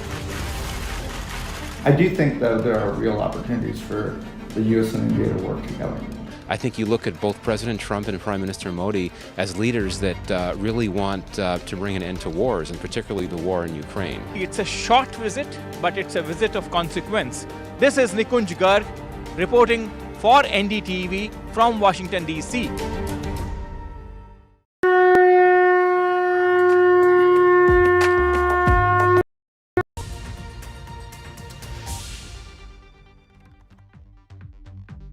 Welcome back. We are, of course, discussing the mega bilateral meeting which took place between Prime Minister Modi and President Donald Trump in Washington, D.C. and the joint address that followed right after that. Angela Chitkara and Major General Sanjay Soy still on the broadcast with us, discussing some of the key aspects which have come out. Major General Soy, returning to you now, if we look at the other big takeaway which has come through for India, especially when it comes to cooperation in terms of countering terror, is the green signal that President Donald Trump has given to extradition of the Rana. That was something which had been going through the legal corridors for a while. India has, of course, been pushing for justice for the 2611 victims. And even the US Supreme Court had in fact junked the plea put in by Rana, but now the final stamp of approval has come in from President Trump. That's also a big win for India in a way, with Prime Minister Modi being in the room when President Trump actually made that announcement. Absolutely. I think, and Prime Minister Modi acknowledged that also, this big announcement of extradition of Rana. And because both the countries are against terrorism, there's no doubt. US and India have always taken strong stands against any kind of terror activities across the globe, not only against India. Because terror is against humanity, terror is against innocent people, terror is against, it does not see any race, it does not see any gender, or whether it is children, women, or men, anybody. For that matter, India has always taken a big stand, and I think this is a very welcome step. This adds another, say, a positive in the deals which are taking place between India and US. And yes, I think this will also send a strong message to other terrorist groups or terrorists who are taking shelter in US and Canada, that they can also be extradited. The action will be taken against them. They cannot feel safe in US.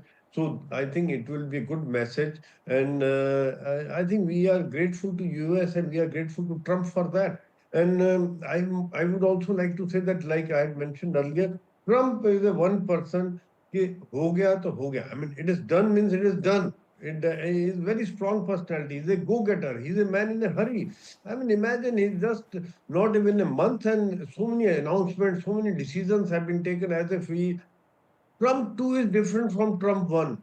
And that is where probably we need to understand, and India has understood the importance they are giving to India. And these are few gestures like sale of F-35, release of Rana, because both countries are affected by security concerns. Yeah, Tolima. Right. A final word now from Angela. How do you see this bilateral meeting in any way influencing future engagements now between India and the United States? Oh, great question. Great question. So my hope is I'd love to hear more about foreign direct investment in the United States, about Indian companies that are actually investing in the United States, and how they're contributing to local economies, how they are creating jobs, how they are innovating. And how the tariffs, again, we cannot look at the tariffs just as tariffs alone. First, we have to look at it very carefully, right? Each and every one. The services sector is going to be, exposed. But then we also need to figure out how that affects H-1B visa. I mean, Donald Trump, President Trump had said, he reminded us we're living in the 21st century. Well, everything needs an upgrade. Everything does. Our systems need our organizational structures, our leadership, our thinking, soft skills. You have global capability centers that are being built in India. You have companies that are teaching these centers, people, soft skills on how to integrate into a globalized world. We are in a globalized world, and we have to make sure that that there's reskilling that's also involved. There's financial inclusion that's involved. So there are lots of issues that need to be addressed. But the H-1B visa is again, it's the tariffs, it's the FTI, it's H-1B visa is tied to innovation, which ties to companies that are that have a license to operate in the United States, that are creating jobs. So that's what makes the world go around. That's what the economy, and living in a globalized world, a global economy is like. So that's my hope, is that there's more cooperation that's not just limited to military, but that involves just the day-to-day, just the day-to-day of global citizens. Right. Angela Chitkara, Major General Sanjay Sois, thank you so much for joining me on the broadcast right after that bilateral meeting and the joint statement discussing all what it means for us and the world in terms of this very, very important meeting that took place in Washington, D.C. On that note, we'll be taking a very short break, but we'll continue with our special coverage right here on NDTV 24/7. Stay tuned.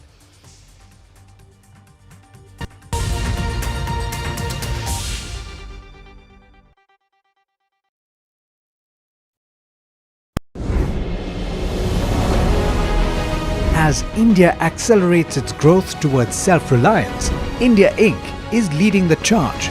From market dominance to manufacturing, from AI breakthroughs to disruptive innovations, India is setting the roadmap for a Viksit Bharat. Join us as business leaders, policymakers and just concluded a very substantive and productive visit to the United States at the invitation of President Donald Trump. As you all know, this is Prime Minister's first visit after the to the United States after the inauguration of President Trump for a second term. And as I had mentioned earlier as well, the fact that this visit is taking place within just 3 weeks and a bit of the inauguration is a signal of the priority that both leaders attach to the India-US relationship. Prime Minister arrived in Washington, D.C. yesterday evening. He was hosted at Blair House, and he had a number of engagements on arrival yesterday. The newly confirmed Director of National Intelligence, Ms. Tulsi Gabbard, paid a call on the Prime Minister. This morning, the Prime Minister received Mr. Elon Musk and Mr. Vivek Ramaswamy as well. The discussions at the White House began this afternoon and went on for nearly 4 hours, comprising discussions in a restricted format, in the press conference, and an extended discussion over dinner with larger delegations. The discussions covered a lot of ground. The entire gamut of the relationship, ranging from strategic and security cooperation, defense, trade and economic engagement, technology, energy security and people-to-people linkages, as well as regional and global issues of concern were dealt with. There is a joint statement that has been issued. I think it's not yet available online, so let me take you through some of the key aspects of the joint statement, but I would urge you to go through the joint statement in some detail because it's a really rich and substantive statement and lays down the blueprint for the near and medium-term future of the India-US relationship. The two leaders jointly launched the US-India Compact for the 21st century. This compact stands for catalyzing opportunities in military partnership, accelerated commerce and technology. In the area of trade and investment, for instance, the leaders launched Mission 500, aiming to more than double total two-way trade to $500 billion by 2030. The two leaders also announced plans to negotiate the first tranche of a mutually beneficial multi-sector bilateral trade agreement by the fall of 2025 towards advancing this process. And this issue did figure in some detail in the discussions as well. Both countries will take an integrated approach to strengthen bilateral trade across the goods and services sector. This will include themes such as increasing market access, reducing tariff and non-tariff barriers, and deepening supply chain integration between the two countries. There is also a renewed commitment to making greenfield investments in high-value industries in each other's countries, and you will see in the joint statement references to investments in excess of $7 billion made by Indian companies such as Novelis, Jindal Steelworks, Jubilant, and Epsilon. Defense, as was pointed out by both leaders, remains a very important area of cooperation in the strategic partnership between the two countries. The leaders announced plans to finalize a new 10-year framework for the US-India major defense partnership in the 21st century. This is a framework that will run from 2025 to 2035 and is expected to be finalized later this year. They also agreed to move forward on ongoing defense procurement negotiations for a number of platforms, including land and air systems, as well as co-production agreements. There was also agreement to initiate discussions on the reciprocal defense procurement agreement. One of the striking aspects of the joint statement in this regard is a process that the United States will begin, whereby it will review its arms transfer regulations, including the international traffic in arms regulations, in order to streamline defense trade, technology exchange, and maintenance, spare supplies, and in-country repair and overhaul of US-provided defense systems.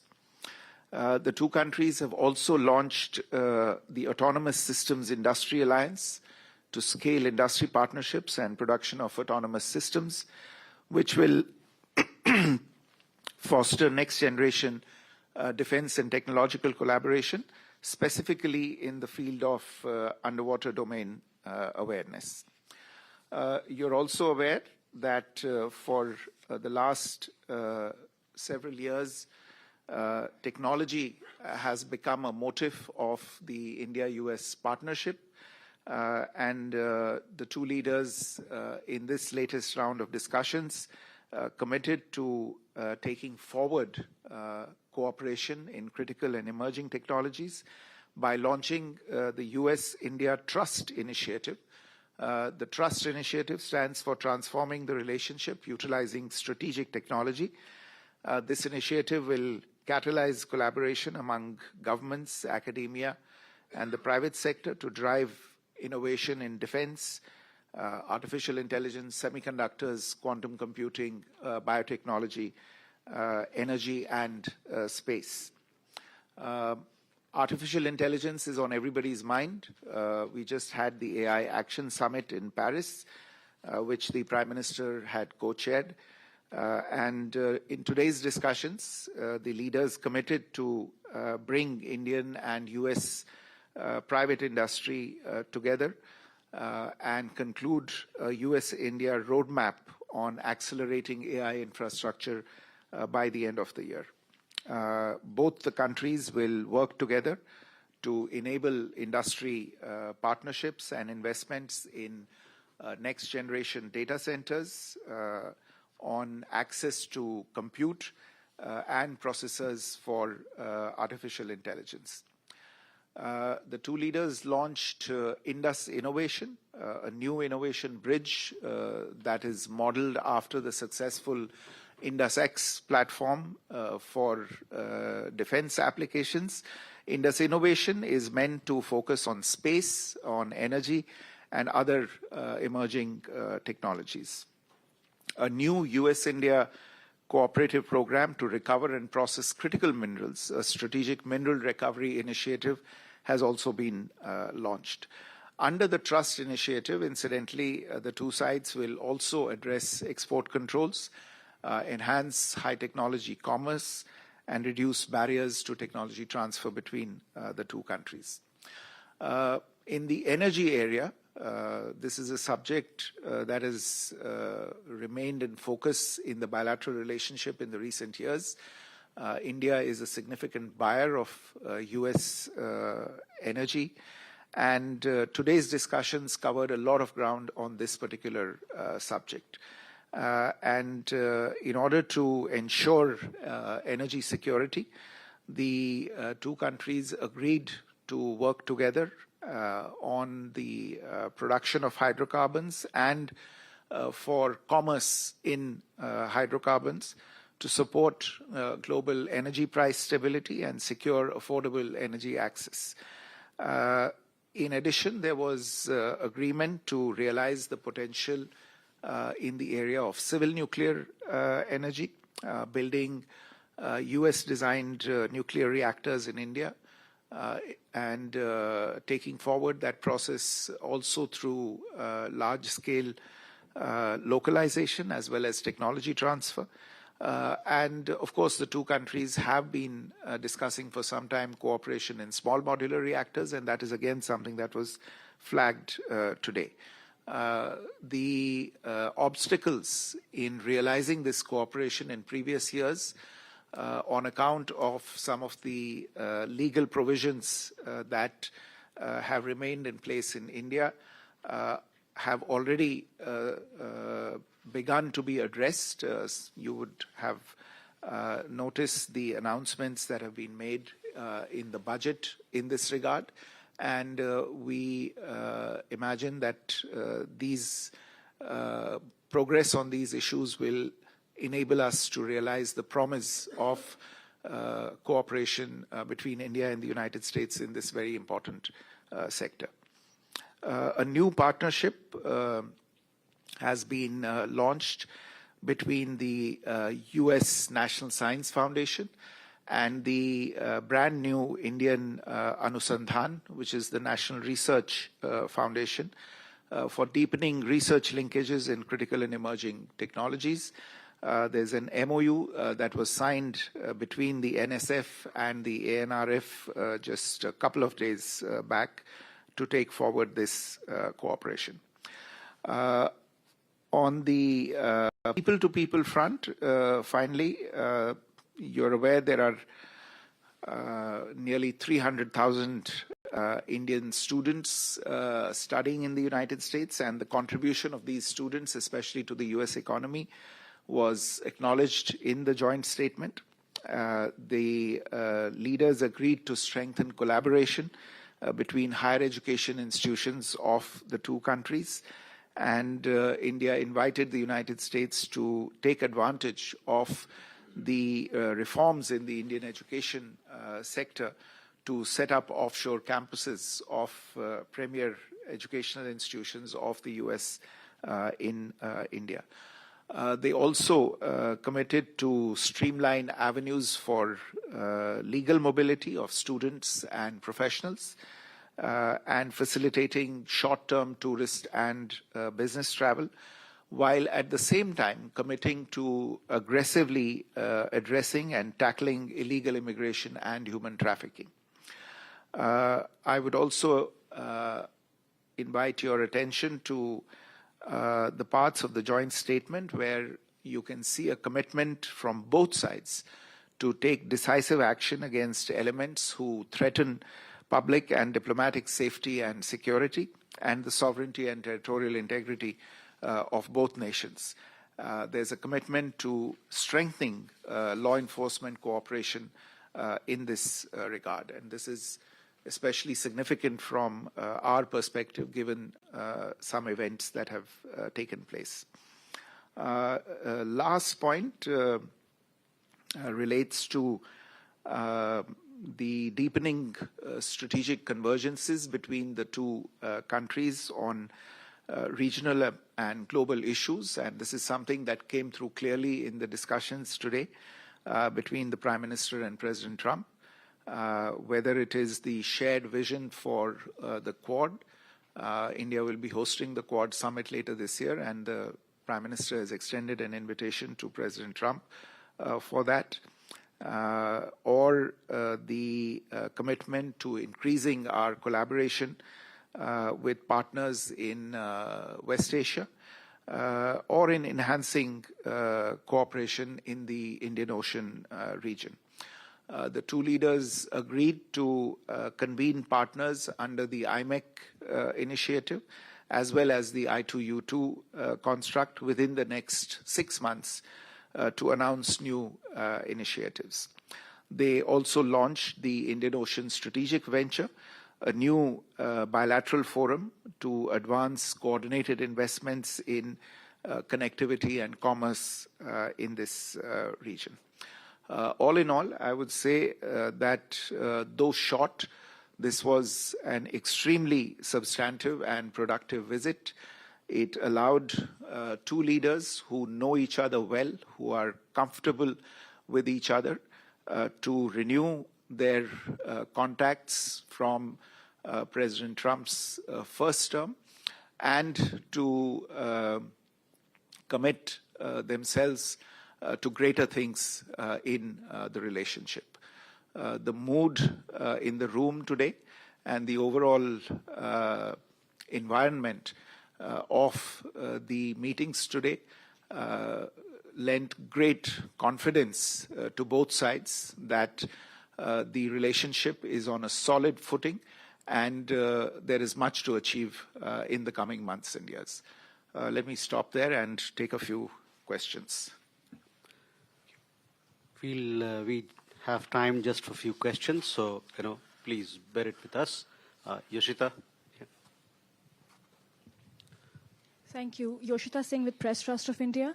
On the issue of the deportation of illegal immigrants, was that issue raised the way they were brought to India in the military aircraft and shackled? And what was the Trump administration response on that? And also on Tariffs, Rana, is there a time frame or timeline by when he will be extradited to India? Thank you.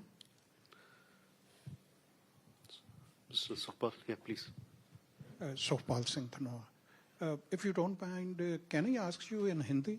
It will be easy for my audience to understand what I am going to ask. Go ahead. Thank you so much. Sir, my question nahi hai. This is a concern for both the countries. In present situation, as we saw a major shift in US immigration policy, तो India ने सबसे पहले welcome किया कि अगर वो हमारे लोगों को डिपोर्ट करते हैं जो इलीगल आए हैं यहाँ, तो उनको हम वापस लेने के लिए तैयार हैं. इन दिस सिचुएशन अगर कभी आने वाले समय में, क्योंकि अब तो मीटिंग हो चुकी है और भी बातें चलती रहेंगी, अगर हम अमेरिका में देखें तो यहाँ जो फार्मर्स हैं वो ज़्यादातर कैलिफोर्निया में सिख फार्मर है, इंडियन फार्मर्स हैं, और जो यहाँ की ट्रकिंग इंडस्ट्री है वो डोमिनेट करती है बाय सिख्स और Punjabis.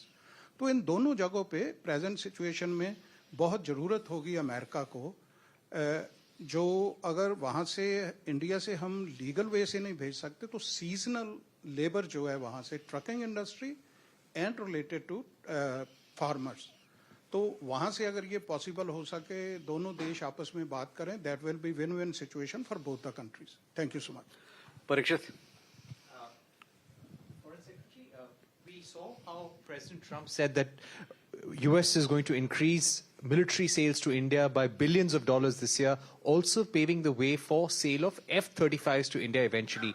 Have we agreed to purchase F-35s from America? Vishnu, here. Good evening, Foreign Secretary. This is Vishnu from South Asian Herald. What is the expected timeline for bilateral trade agreements between the two administrations that can pave a way to reduce the trade deficit and promote a fair and expanded trade partnership? The second question is, given the ongoing frictions on trade and tariffs, do you believe the Quad, I2U2 and IMEC will serve as a unifying factor between the both administrations? Thank you. So I think we can take it. I think let's collect all the questions and I'll do it in one. Okay. Please. Sam Shubhendu from DT India. How is India to interpret President Trump's statement on India's neighborhood, Bangladesh? Okay. Question here, yeah, please.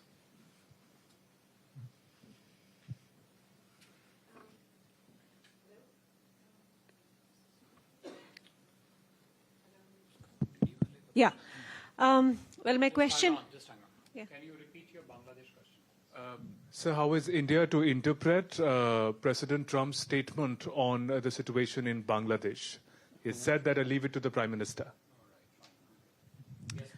How is India going to respond to President Trump's proposal that he could mediate between India and China over territorial disputes and skirmishes? Sriram. President Trump spoke about reciprocal tariffs at the press conference. Is it your understanding that these will be on hold until the trade deal with the U.S. is negotiated? That's question one. And secondly, he mentioned reducing the deficit through energy purchases. Is India treating this taking this literally, or as an encouragement to purchase more energy from the United States? Thank you. Geeta. President Trump on extradition said that Rana will be extradited, but there are more to follow because there are many requests from India. Could you just tell us what are the requests from India? Are there any more names that you've given to the Americans? Manish. Sir मैं मनीष हूँ TV9 Bharatvarsh से president Trump उदाहरण दे रहे थे कि बहुत से जो अमेरिकन प्रोडक्ट है उस पर 30-40% से लेकर 70% तक टैरिफ है उन्होंने अमेरिकन कार का हवाला दिया तो क्या हम भारत की तरफ से इस पर एक कोई जस्टिफिकेशन दिया गया या फिर हम अमेरिका को कोई रियायत देने के लिए जा रहे हैं Please. Chidu Rajkata, Times of India. FS, can you give us a sense of what you thought of the very discordant note throughout the day President Trump struck on the tariff issue? He mentioned it several times. And also his smackdown on BRICS. So you can take these questions. He also kind of said something to the effect of BRICS is dead or dying.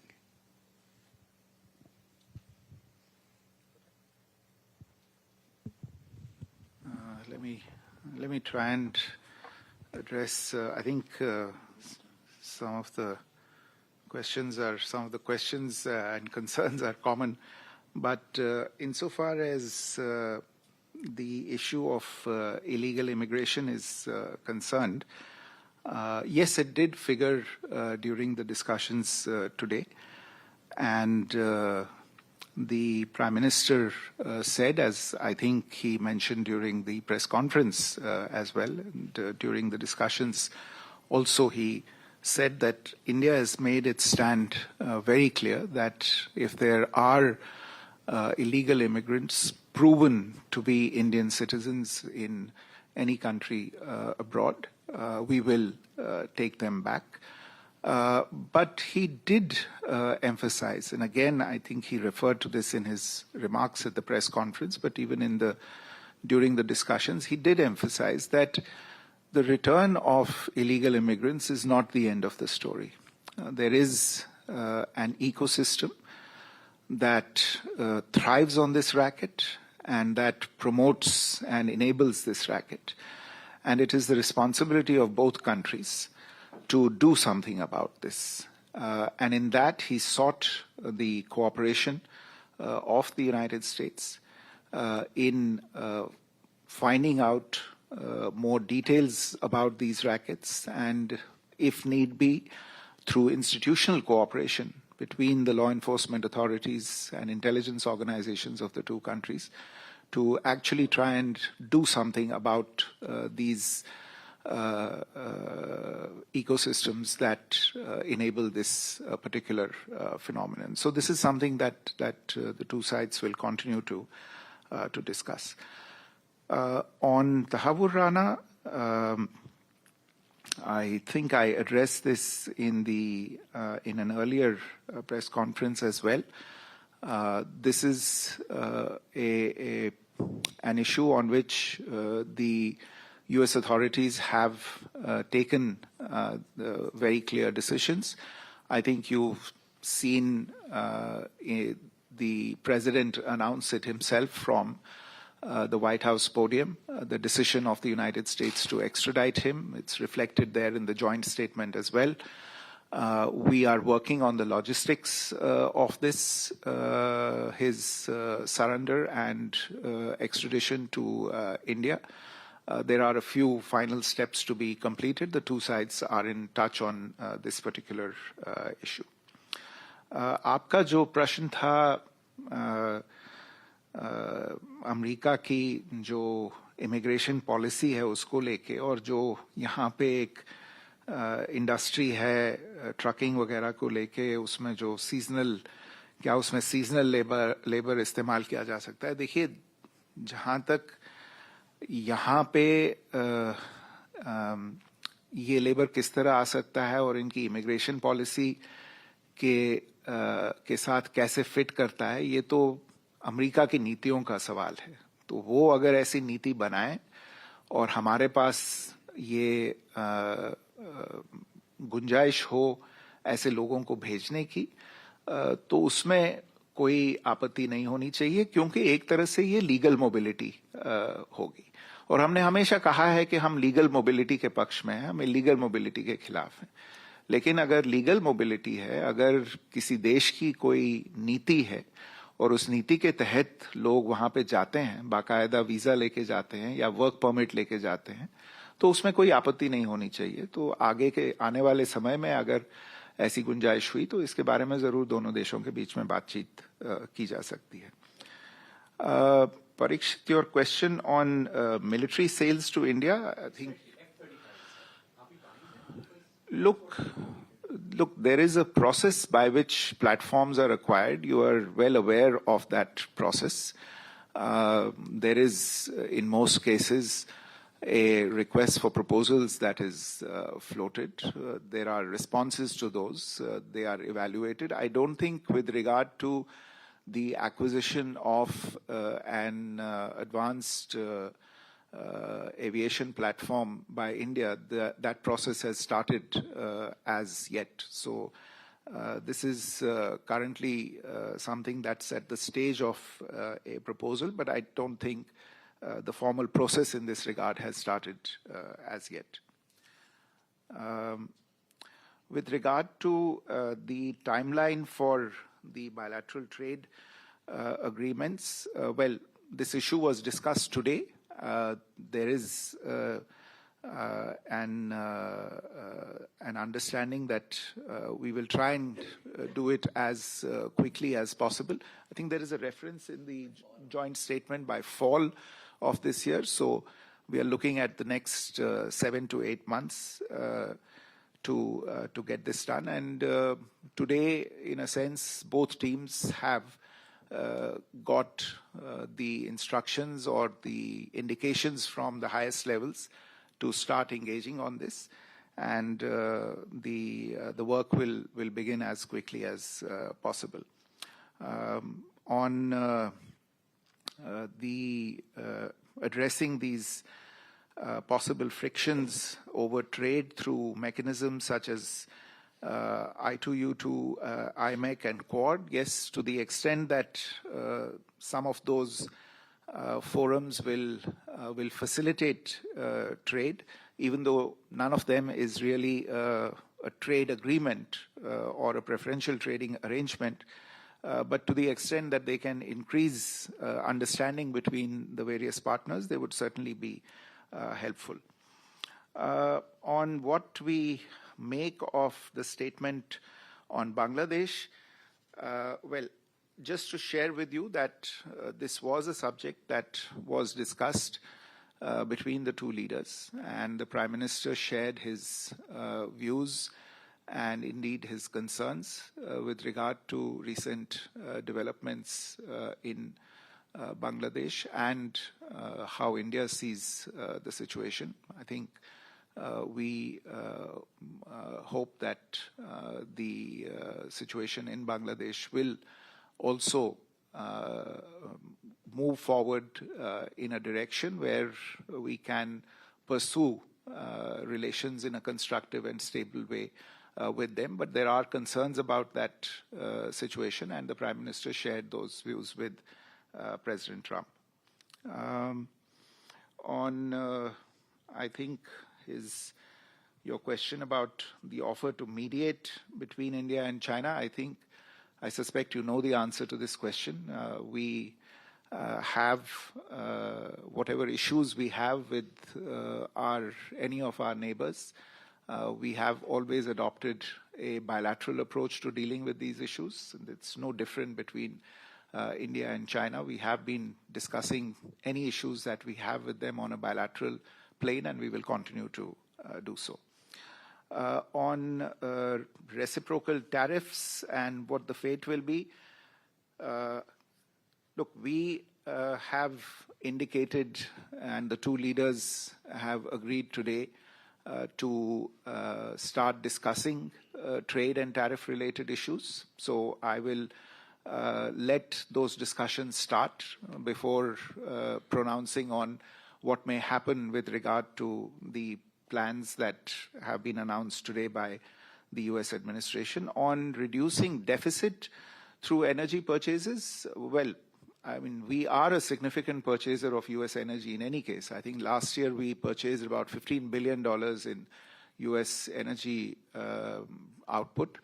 There is a good chance that this figure will go up to as much as $25 billion in the near future. And so therefore we are a significant producer, and today's discussions did focus considerably on the possibility of more energy purchases. And it is entirely possible that these increased energy purchases will contribute to impacting the deficit between the two countries as well. On extradition, yes, there are other requests as well. I won't go into the names immediately, but there are other requests that are registered with the US authorities. I think the other questions were also essentially on tariffs, and I think Chidu's question on tariffs being a discordant note. Look, I would say that, you know, we've been hearing about tariffs for quite some time. And in today's discussion between the two sides, this issue came up quite normally in the talks between the two leaders. They both had their perspectives, but what's more remarkable is, or what's worth looking at, is the fact that we have a way forward on this issue in terms of the undertaking to discuss or start discussions on a bilateral trading agreement. And this may actually be a very good opportunity to take forward something and conclude something which was actually foreseen in the first Trump administration. There was, you would recall, a trade deal that was on the anvil at that time. For various reasons, it did not go forward at that time. So therefore, in the current environment, we see these developments as an opportunity to take this issue forward and come to a mutually beneficial understanding about these particular issues. I think that about takes care of all the questions. I literally have a plane to catch, therefore we'll have to run. Please, sorry. No, I think there's a flight to catch, so we'll close the press conference. Thank you. Thank you very much. Mystery, who essentially took a lot of questions also after the briefing that he did on the main takeaways from the bilateral between Prime Minister Modi and President Trump. Of course, we'll head into a very short break and discuss more on the other side. Stay with us.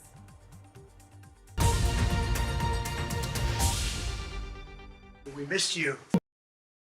I've been reporting on all issues, big and small, from Andhra Pradesh, Telangana, rest of South India, bringing you all the action, all that you need to know, all that you want to know. The energy of Maximum City is infectious. I bring in that energy in our news coverage from financial capital, Mumbai. Covering from the southernmost part of India over the last 23 years, I bring in-depth and 360-degree coverage from the Dravidian heartland. The land of Mishti is also known for its bitter politics. I have seen much water flow under the Howrah Bridge, covering Bengal in all its vivid colors.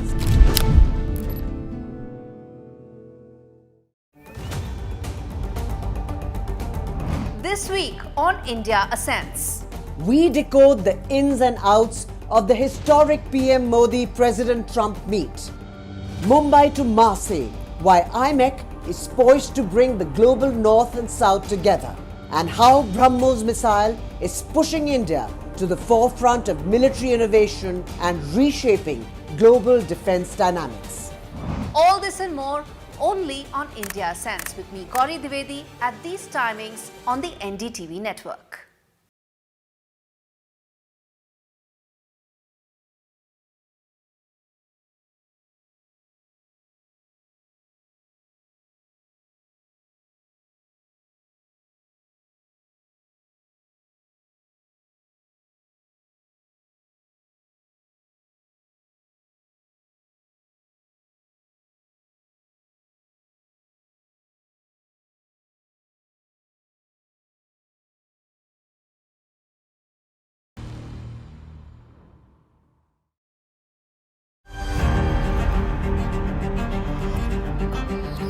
There is a growing realization across the global capitals that this is a relationship which is fast moving beyond the pale of bilateralism into truly a force for global good.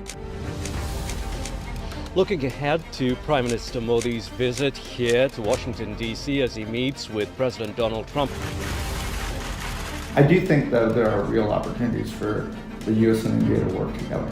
I think you look at both President Trump and Prime Minister Modi as leaders that really want to bring an end to wars, and particularly the war in Ukraine. It's a short visit, but it's a visit of consequence. This is Nikunj Garg reporting for NDTV from Washington, D.C.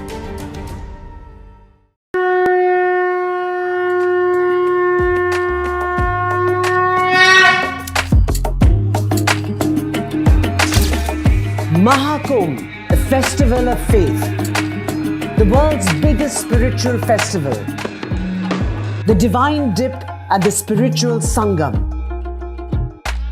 a sacred confluence of faith, culture and heritage.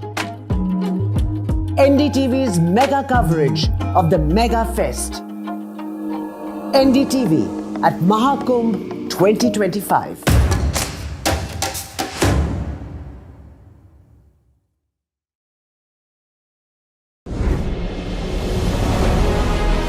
As India accelerates its growth towards self-reliance, India Inc. is leading the charge. From market dominance to manufacturing, from AI breakthroughs to disruptive innovations, India is setting the roadmap for a Viksit Bharat. Join us as business leaders, policymakers and ministers come together at the NDTV Profit Conclave 2025, the blueprint for Viksit Bharat, February 18th, 10 a.m. onwards. Tune in only on the NDTV network.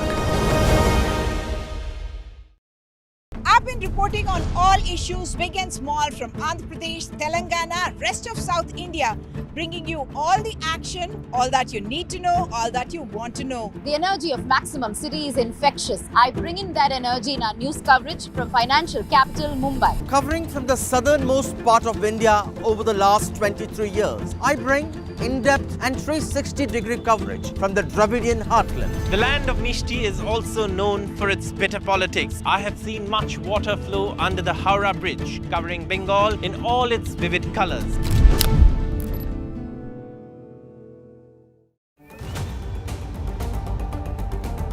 This week on India Ascends. We decode the ins and outs of the historic PM Modi-President Trump meet. Mumbai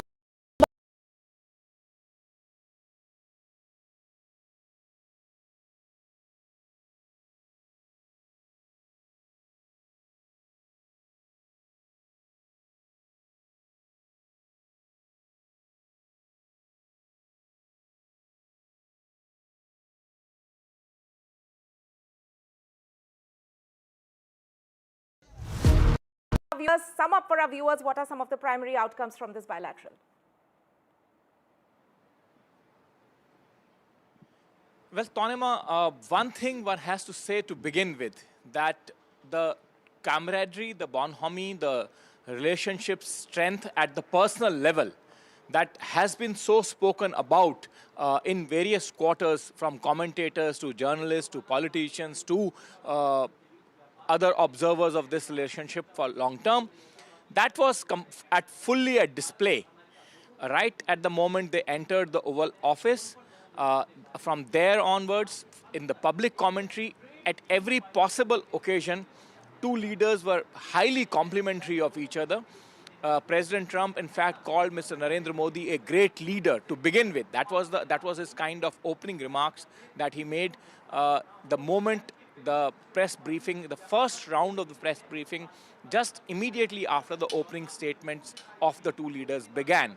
He said Mr. Modi is a great leader and he is doing great work back home. He's doing a lot of good work back home.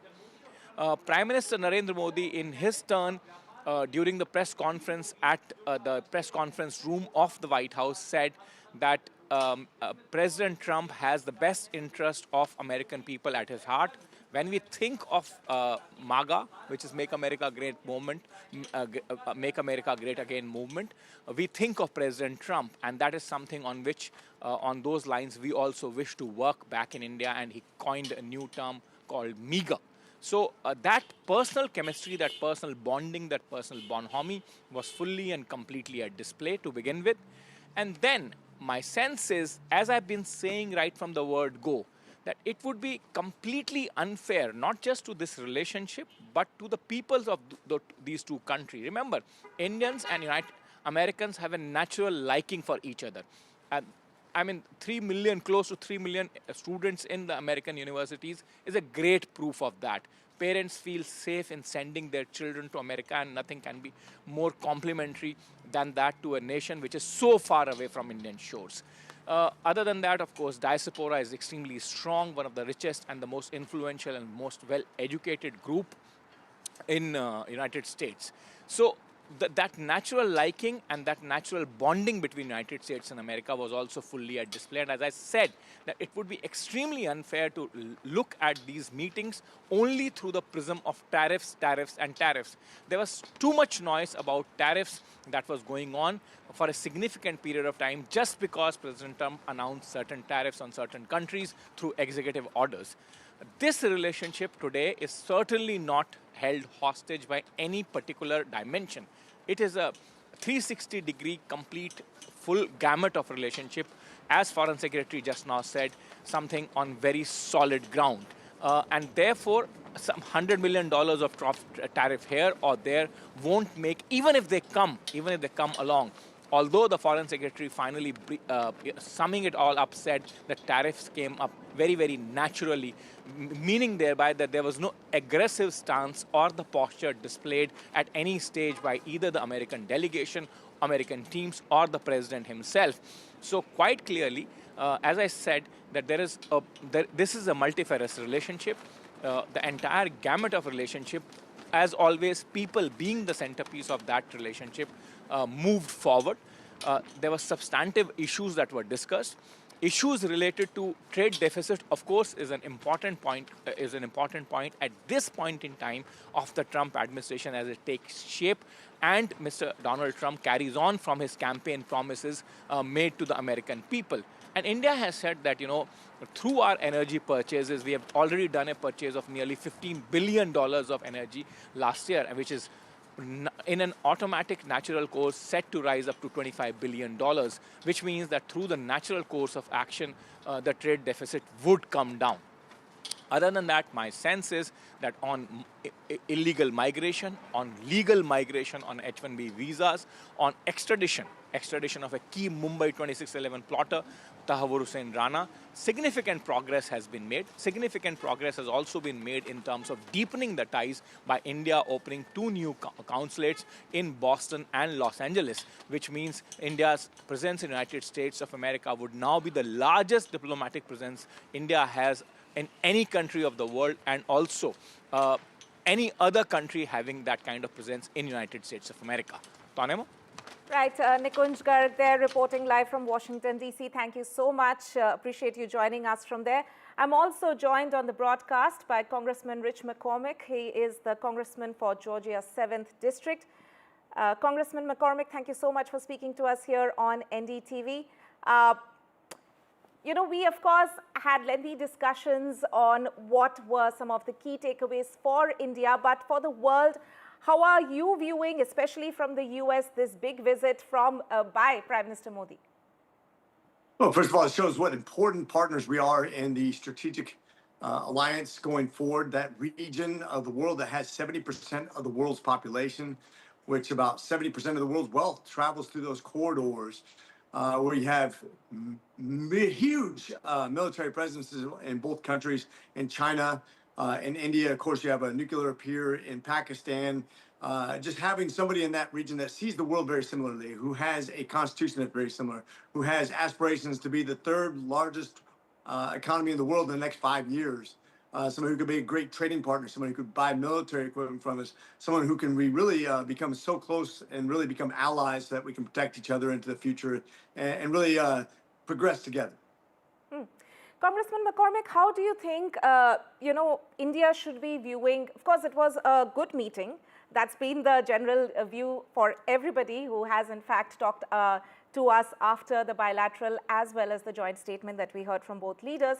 But how do you think India should view Trump 2.0 government? We are, of course, interested, as the Foreign Affairs Ministry spokesperson also said, in terms of progressing naturally from the first era of the Trump government now to this one.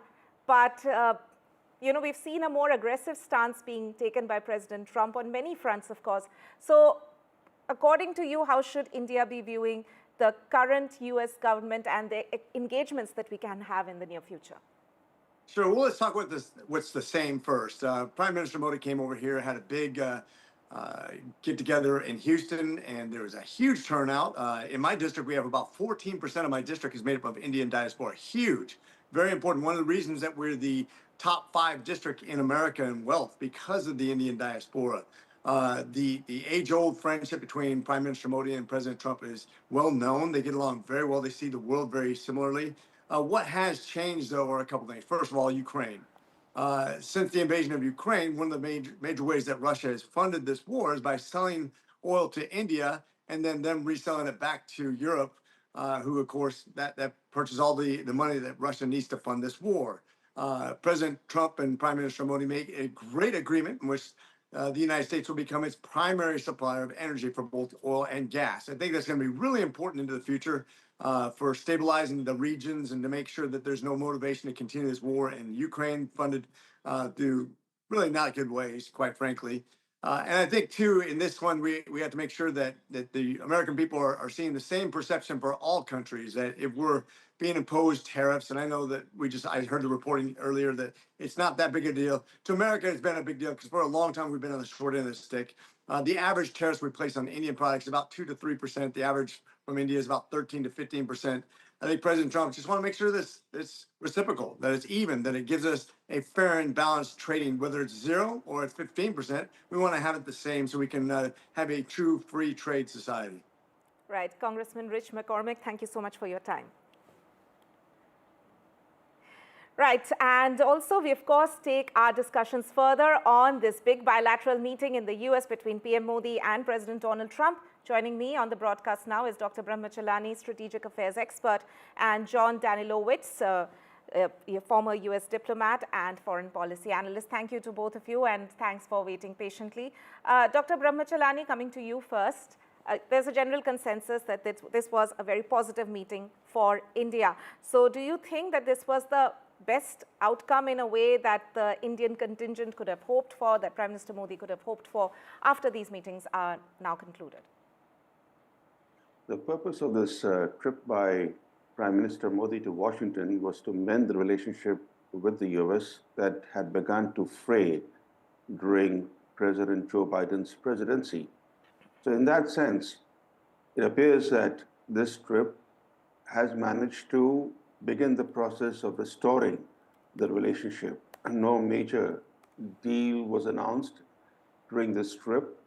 As far as Trump is concerned, he lived up to his reputation of being a clever businessman who blends some flattery with hard bargaining, and we saw that during the joint news conference. He lavished praise on Modi while also warning that that he would be imposing tariffs on India, that he wants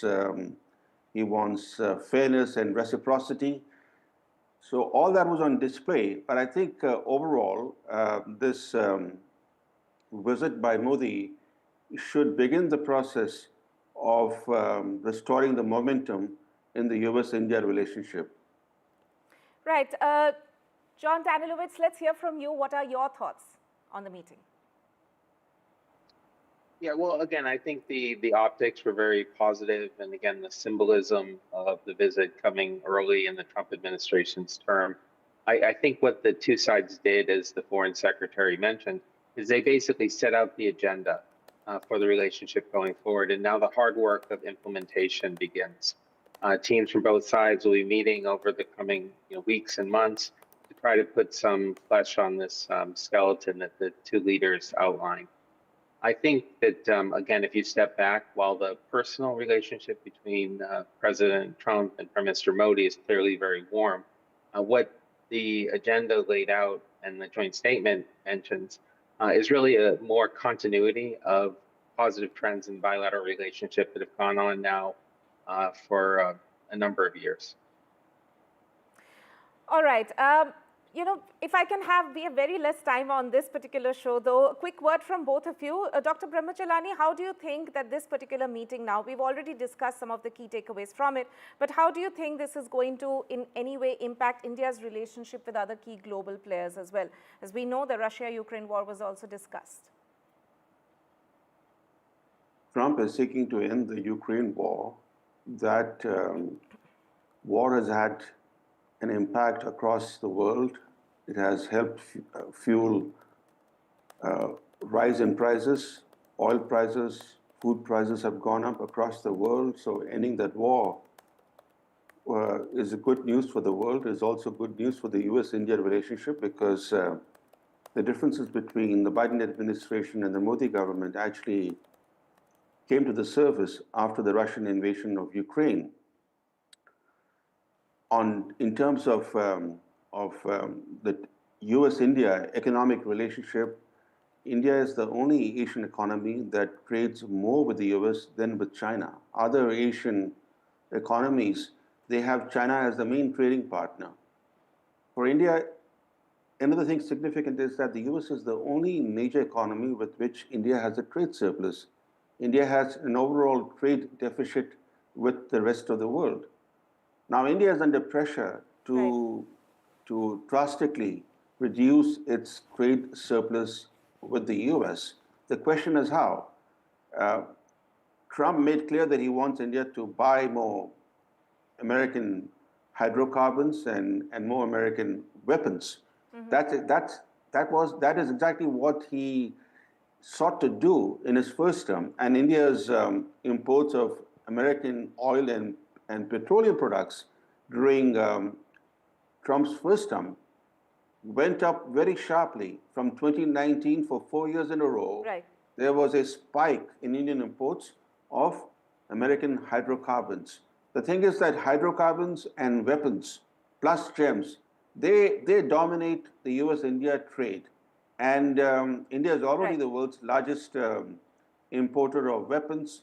So there isn't much room for India to keep buying more American weapons and more American hydrocarbons. But the big challenge for India would be to find ways to reduce its trade surplus with the US. Right. Quickly, John Danilowitz, your thoughts on this? Sure. So clearly the Trump administration has signaled the priority it's going to place on the Indo-Pacific and the competition with China. For this reason, the U.S. is trying to wrap up or to minimize its engagement in Europe and the Middle East.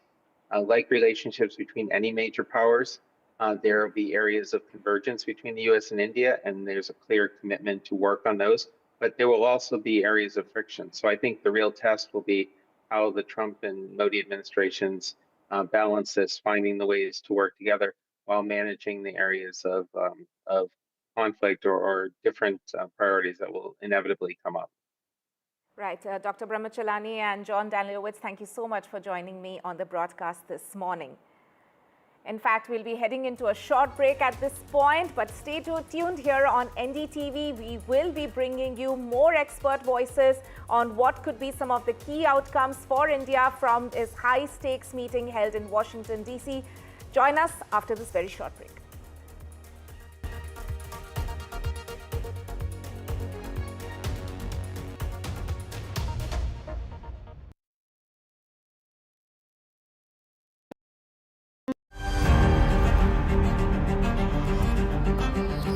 There is a growing realization across the global capitals that this is a relationship which is fast moving beyond the pale of bilateralism into truly a force for global good. Looking ahead to Prime Minister Modi's visit here to Washington, D.C. as he meets with President Donald Trump. I do think, though, there are real opportunities for the U.S. and India to work together. I think you look at both President Trump and Prime Minister Modi as leaders that really want to bring an end to wars, and particularly the war in Ukraine. It's a short visit, but it's a visit of consequence. This is Nikunj Garg reporting for NDTV from Washington, D.C.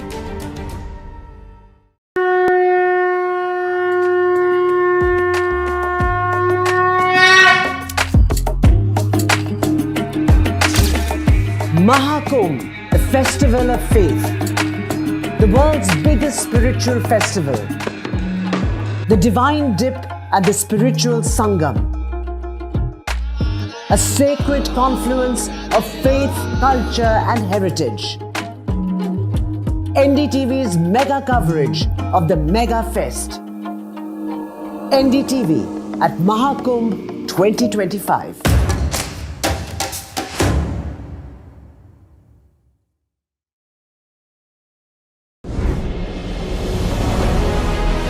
As India accelerates its growth towards self-reliance, India Inc. is leading the charge.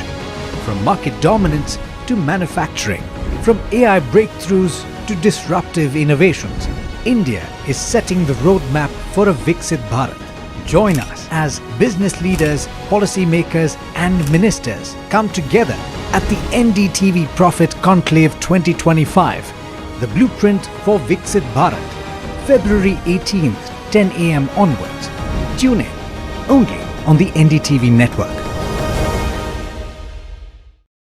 I've been reporting on all issues big and small from Andhra Pradesh, Telangana, rest of South India, bringing you all the action, all that you need to know, all that you want to know. The energy of maximum city is infectious. I bring in that energy in our news coverage from financial capital Mumbai. Covering from the southernmost part of India over the last 23 years, I bring in-depth and 360-degree coverage from the Dravidian heartland. The land of Mishti is also known for its bitter politics. I have seen much water flow under the Howrah Bridge, covering Bengal in all its vivid colors.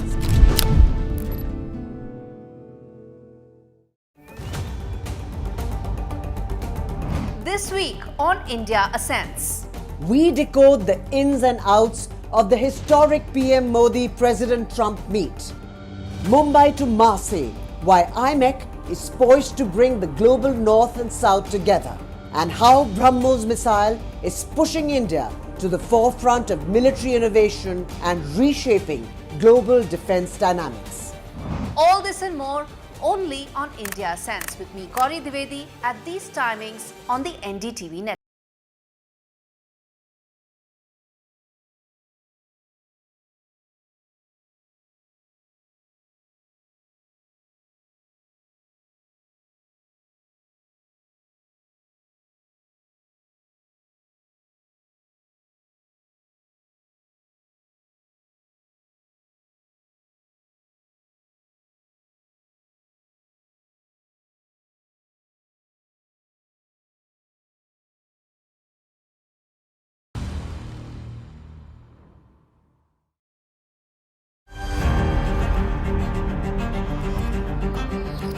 There is a growing realization across the global capitals that this is a relationship which is fast moving beyond the pale of bilateralism into truly a force for global good.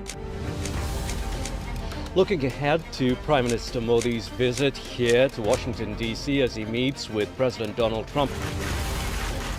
I do think, though, there are real opportunities for the U.S. and India to work together.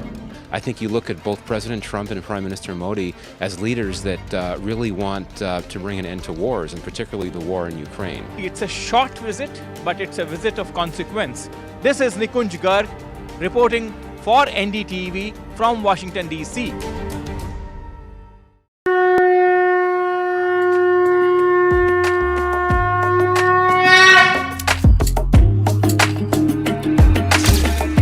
Mahakumbh, the festival of faith, the world's biggest spiritual festival, the divine dip at the spiritual Sangam, a sacred confluence of faith, culture and heritage. NDTV's mega coverage of the Mega Fest. NDTV at Mahakumbh 2025.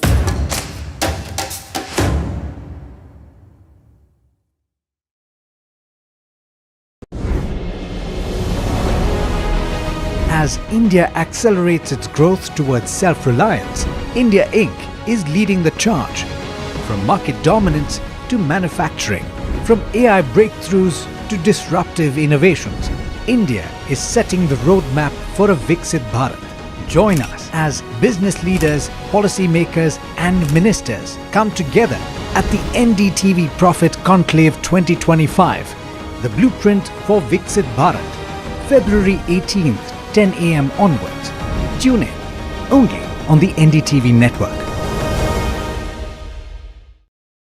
I've been reporting on all issues, big and small, from Andhra Pradesh, Telangana, rest of South India, bringing you all the action, all that you need to know, all that you want to know. The energy of Maximum City is infectious. I bring in that energy in our news coverage from financial capital Mumbai. Covering from the southernmost part of India over the last 23 years, I bring in-depth and 360-degree coverage from the Dravidian heartland. The land of Mishti is also known for its bitter politics. I have seen much water flow under the Howrah Bridge, covering Bengal in all its vivid colors.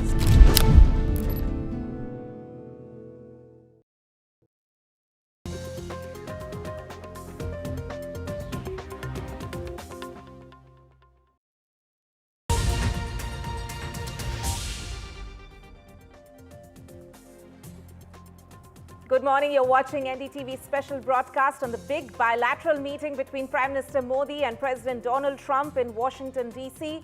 On the show, we will focus on the key highlights and deep dive into the main takeaways. My colleague Nikunj Garg, who's covering this bilateral in D.C., is also going to join me on the broadcast. But first up, let's take a look at the headlines at top of 8 a.m.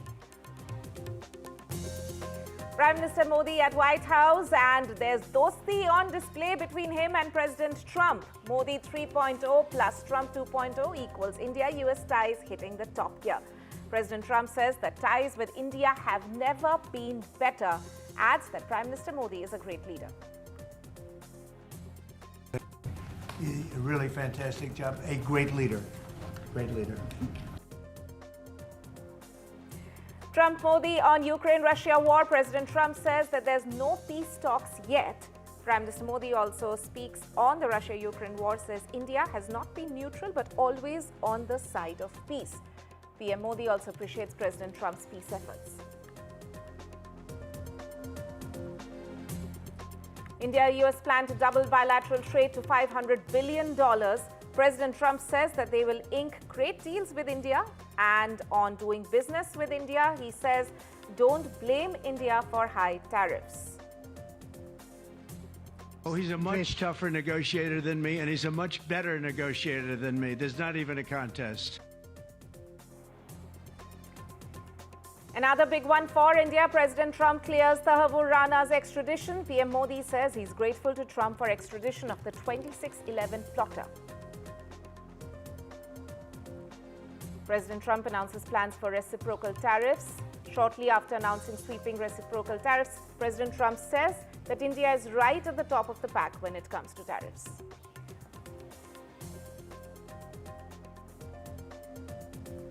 And US pushes for more defense deals with India. President Trump offers F-35 fighter jets to India. MEA clarifies that the talks are at a proposal stage at the moment.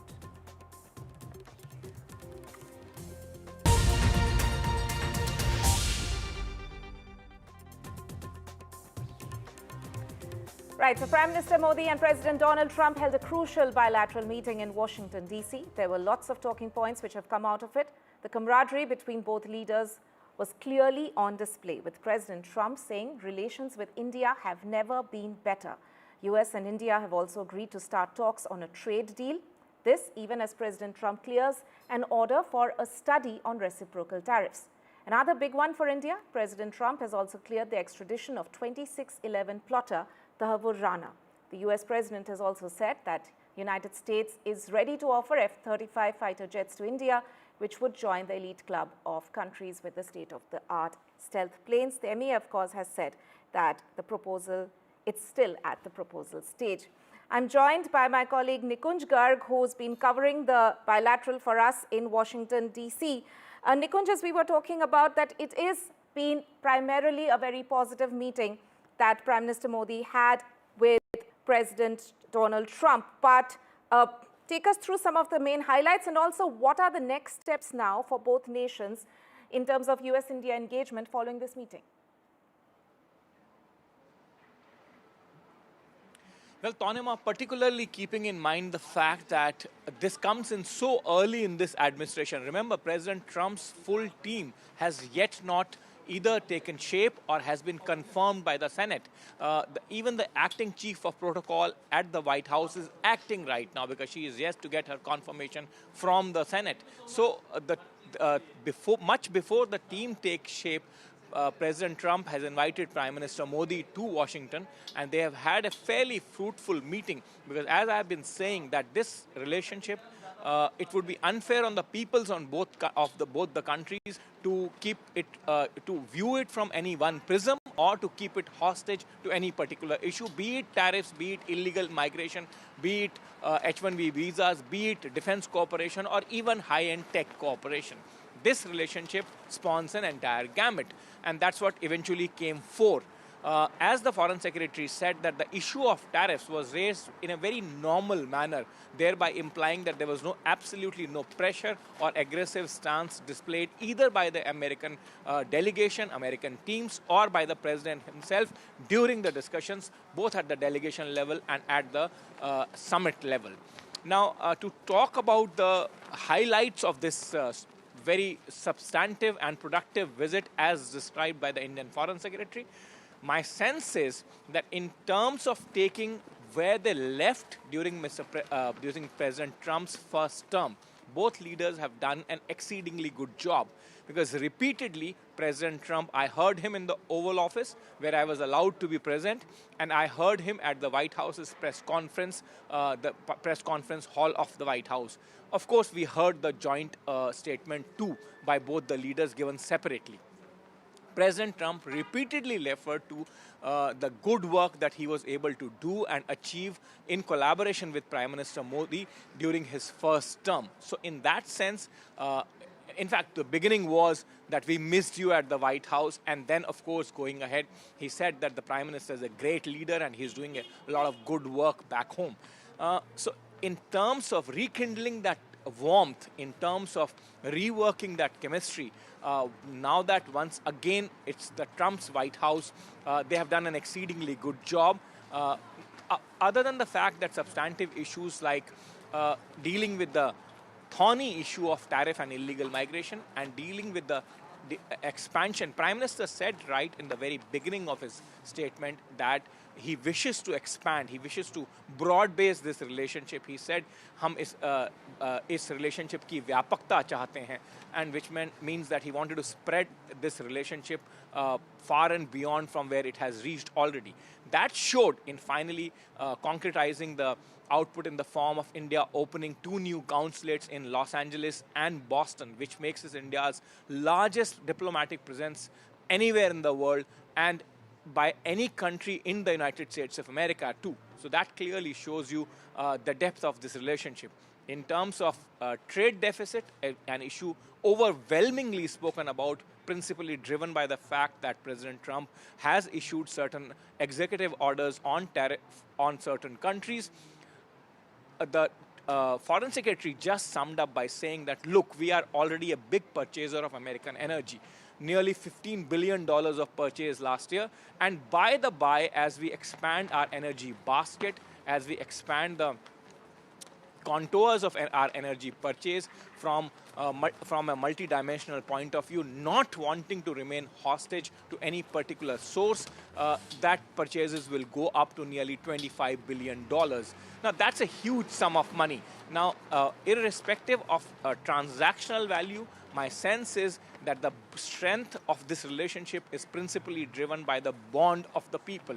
The people-centric policies will always remain the centerpiece of any relationship as far as the democracies are concerned. And in this case also, look at the numbers. Nearly 3 million Indian students in American universities.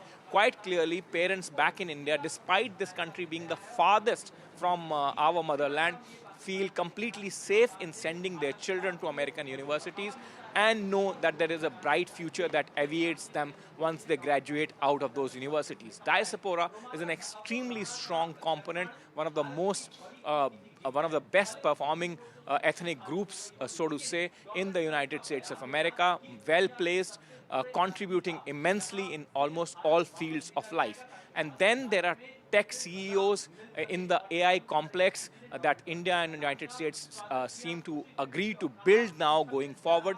President Trump was quite emphatic, quite characteristically so, that when it comes to AI, America is way ahead of other countries, but he said that others will try to do a catch-up act on that, and we must watch out against that, or in a sense, watch out for that. He said that it may take other countries half a decade, but they will certainly try to do a catch-up act.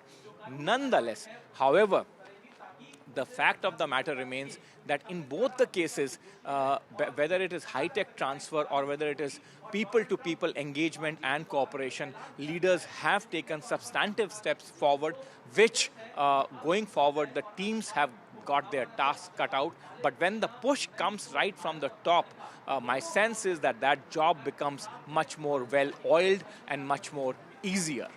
Tanima? Right. Nikunj, stay with us. I'm also joined by my colleague Alistair D'Souza from Washington, D.C. Alistair, we all, of course, heard from Nikunj in terms of the key takeaways and the highlights of the meeting and the joint address. But how do you also assess the optics of between Prime Minister, what we saw, the camaraderie between Prime Minister Modi and President Trump, and what does it signal for the future of India-US relations? So certainly that camaraderie definitely there, that chemistry pretty much still around. Questions asked earlier that would still remain in Trump 2.0, and we certainly saw that today. And today was really about establishing common ground, in some ways keeping that tough talk to a later date. Now, Nikunj alluded to some of those trade talk that went on as far as business cooperation and cooperation on other fronts when it comes to Quad, counterterrorism, and as far as business goes, AI, and also defense deals. Now, one of the highlights that stood out was President Trump talking about potentially selling to India F-35 stealth military aircraft. Now, this would put India in an elite club. U.S. doesn't give these aircraft to anyone and everyone. It's to an elite club of nations, including NATO countries, also Israel or Japan, for that matter. So on the headlines, it looked great, but also then when you get to the fine print, there will be questions asked. For example, this F-35, some defense analysts saying that this could potentially take years, and one of the stumbling blocks for India to actually get this is India's defense relationship with Russia. Now, for example, India has already committed in 2018 to getting Russia's S-400 defense system, and that might prove to be a problem. The reason being, if we go by past precedent, as far as Turkey's deal with Russia goes, Turkey's deal with the U.S. goes, where the U.S. looked at co-production of these F-35s in Turkey, well, that fell off the bandwagon simply because Turkey then had gone ahead and struck this S-400 defense deal with Russia. So questions asked on that front. Now, we also saw Narendra Modi talk about Donald Trump's MAGA, Make America Great Again, and he borrowed a phrase from MAGA, and he talked about it's also about Make India Great Again as well. And he said MAGA and MIGA put together would potentially mean mega trade cooperation and deals between the two sides. But then again, questions asked about how this would go forward when some would argue that these are essentially protectionist approaches to doing business. So how would you get those mega deals in the future? Right, Alistair, appreciate you joining us there from Washington, D.C. I'm also joined on the broadcast by a panel of experts, Irina Sukuman, a national security lawyer and geopolitical analyst, Vivek Mishra, Deputy Director, Strategic Studies Program, ORF, and, beg your pardon, Professor Swasti Rao, geopolitics and foreign policy expert. Thank you to all of you for joining me on the broadcast. But let's take a look at what are some of the key highlights of the meeting and the joint address. The first thing that we'll talk about is what we have in fact been talking about is the camaraderie and the bond between the two leaders. Let's take a look at what they had to say about each other. There is truly a special bond between the United States and India, and the world's oldest democracy and the world's largest democracy. And I believe the world's largest country in terms of the numbers of people. And today, the Prime Minister and I are announcing a framework to strengthen those ties even further economically. And the U.S.-India Compact for the 21st century is a historic initiative that will deepen every aspect of our partnership and our friendship. हम मानते हैं कि भारत और America का साथ और सहयोग एक बेहतर विश्व को शेप कर सकता है। फ्रेंड्स, अमेरिका के लोग राष्ट्रपति ट्रंप के मोटो मेक अमेरिका ग्रेट अगेन यानी मागा से परिचित है। भारत के लोग भी विरासत और विकास की पटरी पर विकसित भारत 2047 के दृढ़ संकल्प को लेकर तेज गति शक्ति से विकास की ओर अग्रसर है। अमेरिका की भाषा में कहूं तो विकसित भारत का मतलब मेक इंडिया ग्रेट अगेन यानी मिगा।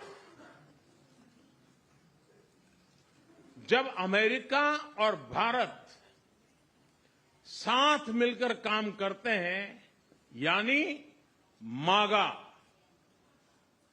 मागा प्लस मिगा, तब बन जाता है मेगा पार्टनरशिप फॉर प्रॉस्पेरिटी। और यही मेगा स्पिरिट हमारे लक्ष्यों को नया स्केल और स्कोप देती है। Right, MAGA plus MEGA means mega partnership for prosperity. That was a refrain which came out from Prime Minister Modi there in a way. Irina, coming to you first, as we have in fact been saying, India had been hoping to pick up the thread from the first term of the Trump government, and it seems to have happened seamlessly in a way, at least in what has been captured by the cameras. This has indeed been a very exciting, very positive meeting with a lot accomplished. First of all, the return of the terrorist alone is worth a lot. We've seen that there's been a lot of tension during the Biden presidency over security issues and concerns. Took one meeting and the issues resolved. I think the opening of diplomatic bodies in the U.S. underscores the growing people-to-people relationship.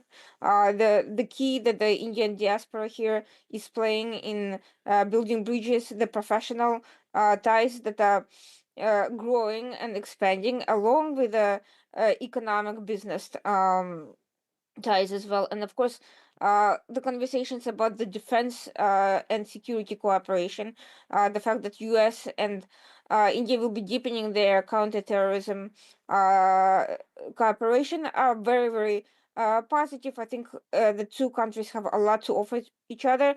And of course, the optics of the F-35 sale would be tremendous diplomatic and political win for both sides.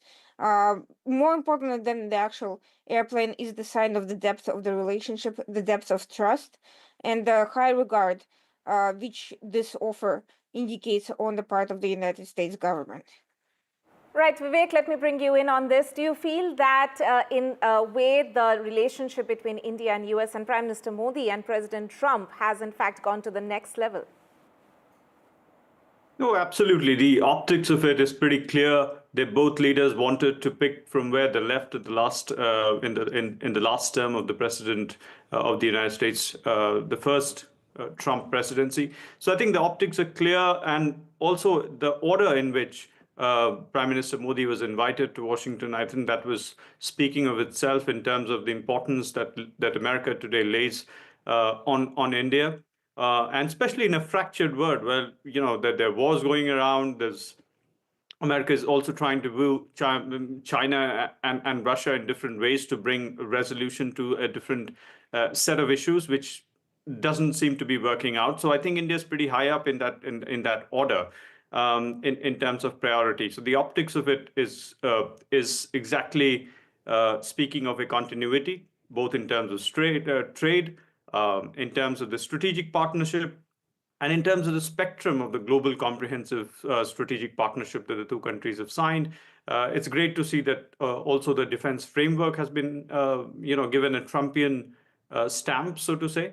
And now that, F-35 has been offered, as was being said, I think it's a great optic because India's air power is something that we are now intent on increasing because of the security environment and the threats that we face.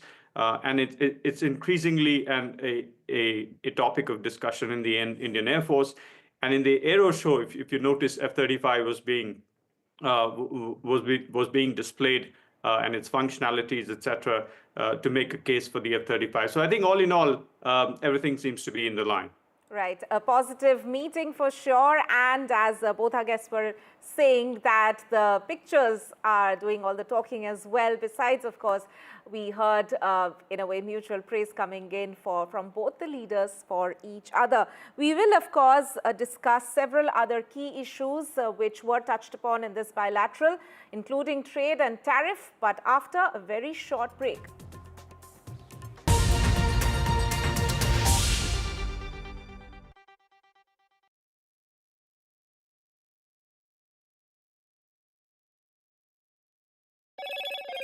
Hello, Moto. Motorola Edge 50 Pro, world's first AI-powered pro-grade camera. Mobile phone किसी भी brand का काम का तब होता है जब उसमें NDTV का ऐप हो। जब अपना फोन किसी को दो तो NDTV ऐप के अलावा बाकी सब डिलीट कर देना। नहीं तो क्या सियापा होता है, जानने के लिए देखिए हमारी स्वीट लव स्टोरी लव यापा आपके नजदीकी सिनेमा घरों में। तुम अपना फोन एक दिन के लिए बानी को दोगे और बानी तुम अपना फोन एक दिन के लिए गौरव को दो। और न्यूज के लिए कीप वॉचिंग NDTV। हर 2 साल में फोन बदले जाते हैं गुच्ची। NDTV ऐप नहीं।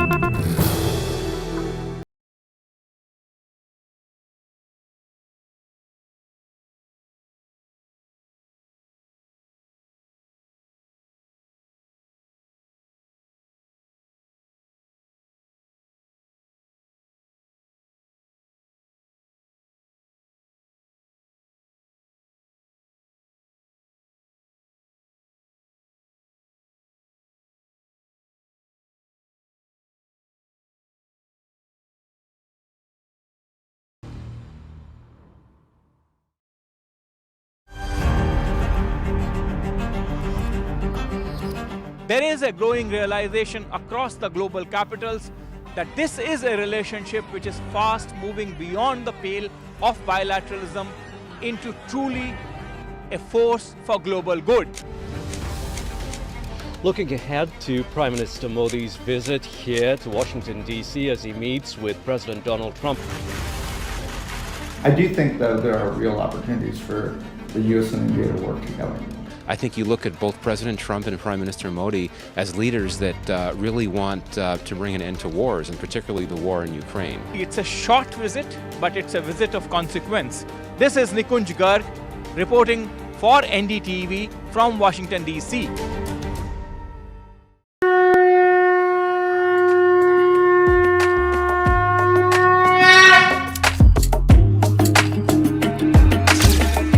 Mahakumbh, the festival of faith, the world's biggest spiritual festival, the divine dip at the spiritual Sangam,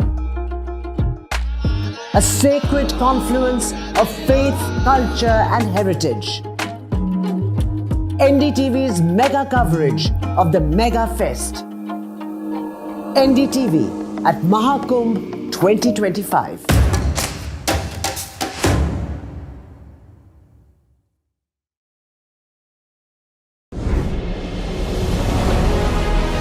As India accelerates its growth towards self-reliance, India Inc. is leading the charge. From market dominance to manufacturing, from AI breakthroughs to disruption.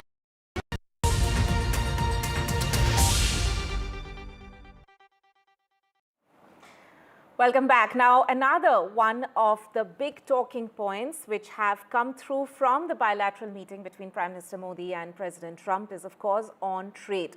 Now, the MEA also clarified in a way that the trade talks have started between India and US in the sense that there is the possibility of drawing up a new trade agreement between the two countries very soon, something which had in fact been in a way initiated in the first term of President Donald Trump. Let's listen into some of the key comments which have come through in the joint address on that regard.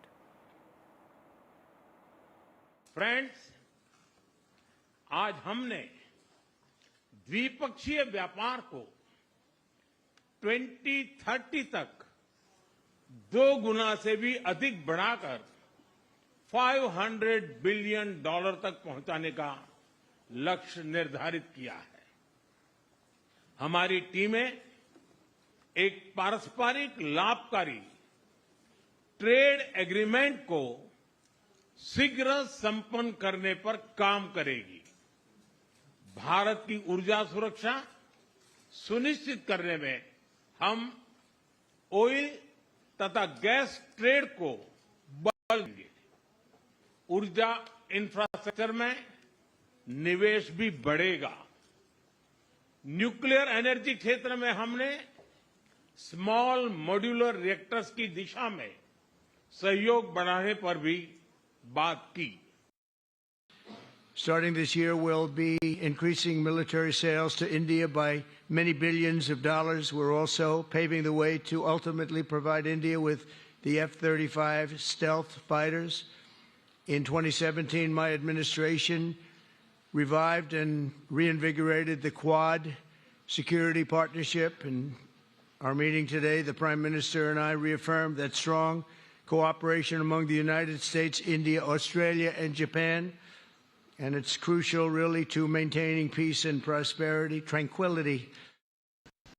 Well, India's been, to us, just about the highest tariffed nation anywhere in the world. They've been very strong on tariffs, and I don't blame them necessarily, but it's a different way of doing business. It's very hard to sell into India because they have trade barriers, very strong tariffs.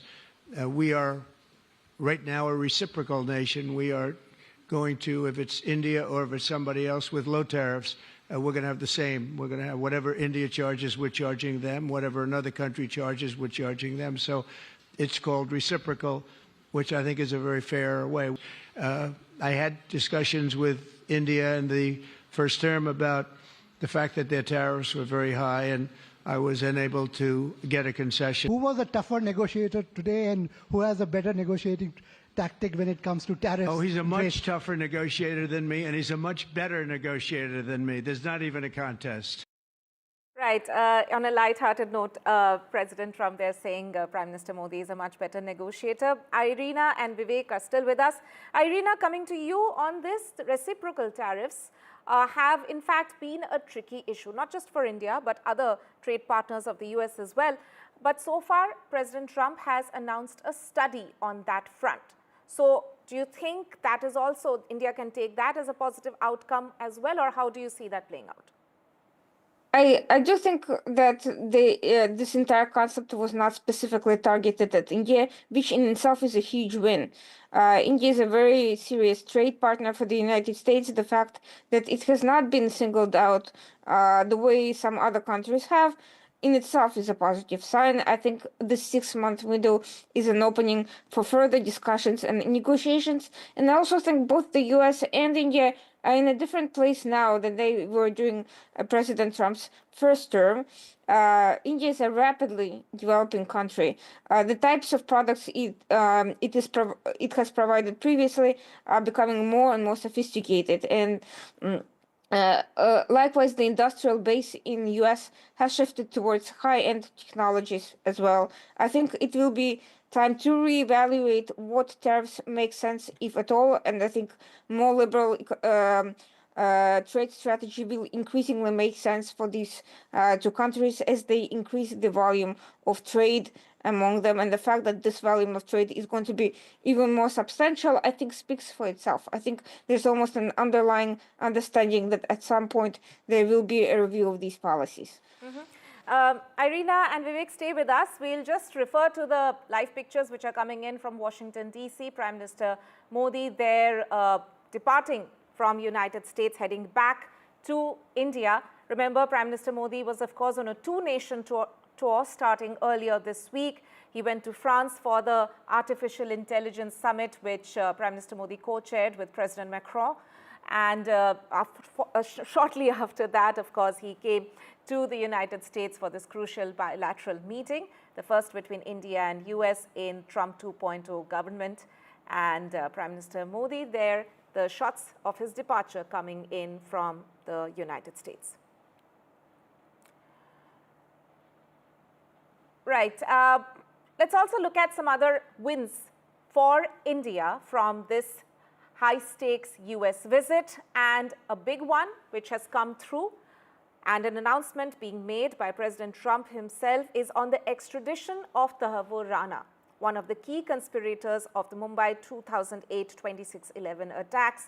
The extradition, in a way, was already, the process had already in a way started, with the Supreme Court actually rejecting the petition by Rana and paving the way for his extradition. But today, the President of United States, Donald Trump, once again said that he has cleared the extradition of Rana, and Prime Minister Modi also in a way saying that he's thankful to President Trump for this, and that India and US will work together in fighting against terror. Let's take a look at the key comments, key statements made on this.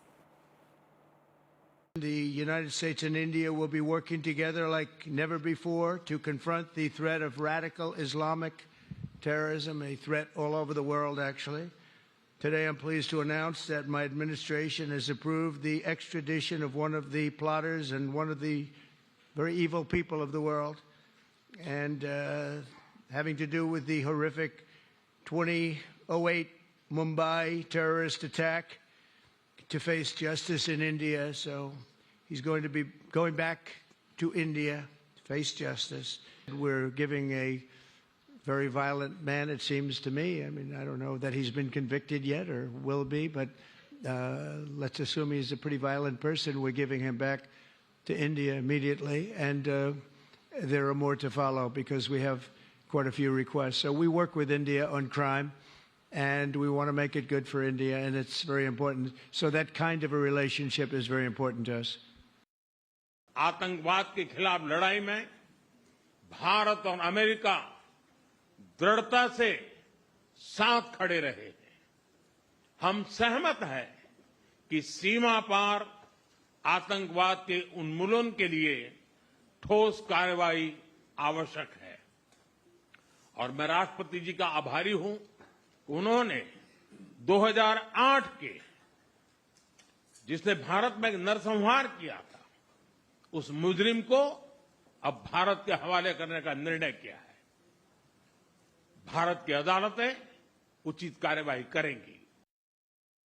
Right, Vivek Mishra, we saw Prime Minister Modi's the first meeting that he had upon landing at Washington, D.C. yesterday was the meeting with the Director of National Intelligence, with Tulsi Gabbard. And it started from there possibly, and today also we saw that announcement coming in from President Trump, in a way once again reaffirming that cooperation on countering terror is going to be one of the key themes in the India-US relationship as well.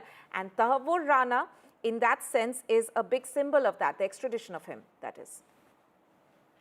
That's true. I mean, if you look at this signaling of it and the optics, as we were talking earlier, I think the meeting DNI, Tulsi Gabbard, is a huge signal, not just of the cultural connect that India has, but also a personal bond that Prime Minister Modi has with Tulsi Gabbard in the past. So I think taking from there, the counterterrorism framework that India and the US have already strongly been working on. And if you look at the bilateral ties, there's been a substantive increase in counterterrorism exercises and counterterrorism intelligence sharing from both sides. I think it's just a step up from here, and especially the extradition is a huge deal, because I think it sends a strong signal to terrorist networks across both the countries, especially in the subcontinent, where we face cross-border terrorism in a from the others from the Western side. So I think, but I think to my mind, it's also at the global level, it's a strong framework in making. And if you look at the cooperation between US and India on frameworks like the CCIT, the Comprehensive Convention on International Terrorism, which India has pitched in 1990s in the United Nations, is increasingly now finding United States support, or at least there is a platform for US support for that. And I think one problem where what we encounter globally is the definition of terrorism, where most countries really have different set of ideas and definition of terrorism. And I think the India and US coming together will sort that issue out, or at least narrow the definition of terrorism in a major way. Right, a clear message being sent in that sense by both US as well as India. Irina and Vivek, stay with us. We'll have to go into a short break, but as we were just mentioning to our viewers, those are live pictures coming in from Washington, D.C. rather, of Prime Minister Modi wrapping up a very successful tour of both France and United States, but United States, of course, in particular, in terms of this very, very important bilateral meeting, which has multiple highlights, multiple repercussions in a way on India-US relationship. All my panelists in a way have agreed that this is taking the ties between the two countries to the next level. We'll of course discuss more aspects coming out from this key bilateral meeting, but after a very short break. Stay tuned.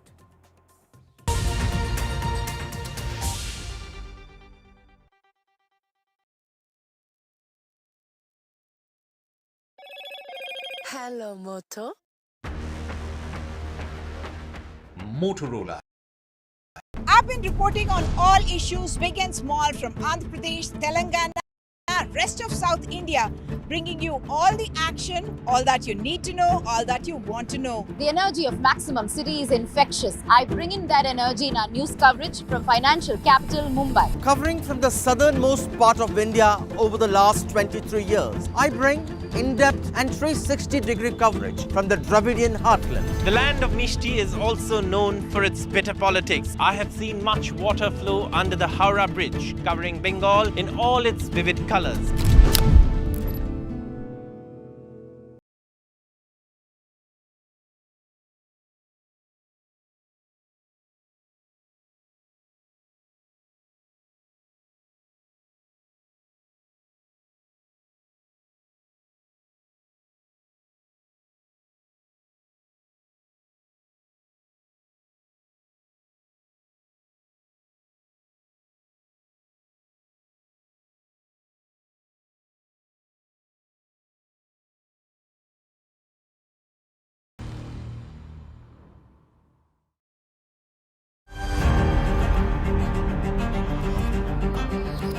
there is a growing realization across the global capitals that this is a relationship which is fast moving beyond the pale of bilateralism into truly a force for global good.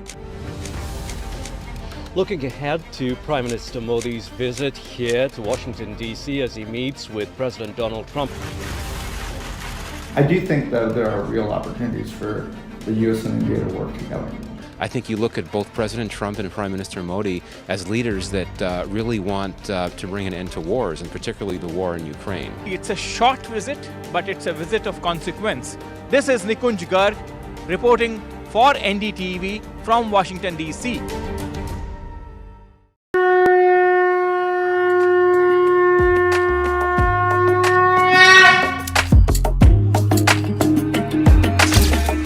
Mahakumbh, a festival of faith, the world's biggest spiritual festival, the divine dip at the spiritual Sangam, a sacred confluence of faith, culture and heritage. NDTV's mega coverage of the Mega Fest. NDTV at Mahakumbh 2025.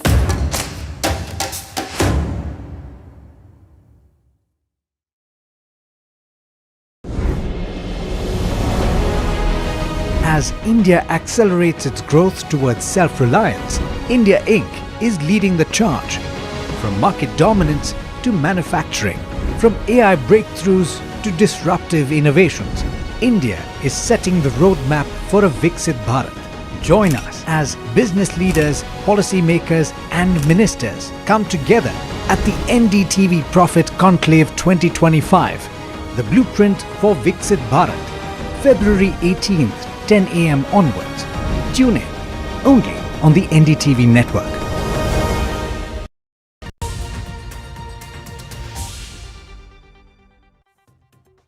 Welcome back. We are continuing with our special coverage of Prime Minister Modi's big US visit. In fact, Prime Minister has just wrapped up the visit and we saw pictures coming in of him departing from the United States. And that was, of course, the first bilateral meeting that President Trump had with Prime Minister Modi in his second term as the US President.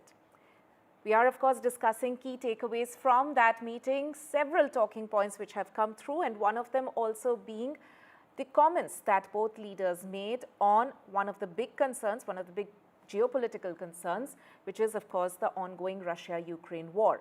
Now, as we know that President Trump had, in fact, already had phone conversations with both Russian President Vladimir Putin as well as the Ukrainian President Volodymyr Zelensky, and there are efforts being made by the United States to ensure that the conflict ends. Prime Minister Modi also said today in that joint briefing that India has never been neutral when it comes to this war, that they have always been on the side of peace. Let's take a look at some of the top comments by both leaders on this.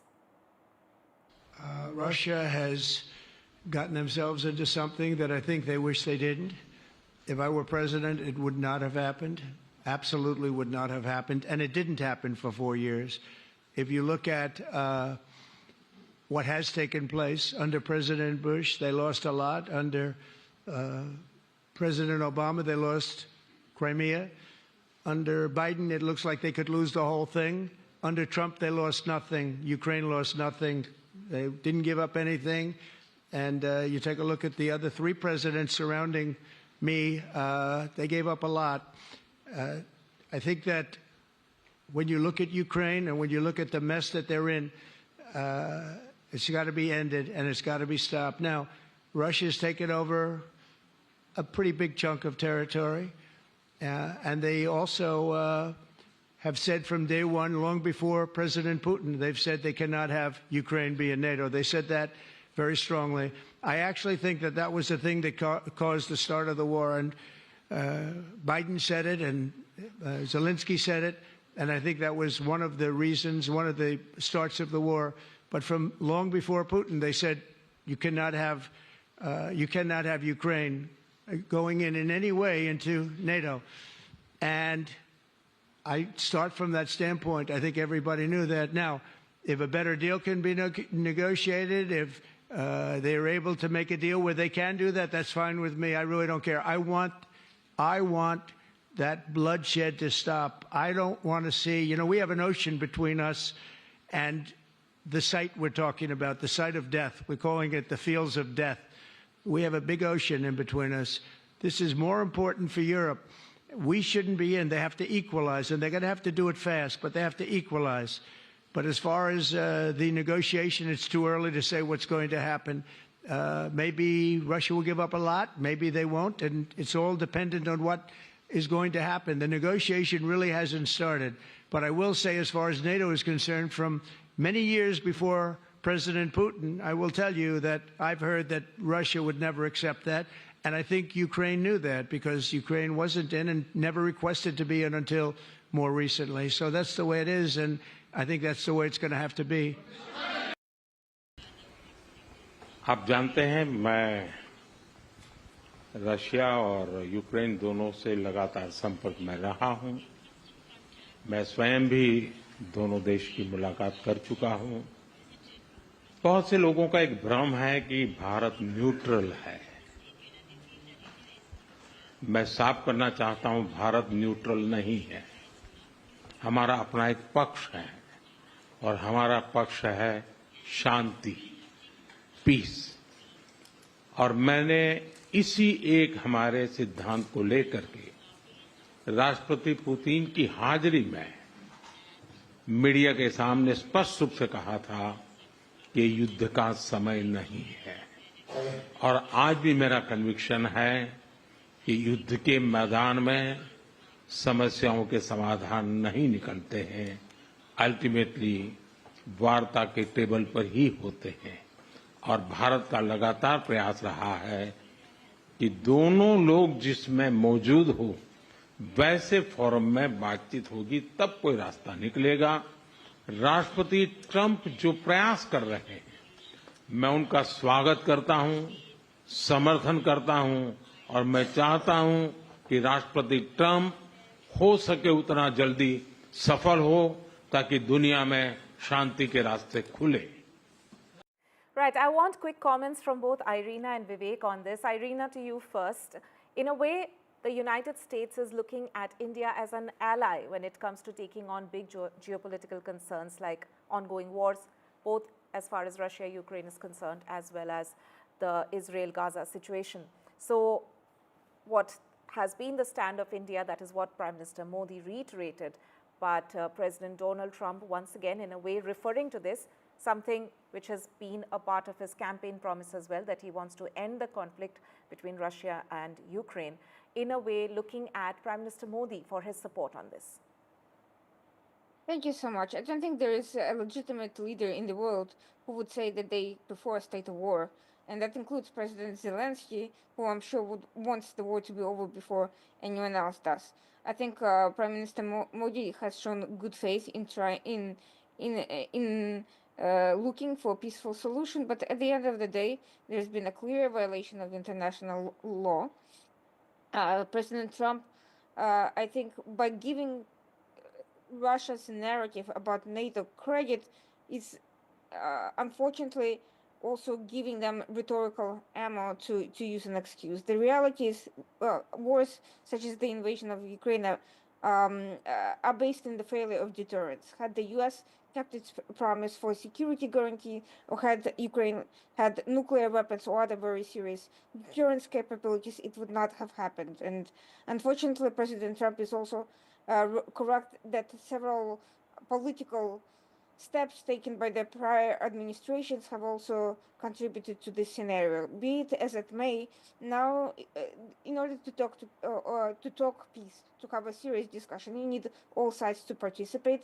Until there is a discussion that involves both Russia and Ukraine, there will be no peaceful resolution. So these one-sided conversations with President Zelensky, President Putin are not really leading to a resolution of any of the thorny issues, and the primary of which being that Russia needs to withdraw its troops from territories that don't belong to it. And I'm sure most countries would feel the same way, including India, which has had to share a very difficult border situations with its own neighbors in the past.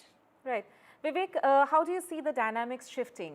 While Prime Minister Modi and India have in fact managed to maintain ties with both Russia and Ukraine even during the war, the situation, in a way, a lot of observers seem to think is shifting as far as US government stand is concerned. So where does India come in this scheme of things? You know, India couldn't be in a better position in the sense that we have good relations with both sides. But imagine a world where Donald Trump would have, Donald Trump's relations with Russia would go further south. Then I think it wouldn't be a better place for most countries, including India. So I think we are in a much better situation if peace and stability returns to Eastern Europe, to Ukraine and Russia. I think the supply chain strains, the sanctions strain, etc., will all ease up, and I think it'll. President Trump is also talking about the return of Russia to G7. I don't know how feasible that is, or even if Russia is interested. But I think just that proposal eases up the international tension, the fractures in the world order that we are seeing for quite some time now. It is, we had reached almost the brink of the world being fractured in the sense of a set of countries growing the other way. There was talk about two blocks emerging, just like the Cold War. I think all those, there is a bit of easing of tension on that narrative. And I think for global peace and stability, it's really a good development. But a lot depends on how this follows through and what achievements comes out of it, and eventually how if and when this is resolved. Right. Irina Sukaman and Vivek Mishra, thank you so much for joining us on the broadcast this morning to discuss all the highlights which have come through from this very interesting and high-level meeting between Prime Minister Modi and President Donald Trump in Washington, D.C. We are just putting up pictures there for our viewers on the main optics which have come through from D.C. over the past few hours.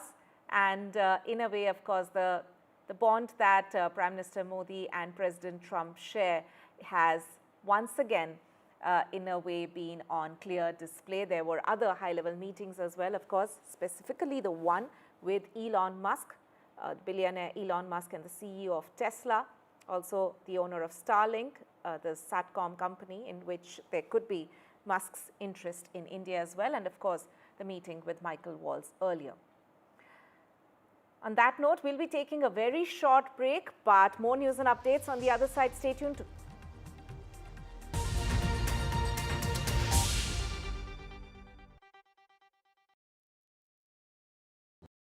I've been reporting on all issues, big and small, from Andhra Pradesh, Telangana, rest of South India, bringing you all the action, all that you need to know, all that you want to know. The energy of maximum city is infectious. I bring in that energy in our news coverage from financial capital Mumbai. Covering from the southernmost part of India over the last 23 years, I bring in-depth and 360-degree coverage from the Dravidian heartland. The land of Mishti is also known for its bitter politics. I have seen much water flow under the Howrah Bridge, covering Bengal in all its vivid colors.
there is a growing realization across the global capitals that this is a relationship which is fast moving beyond the pale of bilateralism into truly a force for global good. Looking ahead to Prime Minister Modi's visit here to Washington, D.C. as he meets with President Donald Trump. I do think, though, there are real opportunities for the U.S. and India to work together. I think you look at both President Trump and Prime Minister Modi as leaders that really want to bring an end to wars, and particularly the war in Ukraine. It's a short visit, but it's a visit of consequence. This is Nikunj Garg reporting for NDTV from Washington, D.C.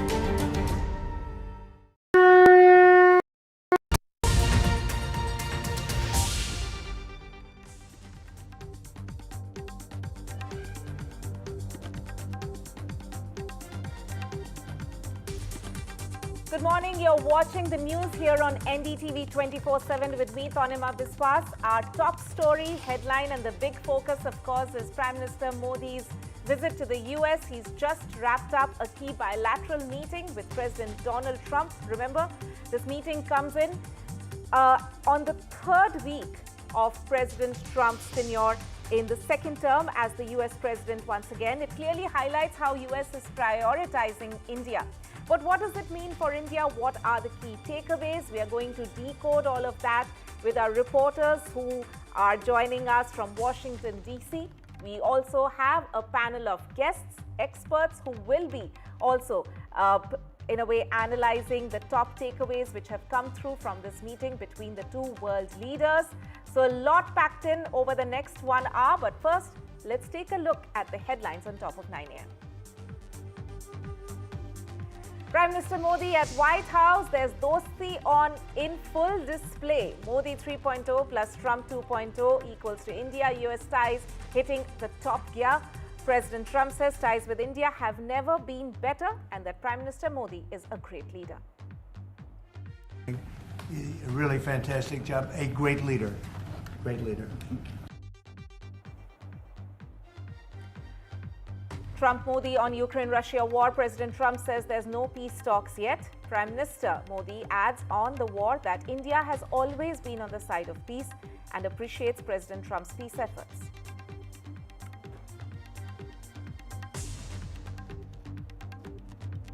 India-US plan to double bilateral trade to $500 billion. President Trump says that they will ink great deals with India.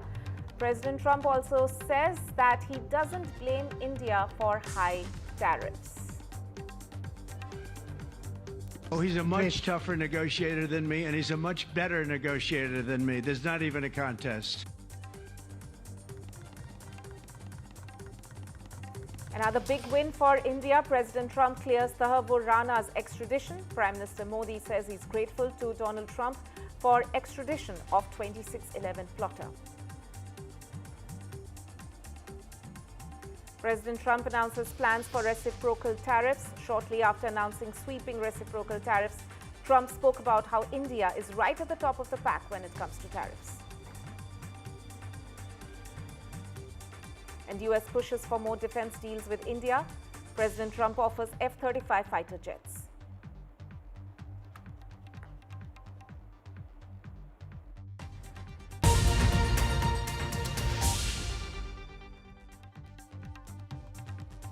Prime Minister Modi and President Donald Trump held a crucial bilateral meeting in Washington, D.C. just a few hours back. There were lots of talking points which have come out of it. The camaraderie between both leaders was clearly on display, with President Trump saying relations with India have never been better. US and India have also agreed to start talks on a trade deal. This even as President Trump cleared an order for a study on reciprocal tariffs. Another big one for India, President Trump has cleared the extradition of 2611 plotter Rana. The US president also added that United States will sell F-35 fighter jets to India, which would, if they agree, join the elite club of countries with the state-of-the-art stealth planes. My colleague Nikunj Garg and Alistair D'Souza report live from Washington, D.C. Particularly keeping in mind the fact that this comes in so early in this administration. Remember, President Trump's full team has yet not either taken shape or has been confirmed by the Senate.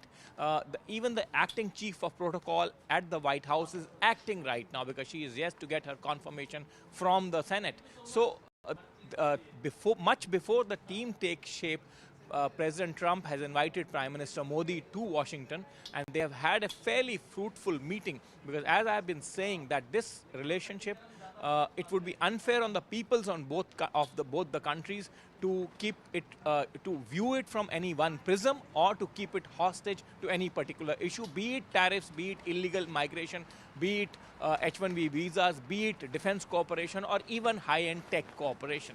This relationship spawns an entire gamut, and that's what eventually came forth. As the Foreign Secretary said, that the issue of tariffs was raised in a very normal manner, thereby implying that there was absolutely no pressure or aggressive stance displayed either by the American delegation, American teams, or by the President himself during the discussions, both at the delegation level and at the summit level. Now, to talk about the highlights of this very substantive and productive visit as described by the Indian Foreign Secretary, my sense is that in terms of taking where they left during President Trump's first term, both leaders have done an exceedingly good job. Because repeatedly, President Trump, I heard him in the Oval Office, where I was allowed to be present, and I heard him at the White House's press conference, the press conference hall of the White House. Of course, we heard the joint statement too by both the leaders given separately.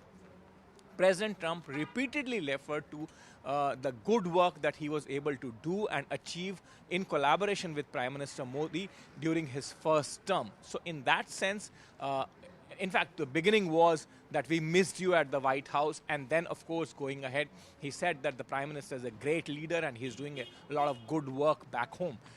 So in terms of rekindling that warmth, in terms of reworking that chemistry, now that once again it's the Trump's White House, they have done an exceedingly good job. Other than the fact that substantive issues like dealing with the thorny issue of tariff and illegal migration and dealing with the expansion, Prime Minister said right in the very beginning of his statement that he wishes to expand, he wishes to broad base this relationship. He said, "Hum is relationship ki vyapakta chahte hain," and which means that he wanted to spread this relationship far and beyond from where it has reached already. That showed in finally concretizing the output in the form of India opening 2 new consulates in Los Angeles and Boston, which makes it India's largest diplomatic presence anywhere in the world, and by any country in the United States of America too. So that clearly shows you the depth of this relationship. In terms of trade deficit, an issue overwhelmingly spoken about, principally driven by the fact that President Trump has issued certain executive orders on tariff on certain countries. The Foreign Secretary just summed up by saying that, look, we are already a big purchaser of American energy. Nearly $15 billion of purchase last year.